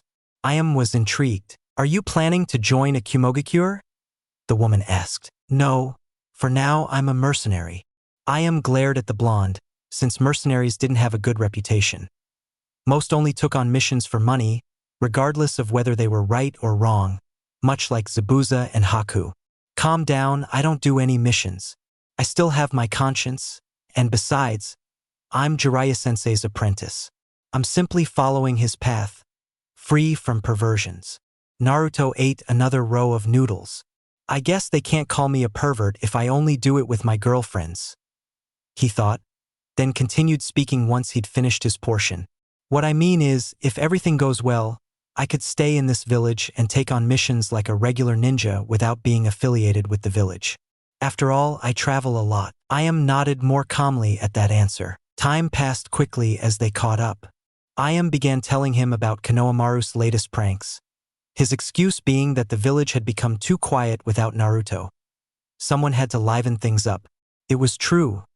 The village felt somewhat lifeless. Before, at least there had been a sense of tranquility or relaxation in the air, indicating that everything was all right. But since the blonde boy left, the whole atmosphere had been somehow spoiled, as if something was missing. Naruto, for his part, also recounted events from his life outside his native village. Training, certain things that happened in Jiraiya's company, omitting any mention of his girlfriends. He wasn't sure how Ayam would react to his unusual number of girlfriends. But he did tell her about his new dream, his future clan, and the idea of settling in a ninja village. He also shared the ideals that his master Jiraiya had taught him all this time, his quest to bring peace to the world. Ayam smiled and said, "If anyone can achieve it, it's you. You always have a knack for doing the impossible." But this encounter couldn't last forever.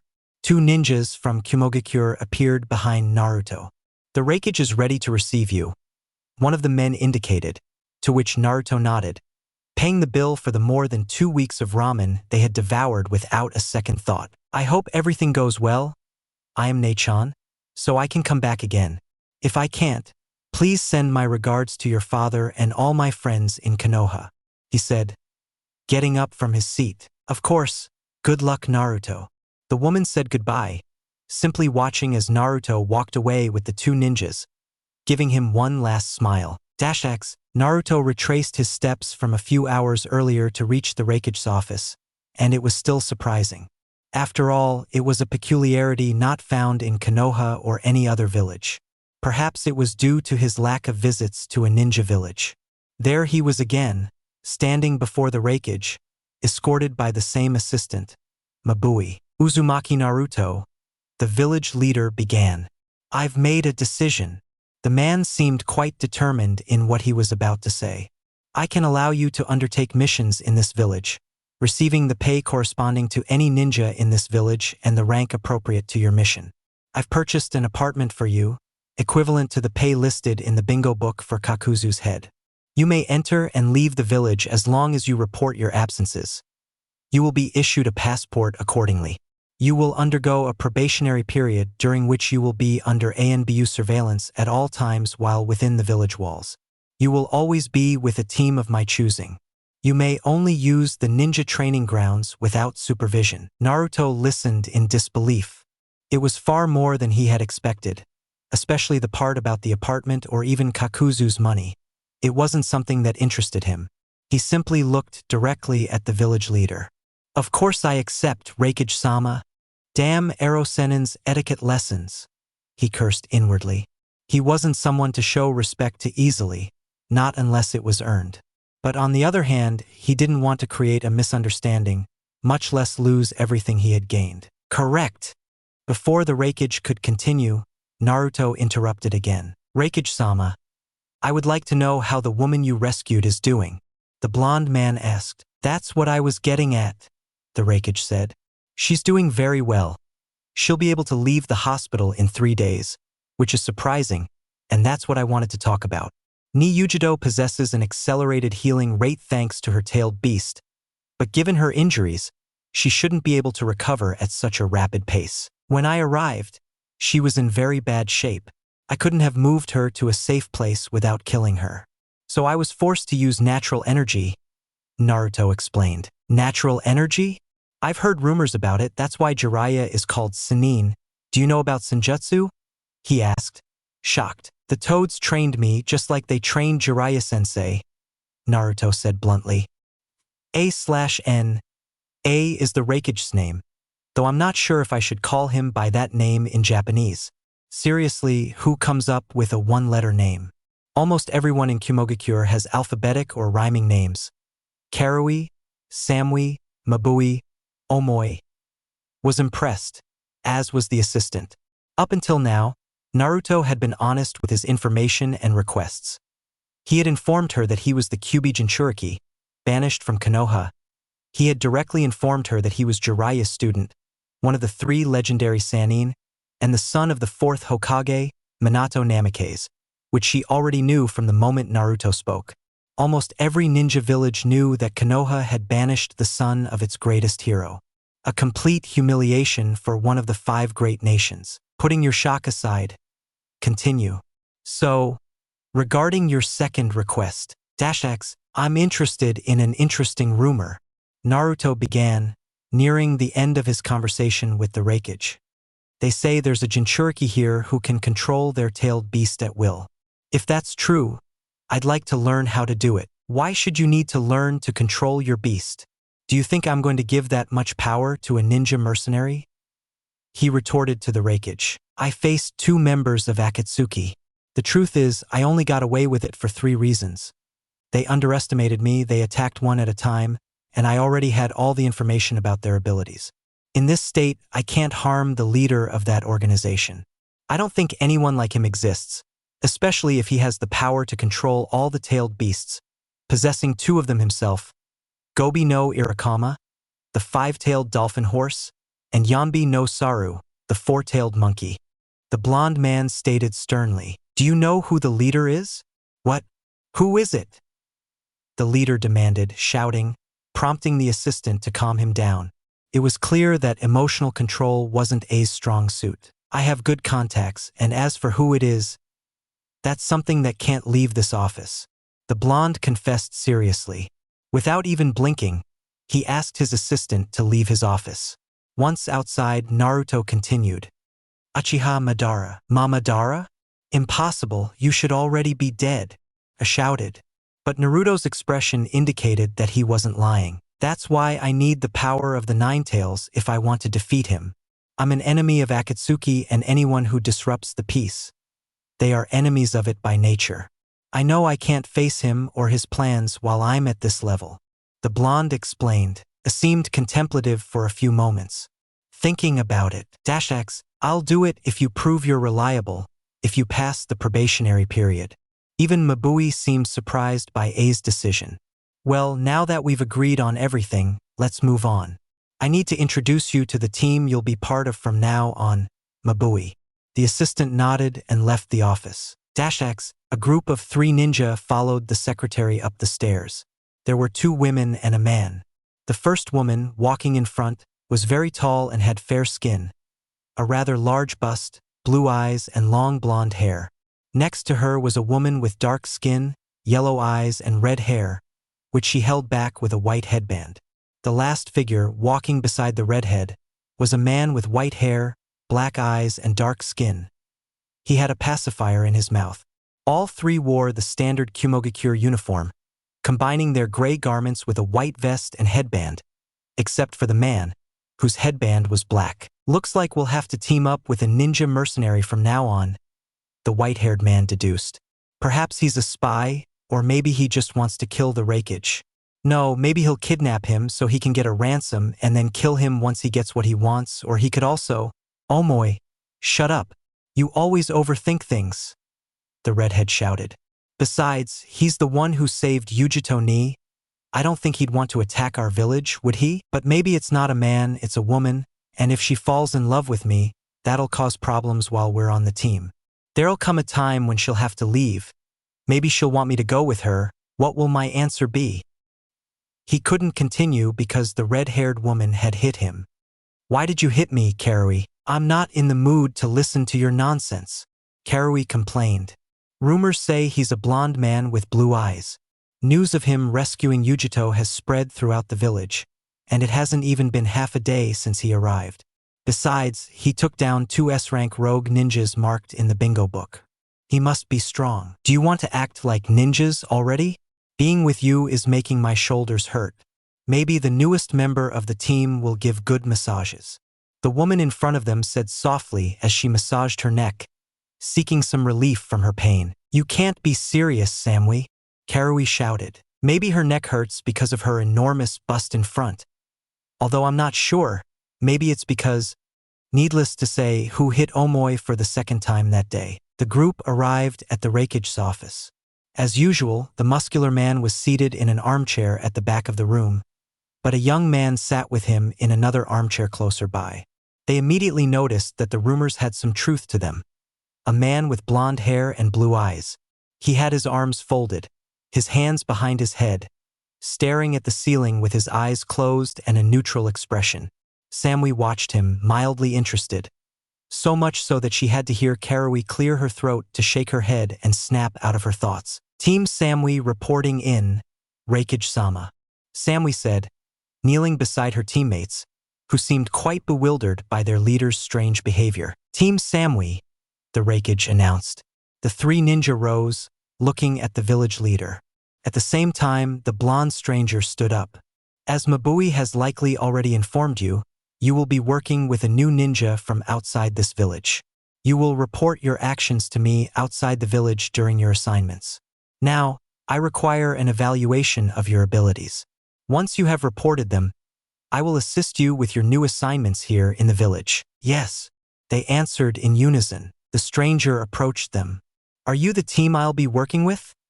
The blonde man asked politely. Yes, the leader replied, somewhat curious about the new member's attitude. So far, all he'd shown was his constant fox-like grin.